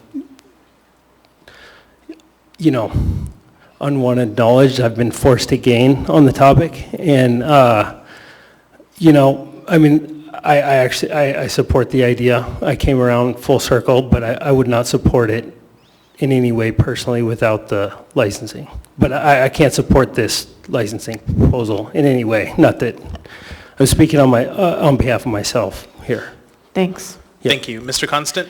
Thanks. So, Sir. Mr. Bronson, you throw out a fine perspective that you wouldn't do the B3 without the licensing, but you don't support this licensing. You stop short of saying what might work in your mind for licensing requirements. You know, I just think that they just go a little too far. And I'm having a hard time here because I think that the way land use is written in Title 20 is way too stringent. And so there's a balance that I don't want land use language to be too stringent. And that's why I like the licensing piece. There's just some specific things in the licensing that I can't get behind, and I apologize because some of it haven't had a time to go through everything, but I know that what I went through and what some of the people I serve on a committee regarding this brought to me were concerning, and I wish I could speak to those specifics, but I just feel that there's been a lot of work done here, and to me it's just not quite right, and I hate to see these things get pushed through because they're really hard to take back. Thank you. Thank you. Welcome.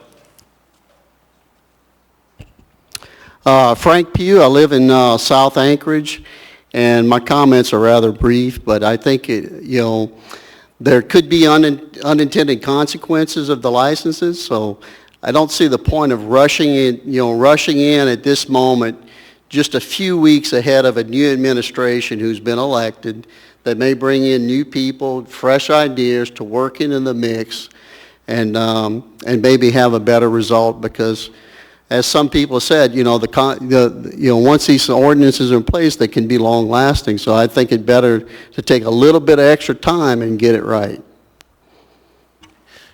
Thank you. Welcome. Joe Varga again. Now, as it seems, it is a kind of a reactionary issue to the overpopulation, right? This is what the issue is, needing a place. Sorry, I'm a little too much. So what I'm trying to say really is, look, we know the next governor isn't going to, next mayor isn't too fond of homeless people. But the problem is, he's not going to do anything to house the homeless. Housing First has always been seen as the issue that, or the solvent to the issue, or at least extra or more transitionary housing. We have a homeless population that's over in over 1,000 with homeless children not really being counted because they don't count as adults. So anything that would move forward the ability for us to transition people off the streets and into homes that help them reach the trauma-informed care they need to help them get them out of the hole they're in, then I'm all for. But we just need to make sure, again, the money that's being said that we're being taxed for with alcohol taxes and extra property taxes gets used for that stuff and not just thrown into the police when we want to defund all that. So I'm all for this.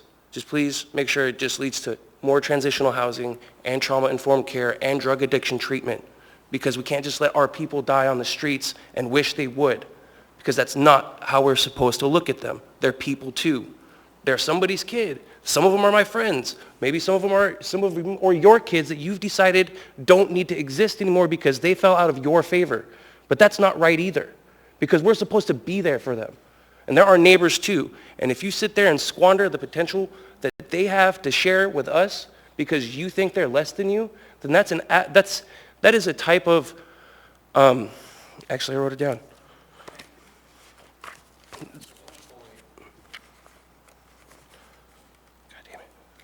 Pardon my language. Here it is. It's practically, because with the way the city goes, it's an affluence-induced superiority complex built on entitlement. It's not that there's poverty. It's not only that there's a poverty and it's part of the way we live and the world that we live in. It's that some of you think that people deserve to be in poverty, and that's not right either. Because we all deserve to exist whether or not we choose to, because we are born here against our will. Thank you. Thank you. Welcome. Hi, my name is Tammy Smith, and I want to say that I do not support this ordinance. I am recommending that you postpone and wait until the new administration is in. As the majority of the people have pretty much said the same thing, they are opposed. I would like to know, in the 16.125.015 under section B, when I attended the town hall, it was my understanding that you guys were going to define good cause, and that is still not defined. So my question to you is, what is the good cause? And how do we know what the good cause is?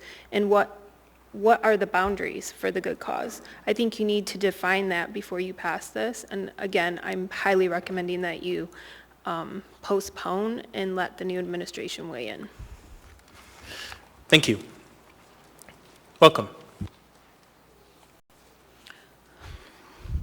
My name is Toby Ventura. I live in Turnagain, and I'm on the licensing thing here.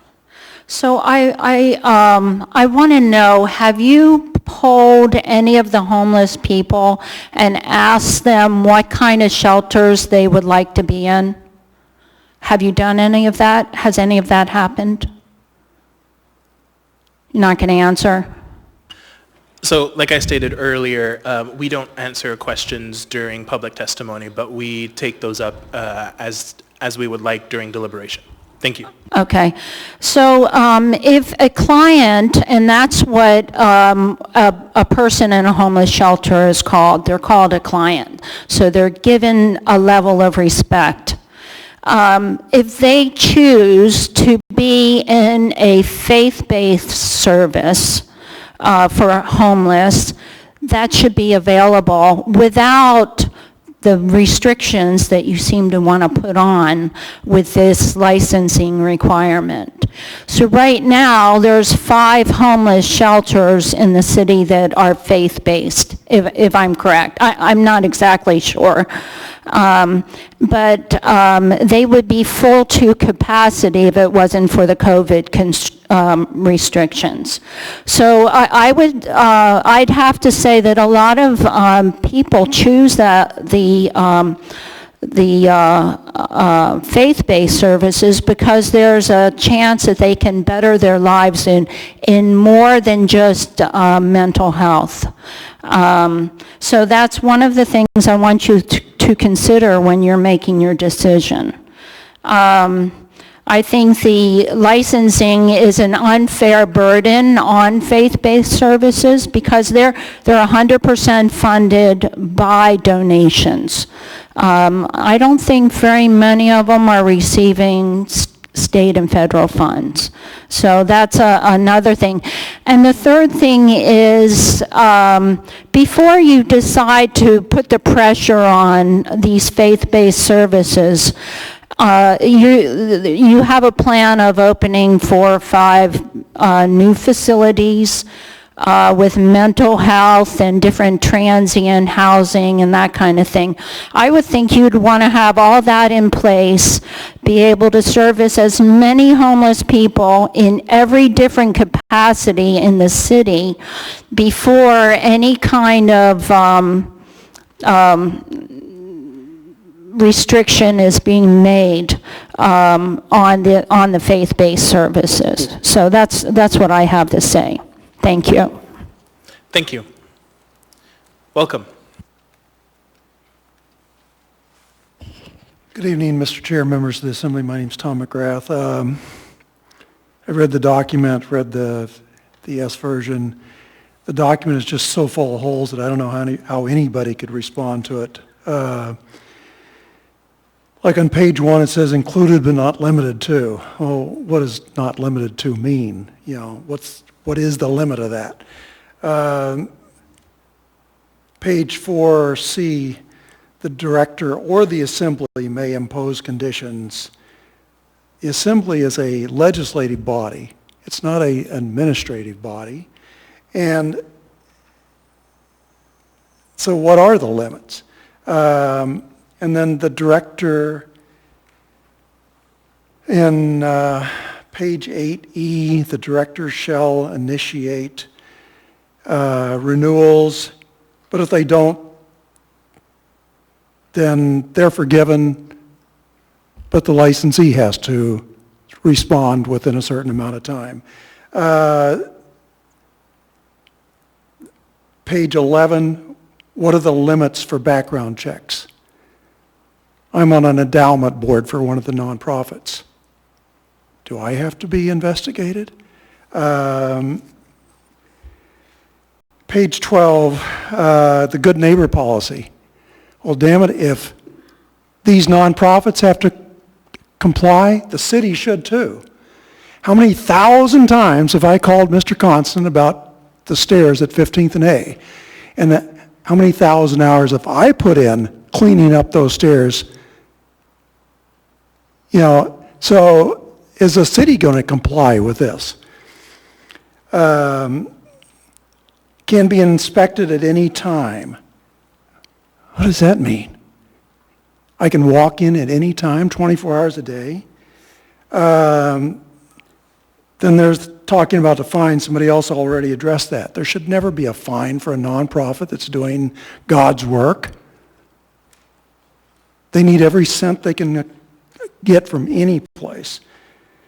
Then it talks on page 16 about immediate shutdown, waiting for a hearing in front of the hearings officer. But if that doesn't happen within 10 days, then they can reopen. Well, that just seems like an arbitrary and capricious way to shut down somebody you don't like for 10 days. Because I have done complaints in the Spadina Community Council about zoning issues where we're still waiting for a hearing officer hearing after 16 years. You know, the hearing officers don't get around to things for a long period of time. This just seems like it's just so much garbage that I hope that you say, you know, we're not going to pass this. It really needs to be reworked. Thank you. Thank you. Welcome. Hello, Carson Brandon Young. So I want to just go ahead and first start off by saying that I don't want to express any kind of opinion on the kind of work that you've done so far on this. It's clear that you've done a lot of work, and I'm anticipating that some form of this is going to pass at some point in the future. I don't have anything to say about the content yet, but I think the timing, passing it tonight would be a little concerning, given that we have an incoming mayor that campaigned heavily on this issue, and one of the pillars of fighting homelessness was to establish a lot of public-private partnerships. The one thing I will say that gives me some concern is that this may conflict with his strategy in some way. And the one way in which I'm thinking it might do it is he might have some organizations in mind that he's talked to that may look at these licensing requirements and might go, you know what, this is a little stringent for me. Maybe I don't want to be a part of it. And it makes me wonder if maybe some of you might have had that in mind. And I don't know that, I'm not accusing anybody, but you might have had that in mind when you were designing these requirements to kind of maybe poison the well a little bit before we go forward, to make it more difficult for him to implement the plan and the vision that he has in mind. I think it would be a really act of good faith to just postpone this until he comes in. I think there's a lot of good in here. I think that Mayor Bronson will probably approve of a lot of it. And conversely, I think that passing it right now, before he gets a chance to weigh in on it, would be an act of bad faith. Thank you. Thank you. Welcome. And then if anyone else would like to testify, please line up. Ron Oliva, point of personal preference. I consider myself an expert in being an adjacent property owner, businessman to a homeless shelter, and experienced it for 42 years. So I request an extra 2 minutes.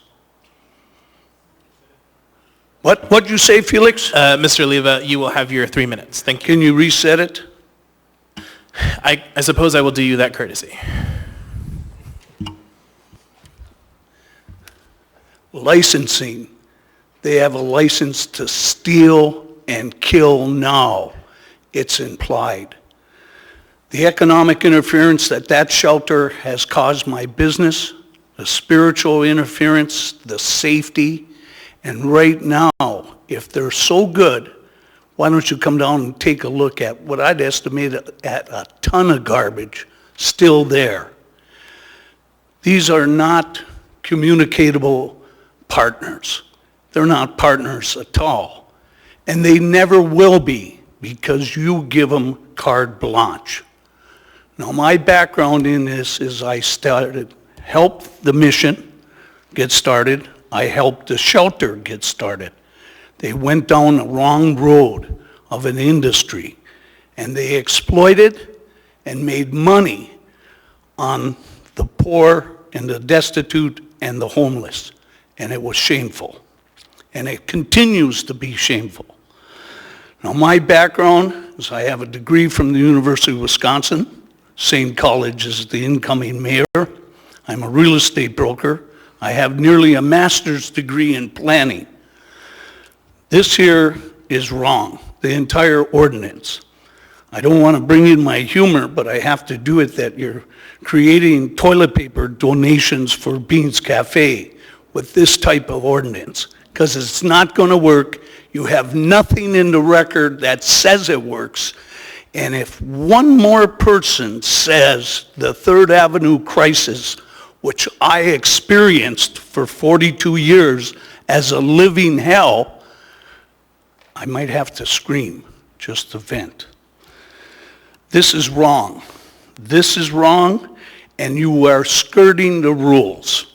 And this is more bureaucratic, moral grandstanding that will not help. And it's nothing but more shameful bureaucracy. I could go on, but guess what? If you even pass this, that'll end hopefully your political future, anyone voting for it, but you're going to give licenses to the Brother Francis Shelter and Beans Cafe, who were the providers that failed, and you're going to give them more money. And so where does that bring us? In a worse position.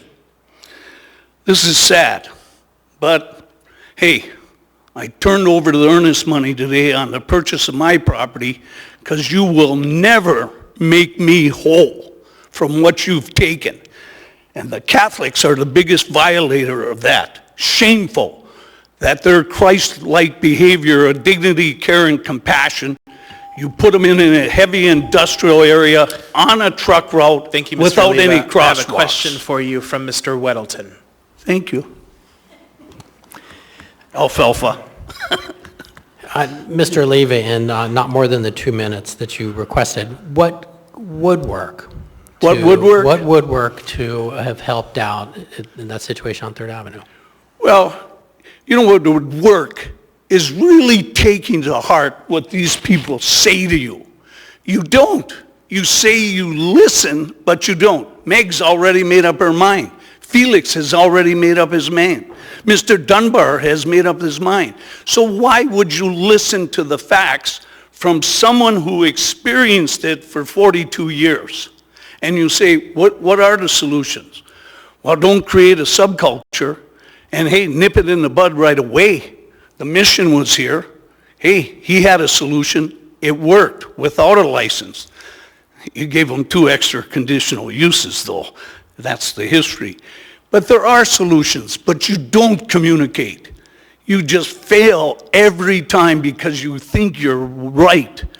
And your condescending, pompous, and pretentious behavior towards people who are concerned about the safety of their family, their livelihoods, the health of the neighborhood, you dismiss it. I understand your viewpoint on that, but looking specifically at 3rd Avenue with the minute maybe that you have, what would have worked there to change policies that would have helped that Get them out situation of there. That, follow your zoning. That was heavy industrial. You put homeless in a heavy industrial area. That was shameful. You know what the alternative site for Brother Francis Shelter was? Animal control. They got it. And that site was more appropriate near the hospital, near the psychiatric institution, near bus stops. And this planner you got, a senior planner, Francis, He recommended, he knew nothing about homelessness, Mr. but Oliva, it he would looks like your recommend 4,000 Mr. properties Oliva, be I have another rezoned. question for you from Ms. Allard. Yes, Ms. Allard. I was trying to wait till he finished his thought, and then I was going to ask. Mr. Weddleton told me that his question has been answered. So if you have a question, please ask. Fire away. Mr. Oliva, so you have a lot of experience with everything, and we as a body or an administration, we've already proven that we can't fix the homeless situation based on what has happened at the Sullivan Arena. By the time they close down the Sullivan Arena, we're going to have about close to $1 million worth of repairs. And I've been told it'll take 30 days. Well, that's not going to happen. It's going to probably take 60 to 90 days. So my question to you is, you asked us to wait till the new administration comes on. I don't know who else has heard the plan. I've heard the plan. And since we failed before, you really believe we should just postpone because nothing's working. And I have yet to hear one person on the body who supports the licensing. What is it actually going to solve? So what I think Mr. Weddleton was specifically asking you, what is the solution, or are we just, should we wait? Well, you should wait. I mean, the administration did not consider me for the homeless coordinator. Although I would have made a great one. That was a very dangerous post. It cost me dearly. My daughter got married, and the threats were such that put her in tears. So I have a thick skin. My children don't, but I'll defend them to my death. Anyway, answering that question, what will work? Not this action plan, but by listening and acting on what people are saying. They want protection. There is honor in being a NIMBY to protect their families, their children, their livelihood, the safety of the neighborhood. And the homeless, they're venerated above veterans, that you couldn't get higher up the ladder of, these poor souls. Well, they're not lost souls. Some of them, their souls are dead. And what can you do? I mean, it's a sad situation, but don't kill the golden goose. Don't kill my spirit. Don't kill my livelihood. And don't pick on my family. That's off limits. So, it's on you. And I still have time on the rezoning. But I liked your questions, Ms. Eldred, because I've monitored these for 42 years. And this has been a wild run for all of you. And it's been amazing that democracy is still working. Thank you. Any other questions? I don't see any. Thank you.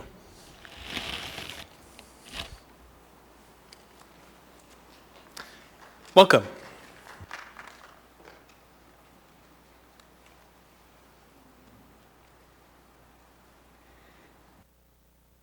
All right, so hello, everyone.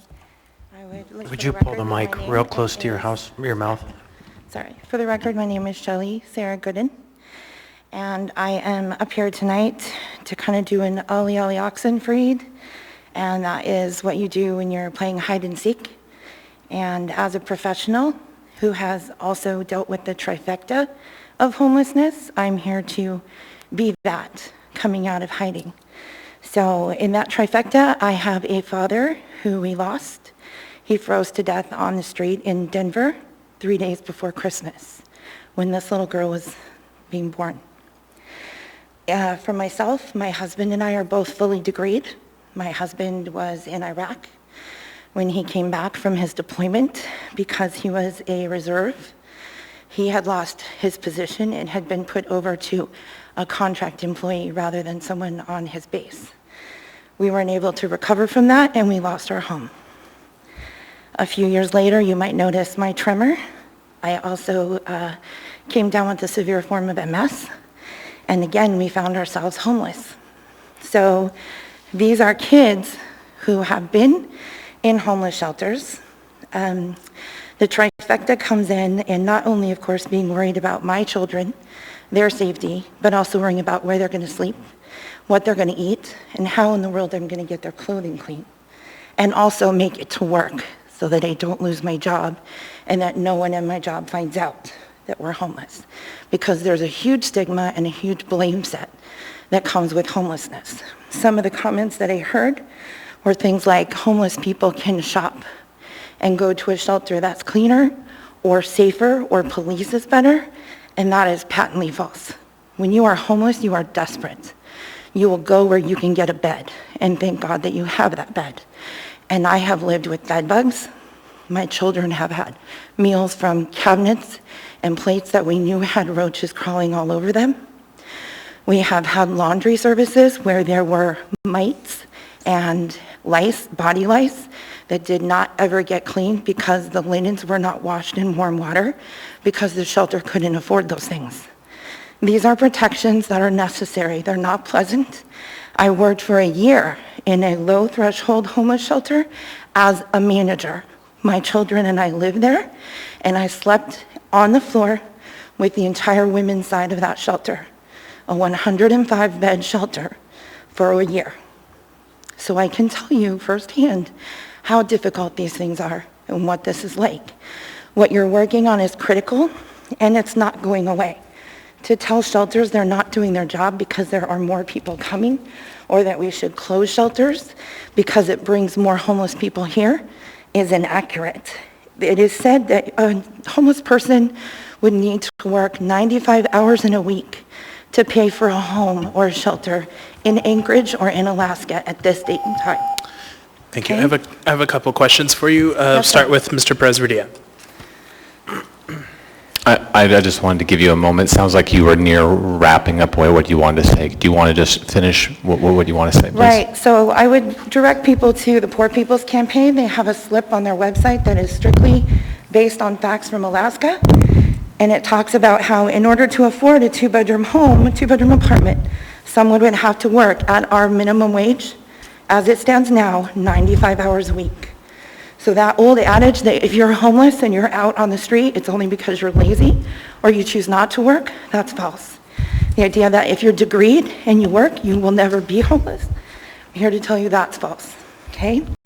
The idea that myself or my children are a threat to the community, that is also false. I work as an advocate every day, 7 days a week in this community on issues that affect everyone in the state.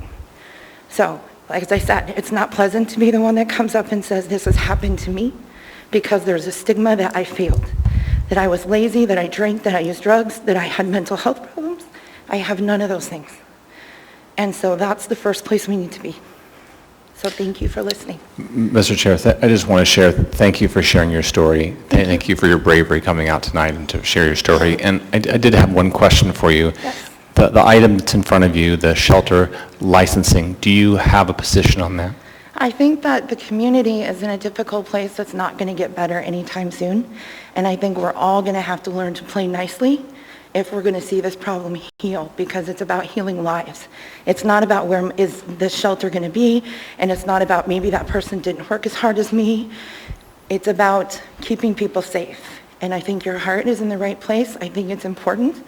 But I also think there are many experts, including not one person here has said that they are in a homeless shelter now or have been homeless except one gentleman. So we're missing a huge piece of the puzzle here, and I would encourage you to put together some kind of a body that takes that into account and brings that to the table, because it's not going to get better until we do. Thank you. Thank you very much. I think there's another question for you.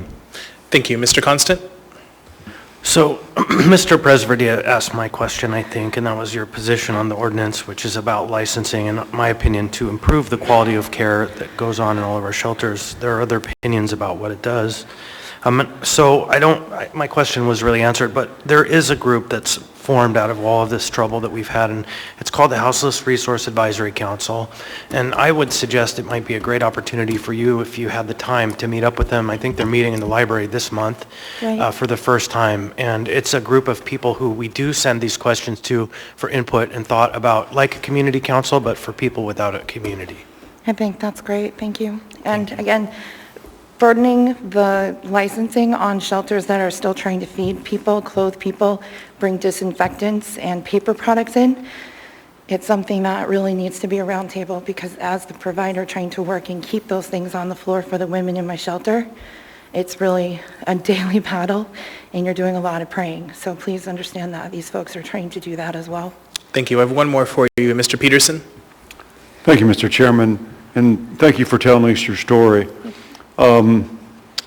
If you could be queen for a day, what would you do? Where would you put the homeless shelter? What kind of rules would you create? I keep hoping for that billion-dollar lottery ticket where I can just say, Lord, let's go and show me the money. You know, I think one of the biggest things is that there's a real risk of being institutionalized by being in shelters that are in warehouse districts and away from people.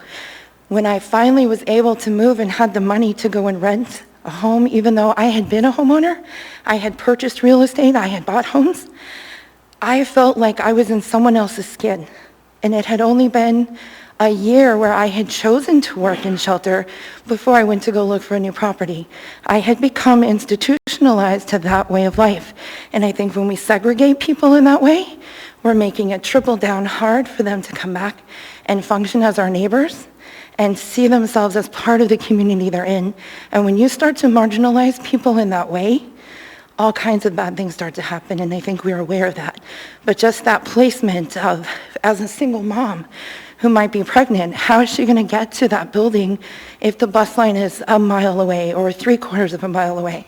Here, that's a really big deal. The mobility piece is huge. So those are big considerations. Thank you. Thank you. Thank you.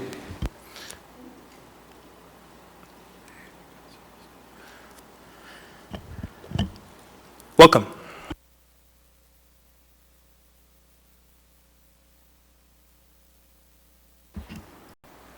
Hi, my name is Scott Anderson. There's a lot of good in this document.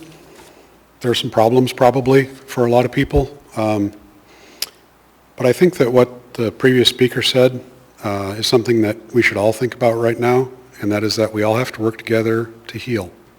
Whether it's people with houses, people without houses, with drug addiction, with mental health problems, with just a lack of a job, right? Especially in these times. What you're proposing to do isn't involving everybody. It's not involving the mayor, the elected mayor, that's going to be here in 3 weeks. Is this important? Yeah, it's probably critical to the success of shelters and services and helping people accept that there are better ways to do them than has been done. But we go back to that, we all have to work together to heal. And what you're trying to do is bypass Mayor Bronson, his administration, and anybody he wants to involve in this process as this gets done over the next 3 years. I don't see any reason to do that except to literally thumb your nose at him, any ideas he has, any experts he has, and do what you want. The licensing portion is not going to make a big difference in the next 3 weeks. It's not going to make a big difference if it's delayed 4 weeks. The only reason to do it now is because you don't want to listen to what he has to say. One thing that I keep coming back to in how the Third Avenue situation has been solved, as several people have said, is that the Assembly continued to give money to the operators that were causing the problem, or continuing or perpetuating the problems down there. Why? You said you had no tools, but the Assembly, I know it wasn't all of you because of the terms, the Assembly continued to give them money. Ms. LaFrance has been here for 4 years, if I remember right. And this is a little bit of a step sideways, but if PLI land is supposed to be used for this, and there's been 4 years, at least, when you've been on the Assembly, and no operator, nor the Assembly, nor the municipality, nor the administration has tried to rezone anything for PLI as appropriate land use. Is that on you guys? Or is that on us, the populace? Because you had 4 years to try and rezone something to put a shelter where you wanted it. Thank you. Welcome.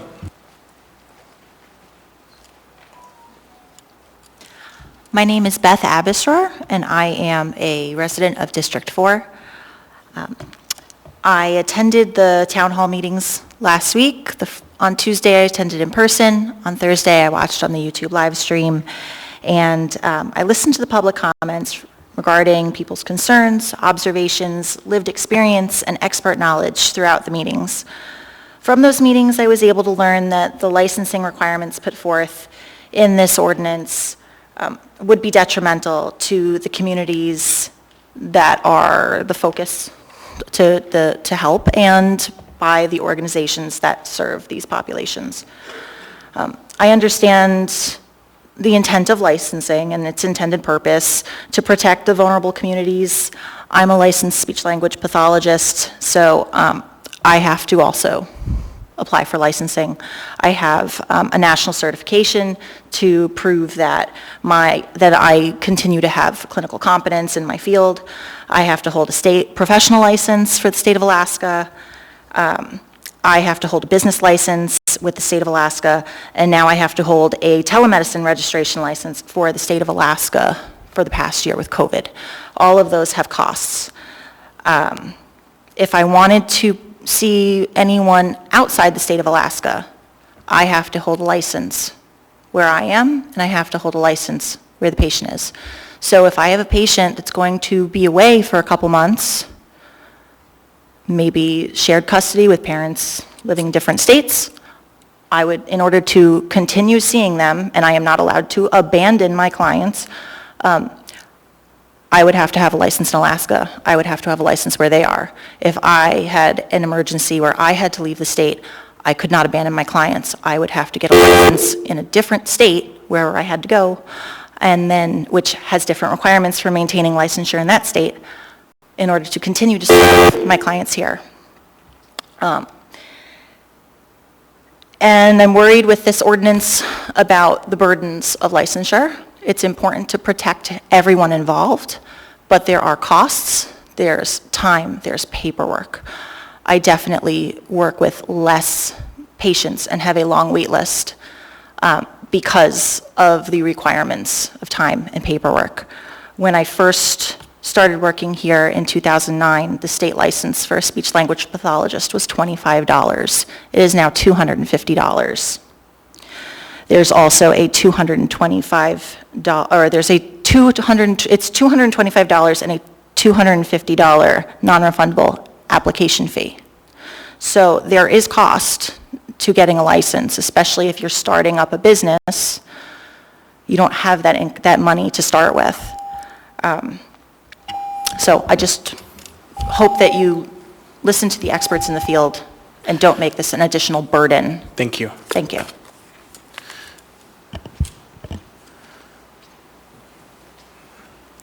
Welcome. My name is Jan DeLand, and I'm a lifelong resident of Anchorage. I've seen a lot of assemblies come and go through more than 6 decades. My grandpa used to go to the meetings, and as a child, I used to listen to his reports when he got back.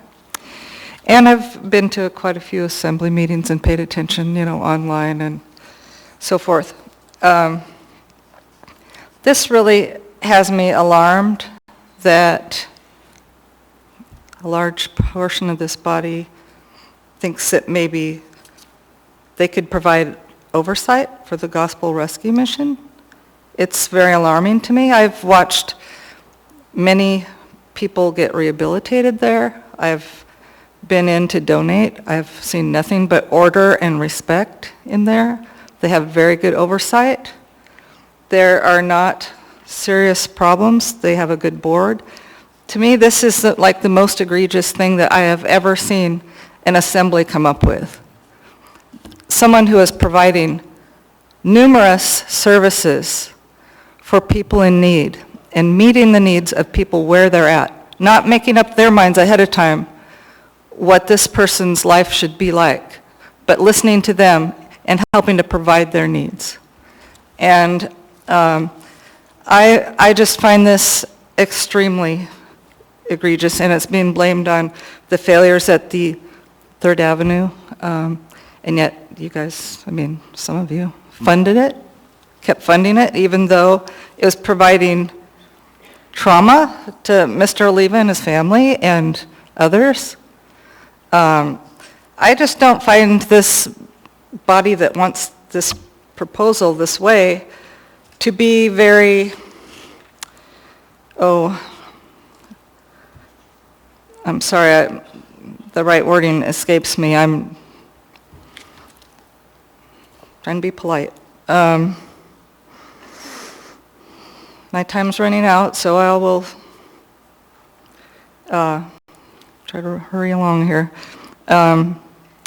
What you did to the Downtown Hope Center proves to me that we're not dealing all on the up and up here with your stated goals, and the accusations that those of us who don't like your plans are uncaring is false. I've personally given housing in my little 2-bedroom house to families of 7 for 5 months, families of 5 for a month, individuals off the street, homeless people off the street for a month or 2 months at a time. I give blankets, hats, gloves, hamburgers, rides. Thank you, ma'am. We do care. Your time That is doesn't up. mean we don't care if we don't like your plan. Thank you, ma'am. Would anyone else like to testify? Anyone at all? Seeing and hearing no one, public testimony is closed. What is the will of the body? Move to postpone to the meeting of June 22nd. Second. Moved and seconded. Ms. LaFrance? Thank you, Mr. Chair. It's 10:45 p.m. There are a number of amendments, and we've heard a lot of public testimony. I believe we need some additional time to work through. Thank you. Thank you. Is there any further discussion on the motion? Yeah, I would like to reverse the order of this. I'm sorry, Mr. Presverdes, and thank you, I can come after. So I would like to make a motion to approve and then postpone, just so we have a motion on the floor. And for me, it's just a testament to the work that we've done, that it would be personally the way I would like to see it. So it's with the purpose of continuing or postponing, not, so that wouldn't change anything, but so I'm going to make that motion. That would be a motion to approve. Okay. Is there a second? Second. Okay. Then I'm going to go ahead and ask Ms. LaFrance and Mr. Weddleton to make their motion again. Move to postpone to the meeting of June 22nd. Second. Okay, thank you. Mr. Presverdes? Thank you. I'm curious, just on the motion maker, the mover, on timing, your rationale on having it not be after the new mayor takes office. I guess I'm just wondering why do it prior to that as opposed to following that? Mr. Chair, may I? This is something that we have been working on for years, and I think that the work should continue. And just because we postpone it to next meeting, it doesn't mean it will end there. But it's fresh now, and we should keep working on it. Thank you. Thank you. Ms. Zolotel? Thank you, Mr. Chair.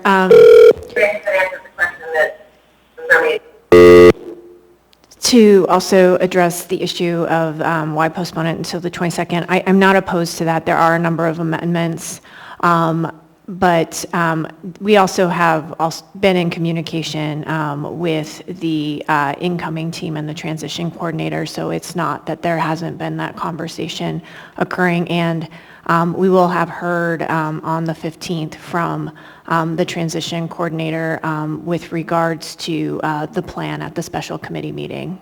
Thank you. Thank you. Before I move on, just want to clarify for the record with Mr. Constant, and I believe it was Ms. Zalatel, the main motion to approve, was that on the S version? Yes, Mr. Chair. Yes. Okay, great. Ms. Allard? Thank you. I would agree to move to postpone, but I would also agree to move it till the new mayor takes place. And the reason why is because speaking to the administration, they have clearly requested that this be postponed until they come on board. So any other misinformation that the body has put out is not accurate. And that's what I've been told. So I would move to, well, I guess we already have a motion on the floor, but I would move to postpone until July the 12th. Is there a second? I believe it's a secondary motion on the floor, and so we have to discharge the motion on the floor first because there was a motion to set the, to approve, and then there was a secondary motion, which is to postpone. And so I believe we're getting to the range of a tertiary motion, which is not allowed.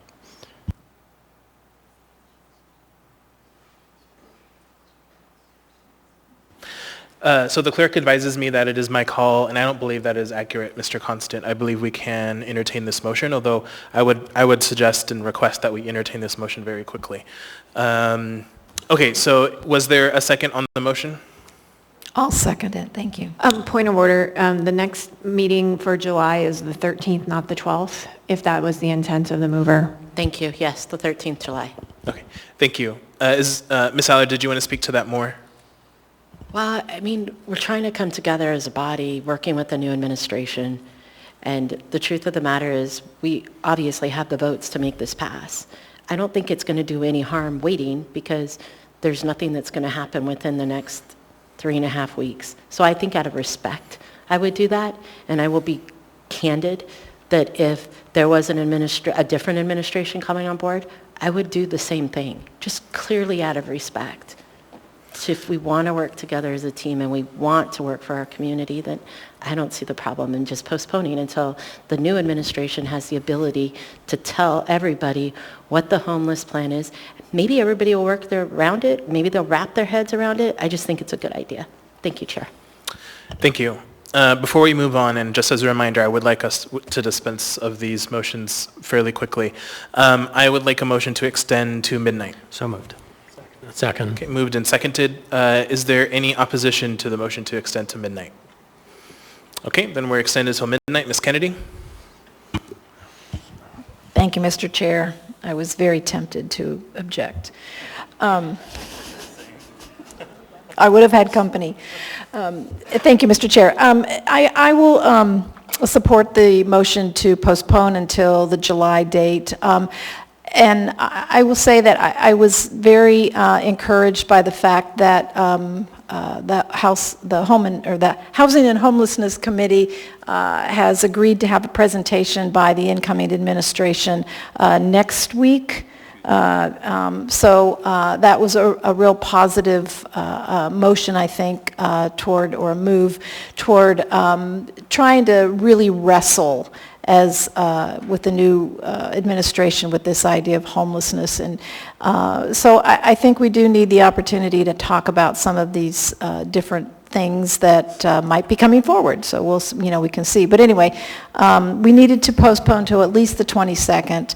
And technically, there really is no rush on an ordinance that wouldn't even become effective until January of 2023 at this point. So I don't see where the extra harm hurts. I do believe that, I've spent many hours over the weekend on this with some of the amendments that I brought forward.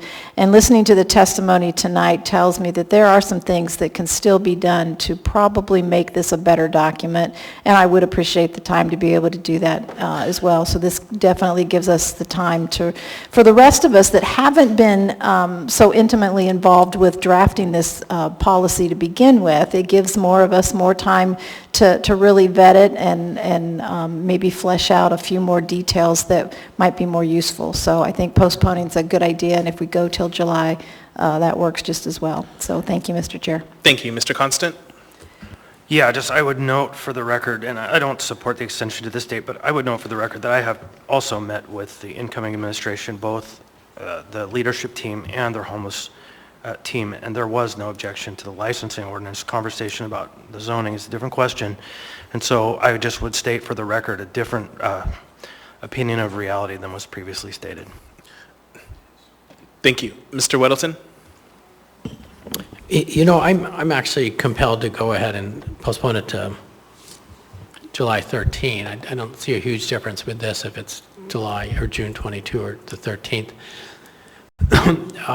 You know, this license is kind of a skeleton thing, and it says, okay, it goes to the health department to really flesh it out and get a lot more details in there. And I think after a new administration, I don't know who will be in charge of the health department. That could change, but certainly the direction of them could change dramatically too. So, you know, what we would think we might be passing could be dramatically different in the hands of someone else. I think we need to learn, certainly at that meeting. I look forward to it. You know, just to put this in the hand of someone who doesn't support it or supports it in a very different way, we need to know before we pass it. Thank you. Thank you. Mr. Perez-Verdia? Thank you. Just a few quick points. First of all, just I know this has been said before, but this is some really good work, and I want to really appreciate the people who've spent so much time on it. Second, I want to clarify that I think most of us are meeting. I'm meeting with the mayor tomorrow. Many of us have met with him and looking forward to collaborating and working with him on this topic. And so I don't believe that whether we postponed to 2 weeks or 4 weeks, it shows any respect or disrespect for him at all. I think it's just a matter of what amount of time we think is necessary. And I appreciate the fact that we're going to be hearing from his transition person next week, and there's a lot of collaboration already going on here with him. So, but that being said, I will support the postponement to July. I think that that gives us enough time to work on this and make sure that it's solid, and gives us time to work with him so that we can make sure to align it with his plan. Thank you. Thank you. Seeing no further discussion, members may proceed to vote on the motion to postpone to July 13th.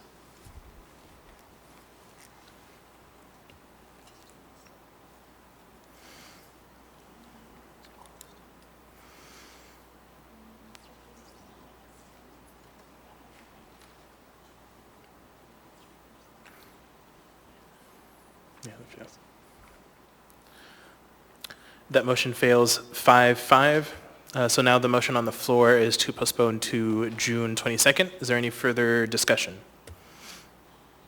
Seeing none, members may proceed to vote on the motion to postpone to June 22nd. That motion is approved 10-0. All right, so that'll be back before us at our next meeting. Next, we have item 14K, ordinance number AO 2021-54, an ordinance amending Anchorage Municipal Code section 21.05.010E, table 21.05.1, table of allowed uses, residential, commercial, industrial, and other districts, and Anchorage Municipal Code section 21.05.040, C.5, use specific standards to allow the use type homeless and transient shelter in the B3 district as a conditional use, and to create use specific standards. Public testimony is now open on this item. Welcome.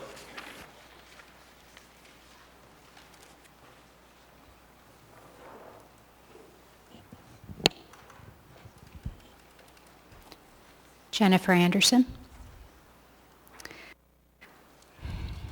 Not quite a year ago, we were here and we were talking about AO 2020-58, which was about B3 zoning and homeless services and stepping outside of PLI for those services. As predicted, although you tabled it, many of us believed that this would come back in a different form, and here it is. We attended the planning and zoning meetings about this recently, and at those meetings, they claimed that they had notified all the community councils, and that those community councils that wished to have a presentation on it were given that opportunity.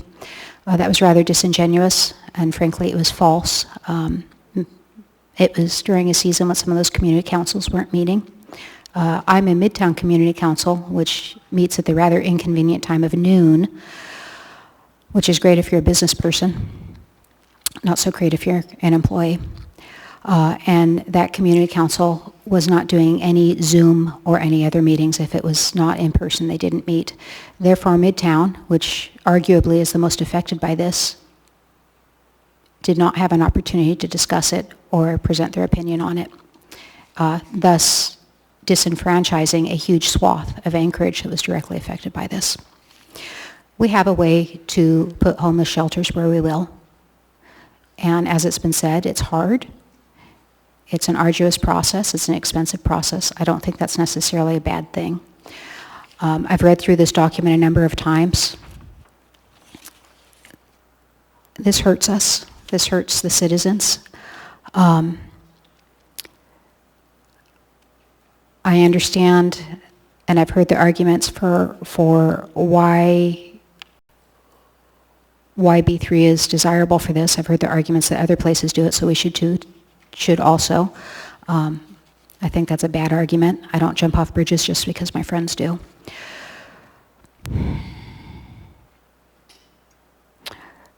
At a minimum, I'd like to see this postponed until the new administration is in.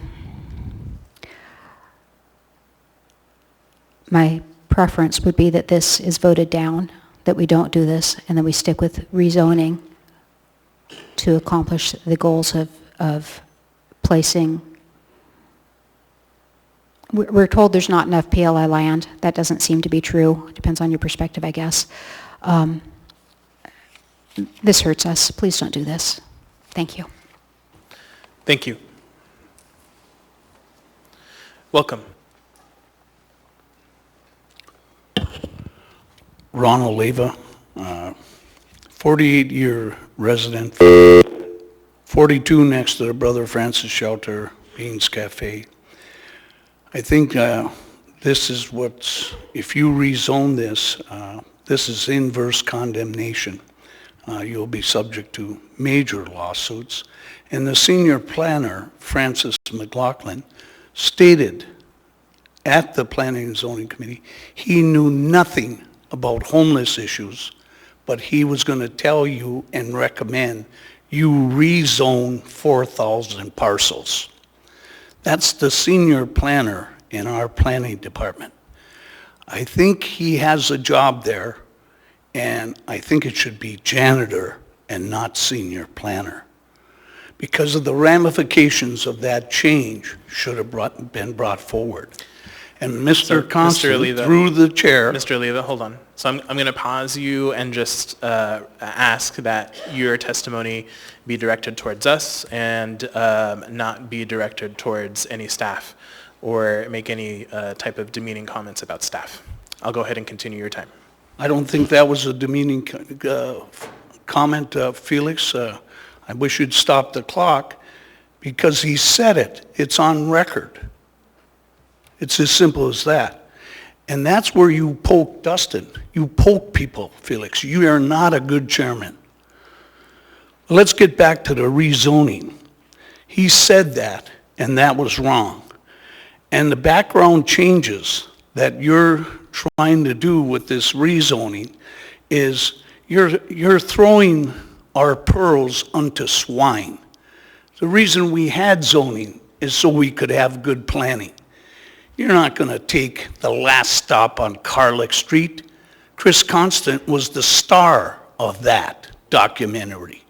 And you're going to take that and spread it across the city without any safeguards, licensing, the conditional use that the Brother Francis had.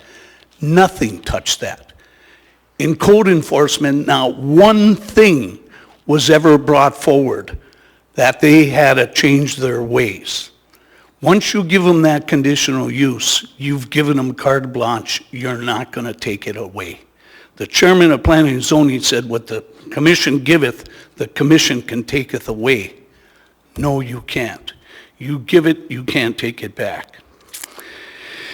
And as far as the neighborhood and skirting the rules, this was disgraceful.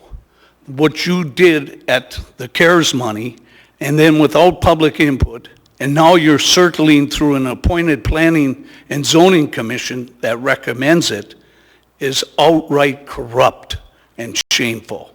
And you should be ashamed of that. my last few seconds, I wish you all well, but I'm still going to be part of public participation. Thank you. Welcome.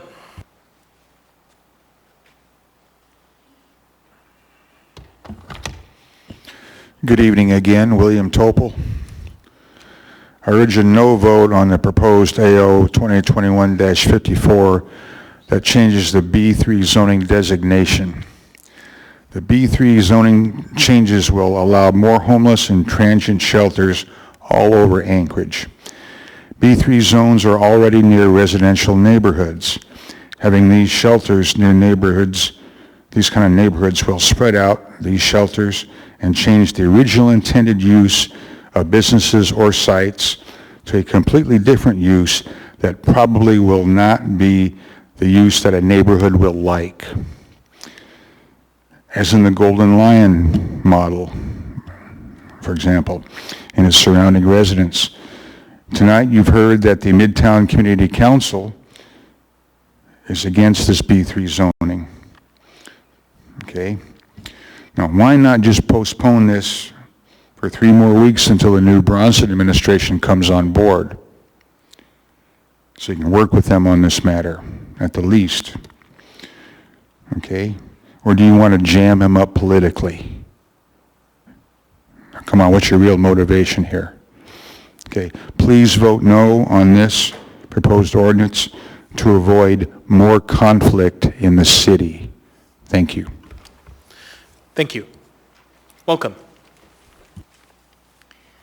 Hello, Irene Quidno here. I have a couple of points. During the town hall meeting, there was a comment made that the zoning changes has nothing to do with any particular building. And then I asked you guys what the Golden Lion is in terms of zoning, and that is B3. So I said, well, then the statement is not true, that the zoning has nothing to do with any particular building. And then you rightfully corrected me that the Golden Lion was purchased as a treatment center, which is allowed in B3. But my point is still the same. You're looking now again at purchasing the Alaska Club, and if you don't get this rezoning through, the change so that you don't have to individually go through the zoning, then the purchase of the Alaska Club will have to be postponed because you have to go through the rezoning first. The second thing, I think it was the director of the Hope Center, she put out cost of what it cost for them to run the shelter and what it cost the muni to run the shelter. And during the town halls, Mr. Redderholm made a comment that the ideal is to have somebody else run the shelter, not the muni to do that. But what happens if you purchase the building and you don't have anybody lined up who will do that? Will you let the building just sit? Or will the muni step in and run the building because they don't have the ideal case of having somebody else do it? Also, last year, it was the end of November or beginning of December, Mrs. Zalatel said when there was an ordinance on the table to help with property taxes, a $3 million program, it is fiscally irresponsible to commit to a program when we do not know where the money is coming from. You have bought the Golden Lion. I dug a little deeper and I found that $15 million from the ML&P funds at one point were planned to be used for the renovation, but like I said during the town hall, I have not seen for any of the buildings an estimate even on what the renovation cost. I have not seen any estimate on what it costs to run those buildings if there is no ideal situation and the muni will step in and run these buildings. How much is it going to cost? So you're purchasing buildings, you're putting the cart before the horse. You need to have a fiscal plan first because you're spending my money. I'm the taxpayer. If you want to run the shelter because no ideal situation is there, then you're going to use taxpayers' money, and my taxes probably go up to run that. So I would request that you show me what your fiscal plan is to be responsible in that regards. Thank you. Thank you. Welcome.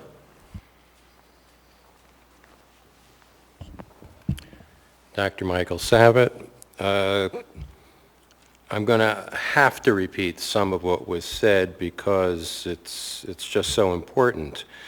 At the Tuesday town hall meeting, I spoke with Mr. Weddleton and asked why B3 changes could not be done piecemeal, and was told it would be time-consuming and costly. Well, if it's important enough, then it should be time-consuming and costly. To make a change over the entire B3 is the tail wagging the dog. It makes no sense.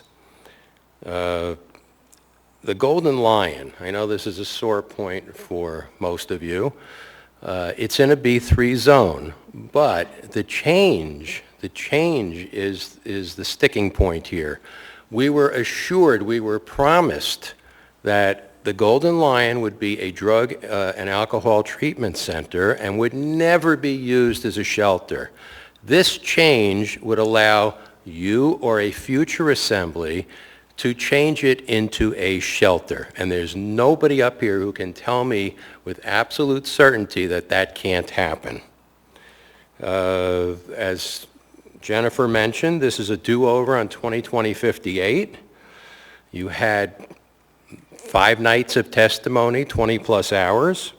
All of that testimony on 2020-58 is applicable to this and must be included in the public testimony on this. It's the same thing.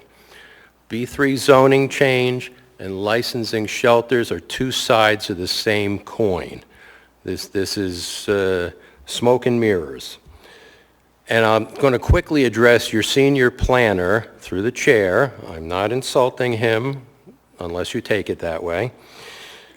I went to the Planning and Zoning Committee meeting, and he misrepresented the facts, which is a polite way of saying he either lied or didn't know the facts. I'll say he didn't know the facts. He also told us he went to every community council. Then we found out he went to a few community councils because he said he has to be invited. Well, he notified Rogers Park, and they said he never notified them. That's another point. At Rogers Park, after I spoke about what happened at Planning and Zoning, he got up and said, "That's a lot of misinformation," just like your lawyer did tonight. Well, misinformation, saying it's a lot of misinformation, is telling you that everyone here who spoke is a liar. That's what saying misinformation means. He's calling us liars, okay? And I, for one, am tired of being insulted because we disagree with what you're planning. Thank you. I have a question for you from Ms. Allard. Yes. Thank you, Dr. Savitt. Can you tell me, because I'm unaware, you said he put out some information, and that he, one, was either not speaking the truth or he perhaps just didn't know. Can you tell me a little bit more, because I missed that? The rationale for using B3 land as opposed to PLI land was because there wasn't enough PLI land and what was available was not suitable. We heard tonight from Mr. Biggs, Russell Biggs, that in their research, there's a load of PLI land still available. So either your planner didn't know about it or didn't want anyone else to know about it. Chair, can I do a follow-up? Sure. I think part of it was we did receive an email that a lot of it was on wetlands. I'm not sure the majority. I'd have to go back and look at it. And that was told to us. But I'll look into it and I'll get back to you. Okay. Thank you. Welcome. Good evening again. For the record, Anna Brawley, a Turnagain resident. So I do have a position on this one. I do support this change to the zoning code to allow shelters in B3 zones, and I have a few reasons. So I am a planner by training. I don't work for the city. I'm a private sector planner, but I was trained to read zoning and to understand what it is and what its history is. At its best, it protects against nuisances. So, noise, odors, things like tanning facilities, real 19th century kind of stuff. That's where it came from. But at its worst, it it really is exclusionary. And I'll repeat some of the comments I made in the Thursday town hall.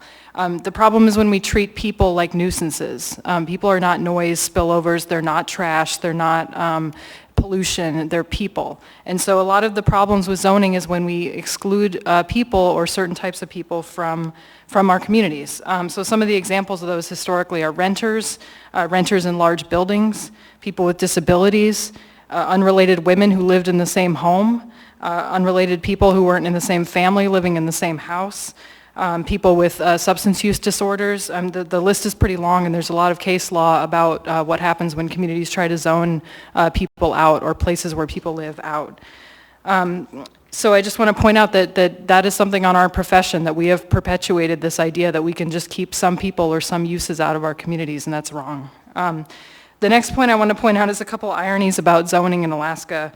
One of them is that often people don't like rules on their own property, but they're very happy to have a lot of zoning rules for everybody else. And that is not unique to Anchorage, and it's even more so in other communities. But I just think we should be consistent. If we want to have rules on property owners, it needs to be everybody.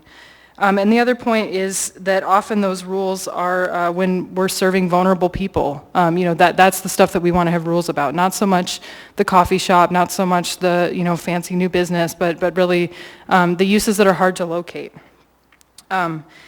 It's also irony to hear people talk about administrative burden as an argument against licensing, but then saying that it's a good thing if it's hard and difficult and expensive to rezone a property. You can't have it both ways. So if you want to reduce regulations, then we need to open up our zoning. If you want to have those burdens on those uses, then we need to allow licensing as well, because that will certainly add to the cost. And then the last point I want to make is this is the legislative body of the municipality who passes ordinances. So I understand the arguments for waiting for the new administration to take their place, but also the mayor's office is not the one who passes ordinances, it is this body. So I would offer that at least maybe postponing is a good idea, certainly if there's more discussion to be had, but it's not because of a change in the executive branch. Thanks. Thank you. Ms. Allard? Hi, thank you for your testimony. I appreciate it. Actually, when a new body comes on and they are part of the executive branch, they do have the role of replacing those within. So for example, the homeless coordinator and the homeless director or the health department director, they can be changed. So their opinions do matter. The municipality attorney, not saying any of these are going to be replaced, or the muni attorney or the law department, the findings they find can all be replaced and be appointed by the new mayor. So when you have an entire new administration that comes in, the whole perspective and all the points can change. So the quicker we push and not go through these ordinances, as I feel should be slowed down, then we as a body run the risk that the new administration would disagree and that we could be going against what legal advice there might be. So the executive branch has a huge input of whether we stay on the legal line or not too. Thank you. Welcome. For the record, my name is Louis Imbriani. I've heard the term misinformation thrown out. I've heard different types of zoning, B3, PLI. Well, just to kind of clear the air, set the record straight, the rescue mission owns 5 parcels of land on the corner of Tudor and Wright. One is PLI. That is the actual shelter itself. The Sutton House, which is low-income housing that they also own and operate, which is not a shelter, people actually pay and work there, is B3. The 3 other properties are R3. So they all have a group of different zonings. And that brings me to amendment number 1 from Ms. Kennedy, which is great because it says no new shelter may be located within 500 feet of existing residential districts zoned R1 through R5, which means the rescue mission, which already has 3 R3 zoned houses, would be able to maintain those and use those for their intended purposes, which is to house people who work there and people who need shelter. I strongly oppose the change to B3 because it is sweeping. Like the person who's right before me, she spoke great. I'm so glad I went after her because she talked about how hard it is to change zoning.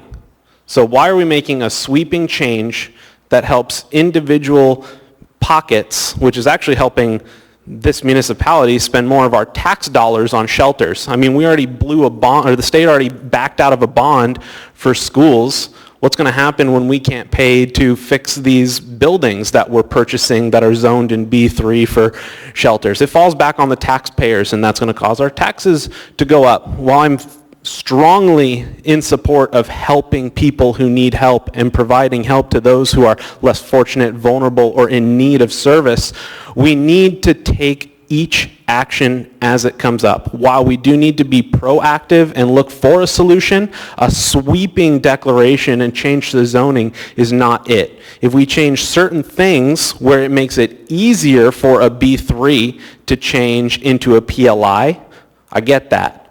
But making it where it just changes all B3 to allow for this public process of public notice where people can talk, where you may or may not be listening, or you may be just doing it your own way, I'm not sure what. I mean, somebody said on, I think it was Thursday, where we don't trust you. And that's huge. And it's not just COVID things. It's not just the money. It's what goes on here, is that how many people have said, we don't agree, and you do it anyways. Thank you. Thanks. I do have a question from Ms. Zalatel. Hi. With regard to the amendment you mentioned and the situation at Rescue Mission where there's PLI, there's B3, and then there's R3 lots, are you okay with that arrangement as it exists at the Rescue Mission? And then I have a follow-up question. I'm just kind of curious. So I'm okay with the amendment because it allows the Rescue Mission to use the designated properties. Because the way it stands right now, if that was not okay, then I would hope that the municipality would work with them to change those R3s into something more suitable for the need, because it does fill a gap. So, but you're supportive of the amendment, which means that that situation couldn't occur in another instance if shelter were allowed in B3, that there couldn't be housing right next to a shelter in an R3. So there couldn't be that housing component owned next to a shelter. So a shelter couldn't have a shelter and then also have R3 lots next door because of the separation distance in that amendment, so they couldn't have that immediate housing option? So I'm understanding what you're talking, or what you're saying, but in this is a situation where you're changing your desired outcome to fit a situation that is already in existence, because it says no new shelter. So that means that the Hope Center would be kind of grandfathered in because they have those R3s already. But by not even allowing this to happen or allowing it on a case-by-case basis, you can address the individual concerns of the surrounding lots and use those, or the shelter or whoever's taking that over or wanting to procure those spaces could change them through the process to use as needed. I hear you. Would you support the same amendment that no shelters could be on PLI next to residential lots? I'm not familiar with the PLI zoning to that degree, so I'd have to do a little bit more research. Thanks. Thank you. Welcome. Thank you. Once again, Jim Wojciechowski. First of all, I'd like to thank you for delaying a decision, basically, on that previous ordinance. I kind of feel like these are joined at the hip, even though they're a different topic, the zoning change versus the licensing of the previous one. So I would urge you, just short and sweet, to at least do the same with this one, either delay it or actually, the best would be to delay until, I believe you said, July 13th. Again, just to engage with the next administration and see if there's some a better grouping of ideas. That's really all I have to say. Thank you. Mr. Dunbar? No, it's all right, Mr. Chair. Thank you. Thank you. Welcome. Hi. My name is Yarrow Silvers. I support the proposed Title 21B3 rezoning change. I know that some people are fearful or worried about the impacts of these proposed changes to their neighborhoods, their schools, and their businesses. Here's the thing, the homeless are already in our neighborhoods. They're by our schools, our churches, our parks, our businesses. They're pretty much any place that there's a patch of woods big enough for a few tents. If we all stand here and say, let's fix the homeless problem, but not in my neighborhood, put them in someone else's neighborhood, we will never solve the problem. It's time to come together as a community and find ways to integrate the homeless into our community in ways that allow them the opportunity to live with dignity and that offer a way up and out of homelessness. I believe that the proposed zoning change is a step in the right direction.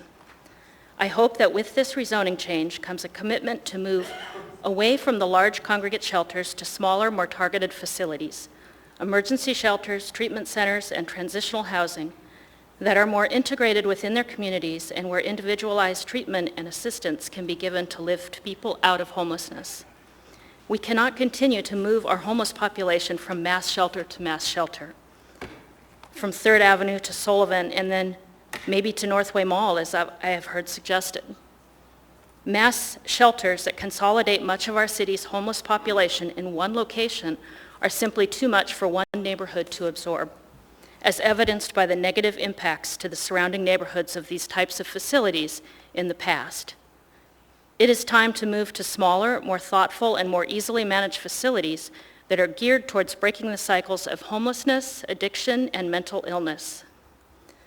B3 zone land in particular is appropriate for homeless and transient shelters because of its location near services, employment, and transportation corridors. Additionally, B3 land is intended to operate in such a manner as to protect any residential properties from negative impact. This rezoning change also is allowing for public process and comment before any shelters are actually located. It's time to stop doing the same thing and expecting different results. This change is a positive step towards providing the resources needed to our city's homeless population and protecting our neighborhoods, all of our neighborhoods, from the negative impacts of consolidating all our homeless in one place.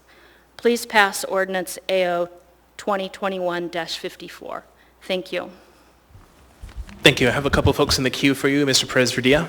Thank you. I'm just curious, you seem to have a pretty in-depth understanding of this issue. Can you just share a little bit about your background and how you came to understand this so well? I just spent a lot of time listening and researching and just kind of reading the stuff that was out there. Thank you. Thank you for being here tonight. Thank you. Mr. Dunbar? Thank you, Mr. Chair, and thank you for your testimony, Ms. Silvers. I just wanted to comment on one of the things you said about the Northway Mall. So I've been in the National Guard for the last 2 weeks, so unfortunately I haven't got the direct briefing from the administration, but from what they are telling my colleagues and what they are sort of discussing with folks, they no longer are considering the Northway Mall as a site for the mass shelter. Instead, they're planning on putting perhaps up to 1,000 people into temporary Quonset hut-like structures a few blocks from the base of Jim's Hill, actually, on Tudor. So that's the new plan, is a facility up to 1,000 people in one a place. camp-like environment off of MLK. Interesting. I'll be back. Thank you. Ms. Allard? Actually, one more, ma'am. Actually, it's a dome-like structure, like the dome downtown. It's called the Dome, and it will be broken down into separate areas, and it would be a one-stop shop, and it would be able to circulate folks who come through the homeless population, that once we can find out where their needs are and they will have assistance there, they would then move them into permanent structures, and they would have the facilities as best we can do, and it would be better than what they have currently at the Sullivan Arena because they're all squished together. So while the 1,000 people are there, what do you do with them? Where do they go during the day? They would be able to stay. So I would... So they're going to stay in the Quonset hut? Sorry, ma'am. It's not a Quonset hut. Okay. Yeah, sorry, ma'am. I don't mean, this isn't necessarily have to do with the ordinance we have before us, but definitely feel free to come back and speak to us. Thanks. Thanks. Welcome.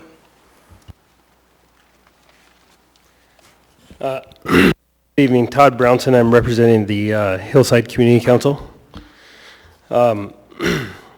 I just wanted to say that I have Sorry, before you go on, I just wanted to confirm, you said you're representing That's correct. Okay, so you are their official representative and would like 5 minutes for tonight? Yes, sir, Okay, thank you. Great, thanks. And I just wanted to preface this by saying that this specifically addresses the issue at hand, which is the addition of the the ability to apply for a conditional use permit in a new zoning district, which is the B3 zoning. It has been brought to this body from planning and zoning, and we are in support of this as stated.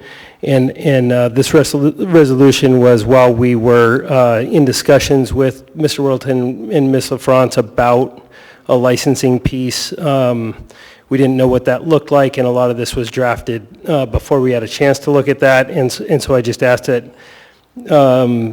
this be heard in that light, and that really not knowing the licensing piece and how it may be carried forward was really meant to be viewed as additional special limitations as such that would be applied to the issue at hand.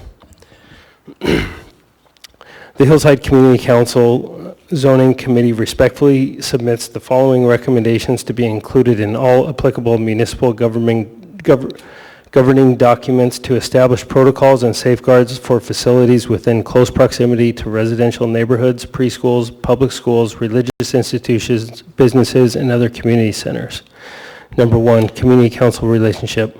The operator shall have a representative present updates to the effective community councils on a monthly basis at the regularly scheduled meeting. Monthly community council meetings shall include report updates from the operator with adequate time provided for discussion by the community members. Number 2, enhanced notification. Notification of any conditional use proposals shall be provided at least 60 days prior to public hearings in order to allow for practical community council and community member involvement, and in the following manner. A, to all addresses within the affected community councils via postal mail. B, as posting on the subject property. C, through correspondence with the Federation of Community Councils for distribution to the community councils via electronic communication channels. Notification should clearly state the following: the services to be provided at the facility, the security plan that will be implemented. Number 3, pre-hearing community presentation. A presentation or work session with the affected community councils will occur prior to the public hearing. Municipality of Anchorage planning staff shall lead the work session with representation from the applicant operator and open to the public. Detailed information on the plan should include the following: the type of facility, example, high, low barrier, clients served, whether persons with prior convictions involving a crime that involves domestic violence or sexual assault will be clients, services to be provided, minimum and maximum number of clients, proximity to the public transit routes or alternative transportation provisions, rules for clients and visitors to check in and out of the facility, continued plan of engagement with the affected community councils and neighbor businesses, residents, etc., external impact to the neighborhood, for example, increase in foot traffic, camping, or loitering around the proposed facility. Number 4, an impact study. The municipality of Anchorage shall provide an impact study to the affected community councils. The study should be provided prior to the submission of the planning and zoning staff report with adequate time for review and public comment. The impact study shall include a detailed analysis of potential impact to the surrounding property value and property uses, mitigation plan for security and potential disruption to surrounding communities, for example, emergency calls, crimes, theft, vandalism, litter, and other related events, locations and proximity to any schools or daycare facilities, external impacts to the neighborhood, for example, increase in foot traffic, camping, or loitering around the proposed facility, and any other criteria that will help the community in evaluating the request. Number 5, reporting. The entity managing the facility shall provide quarterly reports to both the municipality of Anchorage and the effective community councils with the following information: total number of clients, client-staff ratios, length of stays, security issues resulting from any emergency calls or neighborhood crime involving facility clients. Number 6, facilities serving persons with prior convictions involving a crime. Thank you. Mr. Weddleton? Well, thanks. So, have you emailed that to us? I'm not sure if Carmela sent it out or not. I've been out of town. I'm leaving again tomorrow, but I think she intended to, or I could leave a copy for her. Yeah, it'd be helpful to get it emailed to everyone, and I really appreciate the work you guys put in on that. But I think there's so much in there, we'll retain it better. Yeah, I was just trying to get it on the record. No, that's perfect. Yep. So you did great. So did you just have the last few lines to read? Yeah, there's just a final sentence. Yeah, why there. don't you, may I ask that he be allowed to do that? Briefly, Sure. yes, please. Yep, the final sentence, number 6, facilities serving persons with prior convictions involving a crime that involved domestic violence or sexual assault shall not be located within 500 feet of any school, daycare, or residential area. Thank you. Thank you. Ms. LaFrance? Thank you, Mr. Chair. I just wanted to say thank you for being here and all your work and the work of the Community Council on it. And I had the same question as Mr. Weddleton if we had received it via email. So I look forward to getting the full thing. Thanks. Thank you, Mr. Constant. Yeah, sir, I would note that many of the things that you listed were not really land use concerns, but more licensing issues, which is why we spent the time on that topic. And it's very interesting because all of those things, probably to a T, we contemplated in some ways. But the message we heard very profoundly was don't over-regulate these providers because we need them. So we essentially stripped out just about everything you had in there and came to where we are today. So I do welcome you to email that to us so we can put it back in the conversation. But that is exactly the world that we've been looking at. I agree. If I may, I couldn't agree more with you, and which is why I asked to be read in that light. We didn't know what the licensing piece was going to be, if it was going to be involved, if it was going to be a separate. I mean, clearly this is a separate issue, but I believe they belong together. And what I had said before on the previous topic really is I felt like some things were a little too restrictive, and I would like to see, if I had my say in it, would be a little bit of a balance between the two. Thank you. Welcome.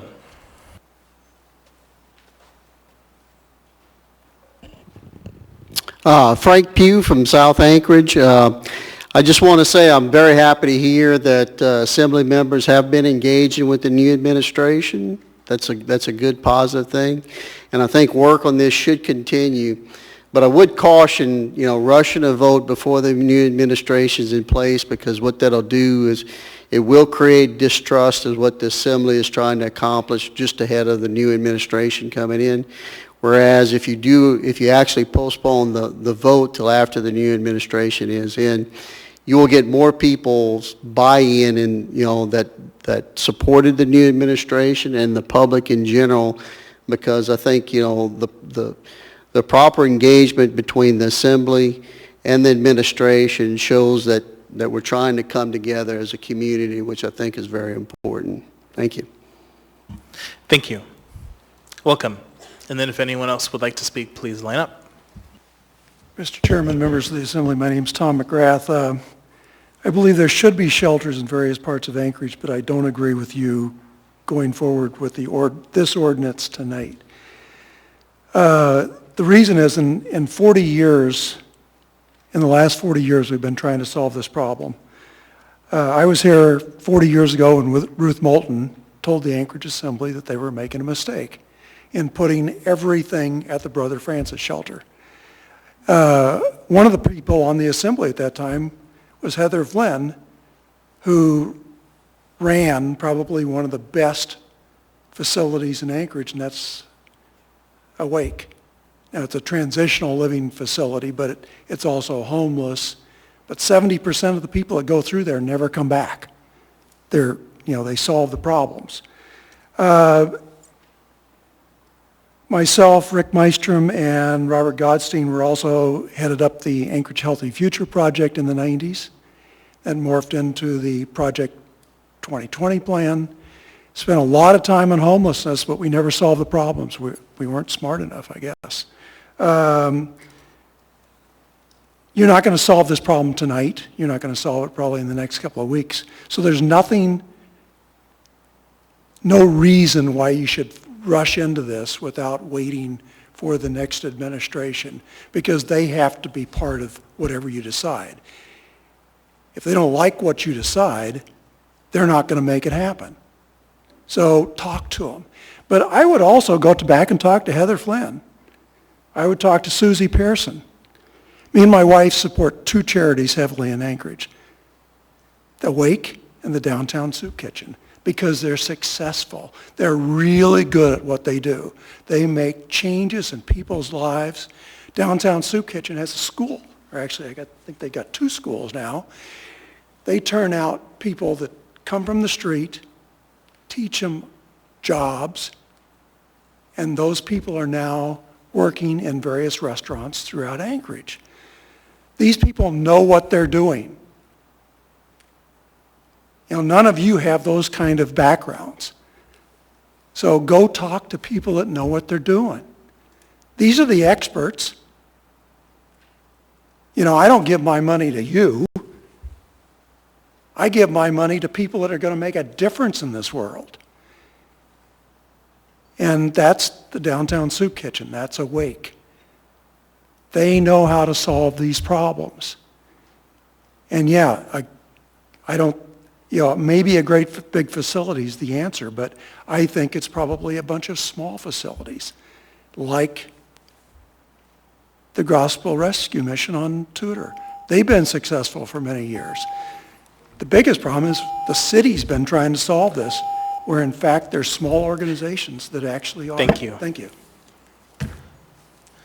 Tom, Mr. Chair, I'll be a little bit lighthearted here and just suggest that you actually do give your money to us, just not necessarily as willingly as you do to the Gospel Rescue Mission. Oh, I wrote you a check last week. Thank you for your support. Thank you. Welcome.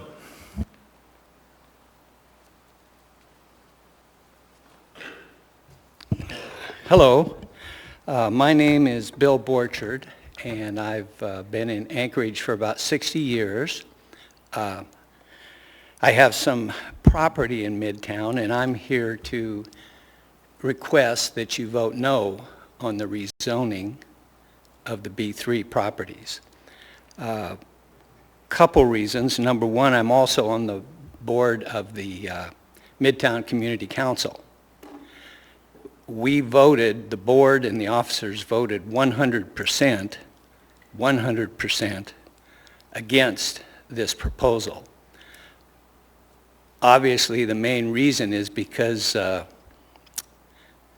most of these homeless shelters would be in B3 areas. As you all know, Midtown has most of the B3 areas in town, as well as Spenard has some.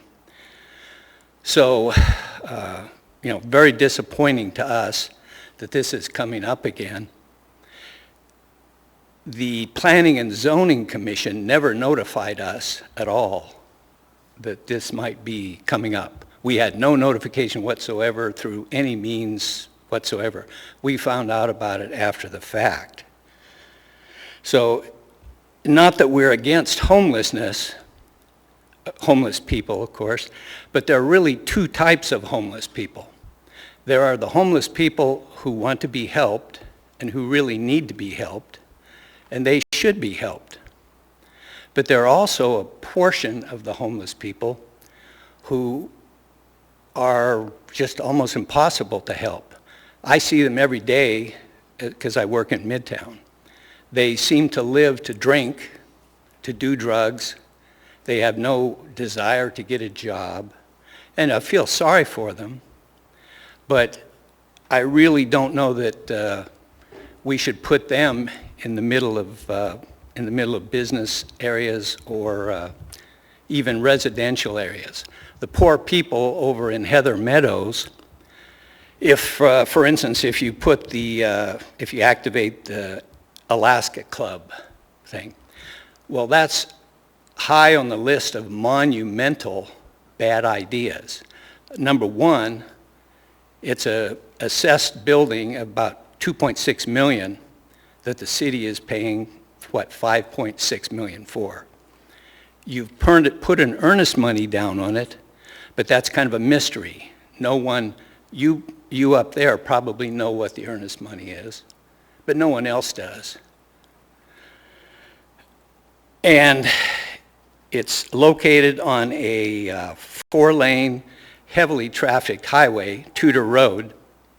I believe I get 5 minutes, right, because I'm on the city council, or I'm on the Midtown Council? Did the Midtown Community Council designate you as a representative? Yes. Okay, then sure, I'll go ahead and add in an additional 2 minutes. Okay, thank you. Back to the Alaska Club, it's almost kind of a joke because it's located on a highly trafficked area, and about a block away is a liquor superstore. So you figure this year on Tudor Road, this winter, 3 homeless transient people were killed on Tudor Road already. And imagine what it's going to be like trying to cram 125 people into a site that's less than 2 acres. And it's right next to a liquor store. So it might be, in some ways, the first successful way of reducing the homelessness, because they'll have to cross Tudor Road to get to the liquor store, or they'll have to cross Tudor Road to get back to the overnight shelter.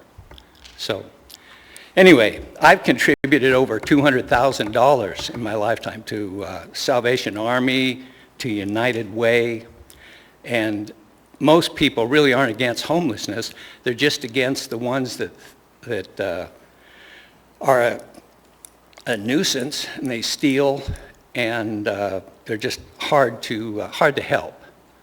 And putting them in the middle of a neighborhood or a business is just not a good idea.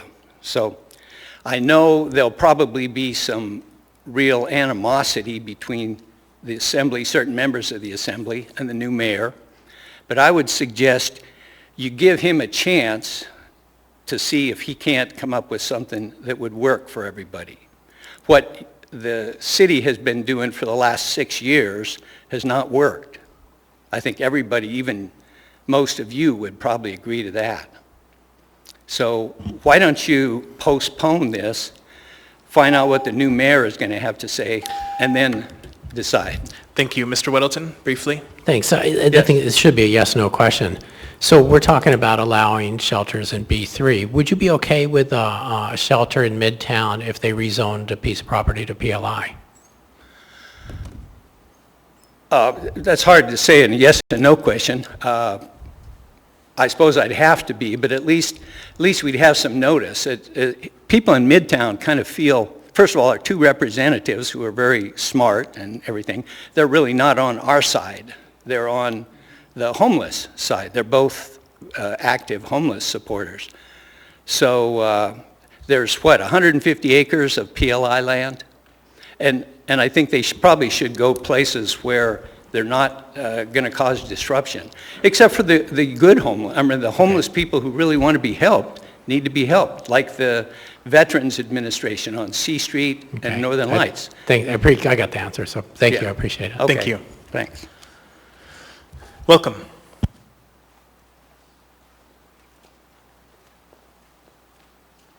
Hi, my name is Beth Abisroar, and I am a resident of District 4. I oppose AO 2020-58. Oh, I'm sorry. It's called AO 2021-54 now. But it really hasn't changed much over the past year. I still oppose this ordinance, and I'll tell you a few of my reasons. You do not have public support. This same ordinance for a B3 zone change was introduced last year and received overwhelming opposition during public testimony. As a reminder, a review of the in-person and telephone testimony was 23% support, 75% opposed, and 2% unknown. The written testimony from emails showed similar percentages for support and opposition. You should probably review those and include them in the public testimony for this ordinance. There was insufficient due diligence to assess the current availability of properties within PLI. You would need to know that in order to justify expansion into the B3 zone. This was evident during the Planning and Zoning meeting on March 1st, 2021, when the senior planner, Mr. McLaughlin, admitted that he did not know the current availability of properties within PLI. Last year, during the July 27th meeting, the Assembly meeting, the CEO of the Mental Health Trust testified that large available parcels of PLI land that were owned by the Mental Health Trust were being sold to private developers for hotels and shopping centers. So the Planning and Zoning Board voted anyway for the change, even though they did not have sufficient information. The Planning and Zoning Commission failed to communicate with the affected communities. During the March 1st, 2021 meeting for Planning and Zoning, the senior planner also admitted that the Planning Department had only communicated with less than 40% of the city's community councils. My community council, Rogers Park, did not receive a presentation until May 8th, well over 2 months after Planning and Zoning had already voted.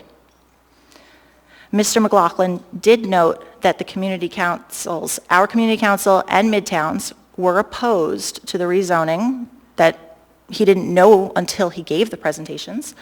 And you should also know, I hope you know this, that Sand Lake, Tudor, Midtown, and possibly Campbell community councils have already passed resolutions opposing the B3 zoning change.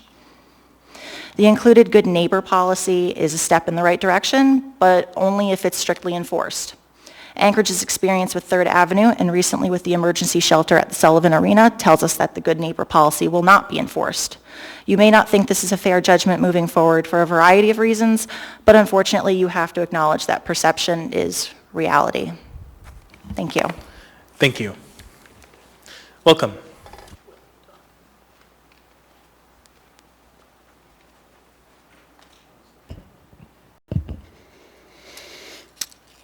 Hello, Mr. Chairman. My name is Scott Anderson.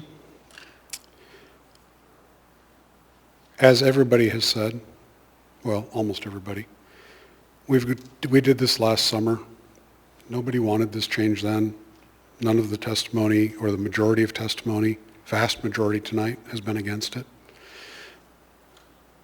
Everybody thinks you should wait for the incoming mayor. I haven't heard his plan. Evidently some of you have. Evidently some of you are going to in the next week or so. It's a little interesting that there was a lot of land that Mayor Berkowitz was playing with when he was trying to put a health department and senior living and urban business or district together out on Tudor. But none of that can be considered now. Hasn't been considered all of last year, all of this year, won't be considered in the future, evidently, by this body. That's too bad. It's near the UMed district. It's near the Alaska Native Medical Center campus. It's on a bus line. It's on the same bus line, actually, I believe, as the Alaska Club location. And it's on PLI land. It can all be done the right way. Whether or not it's a inflatable dome, whether it's a purpose-built campus in the future, the land is there, the zoning is there. If you don't want to hear what the residents of Anchorage say, I guess you're on a good track. We want to help the homeless. We want to give them homes to the ones that need it. We want to give them treatment for the ones that need it. We want to give them a hand up because we can all be there very easily. I've lived in a home where my uncle and I agreed with the bank, this is back during, right after 2000, lived in a home that the bank had repossessed, and we had an agreement with them to just pay the utilities so it didn't freeze up in the winter. And then once they were able to assign a property manager and market it, we just moved out. Without that, I would have been homeless then. We all need help at some point in our lives. What you're taking away for the rest of the people in Anchorage with this is what they based their purchase decisions on, what they based their family decisions on, and you're not giving them any surety. Okay, that's what the zoning is supposed to be. We have a process. Again, if it's so important, why didn't, for any of these organizations or the assembly, why didn't you try and rezone something before this? Why didn't the Rasmussen Foundation? Why didn't the Mental Health Trust? Thank you.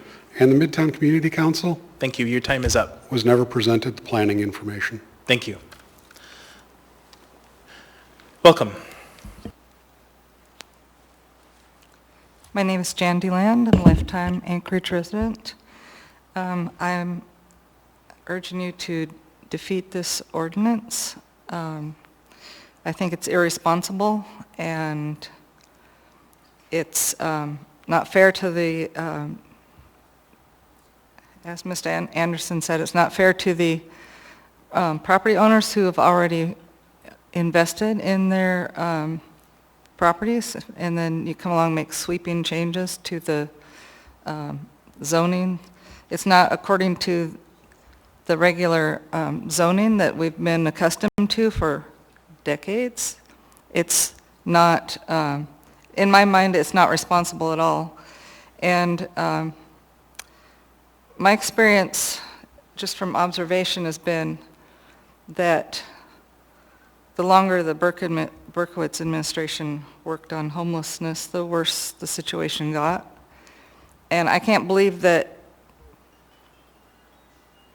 there was a homeless coordinator that got over $120,000 a year, because it seems like everything was to make a perfect storm so that you could make these sweeping changes.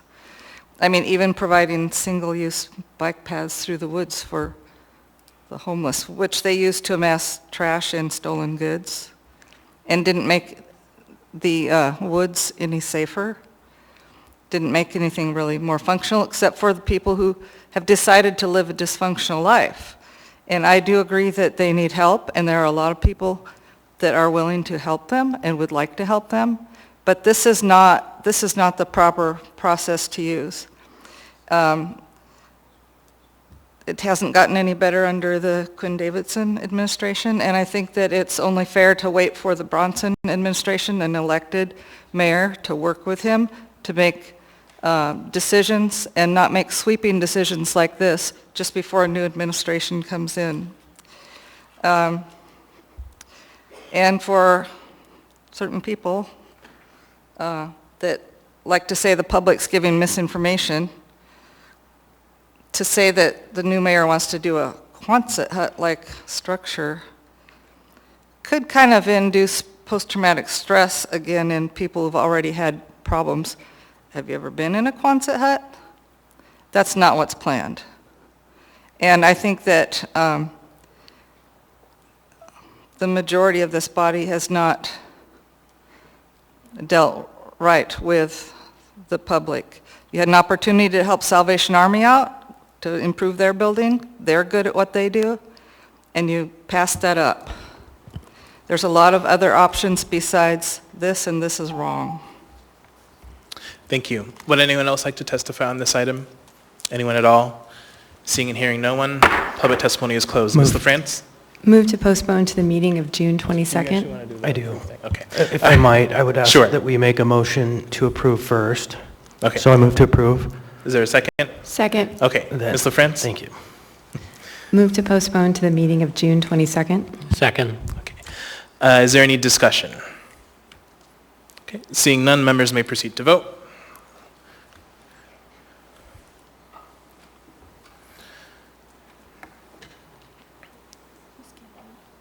Ms. Kennedy? Okay. That motion is approved 10-0, so that'll be back before us on June 22nd. I need a motion to continue this meeting to tomorrow, Wednesday, June 9th to 6 p.m. So we moved. have one item on the agenda to get done, and we're finishing it. Second. Moved and seconded. Is there any opposition to the motion? Can we do it at 5? It's not a public hearing item. Oh, sure, yeah, we can do it at 5. Thank you. Thank you. Is there any opposition from the seconder? No. Whoever that was? Okay, thank you. All right, is there any opposition to the motion to continuing the meeting to tomorrow? Okay, seeing none then, we will be back here tomorrow at 5 p.m.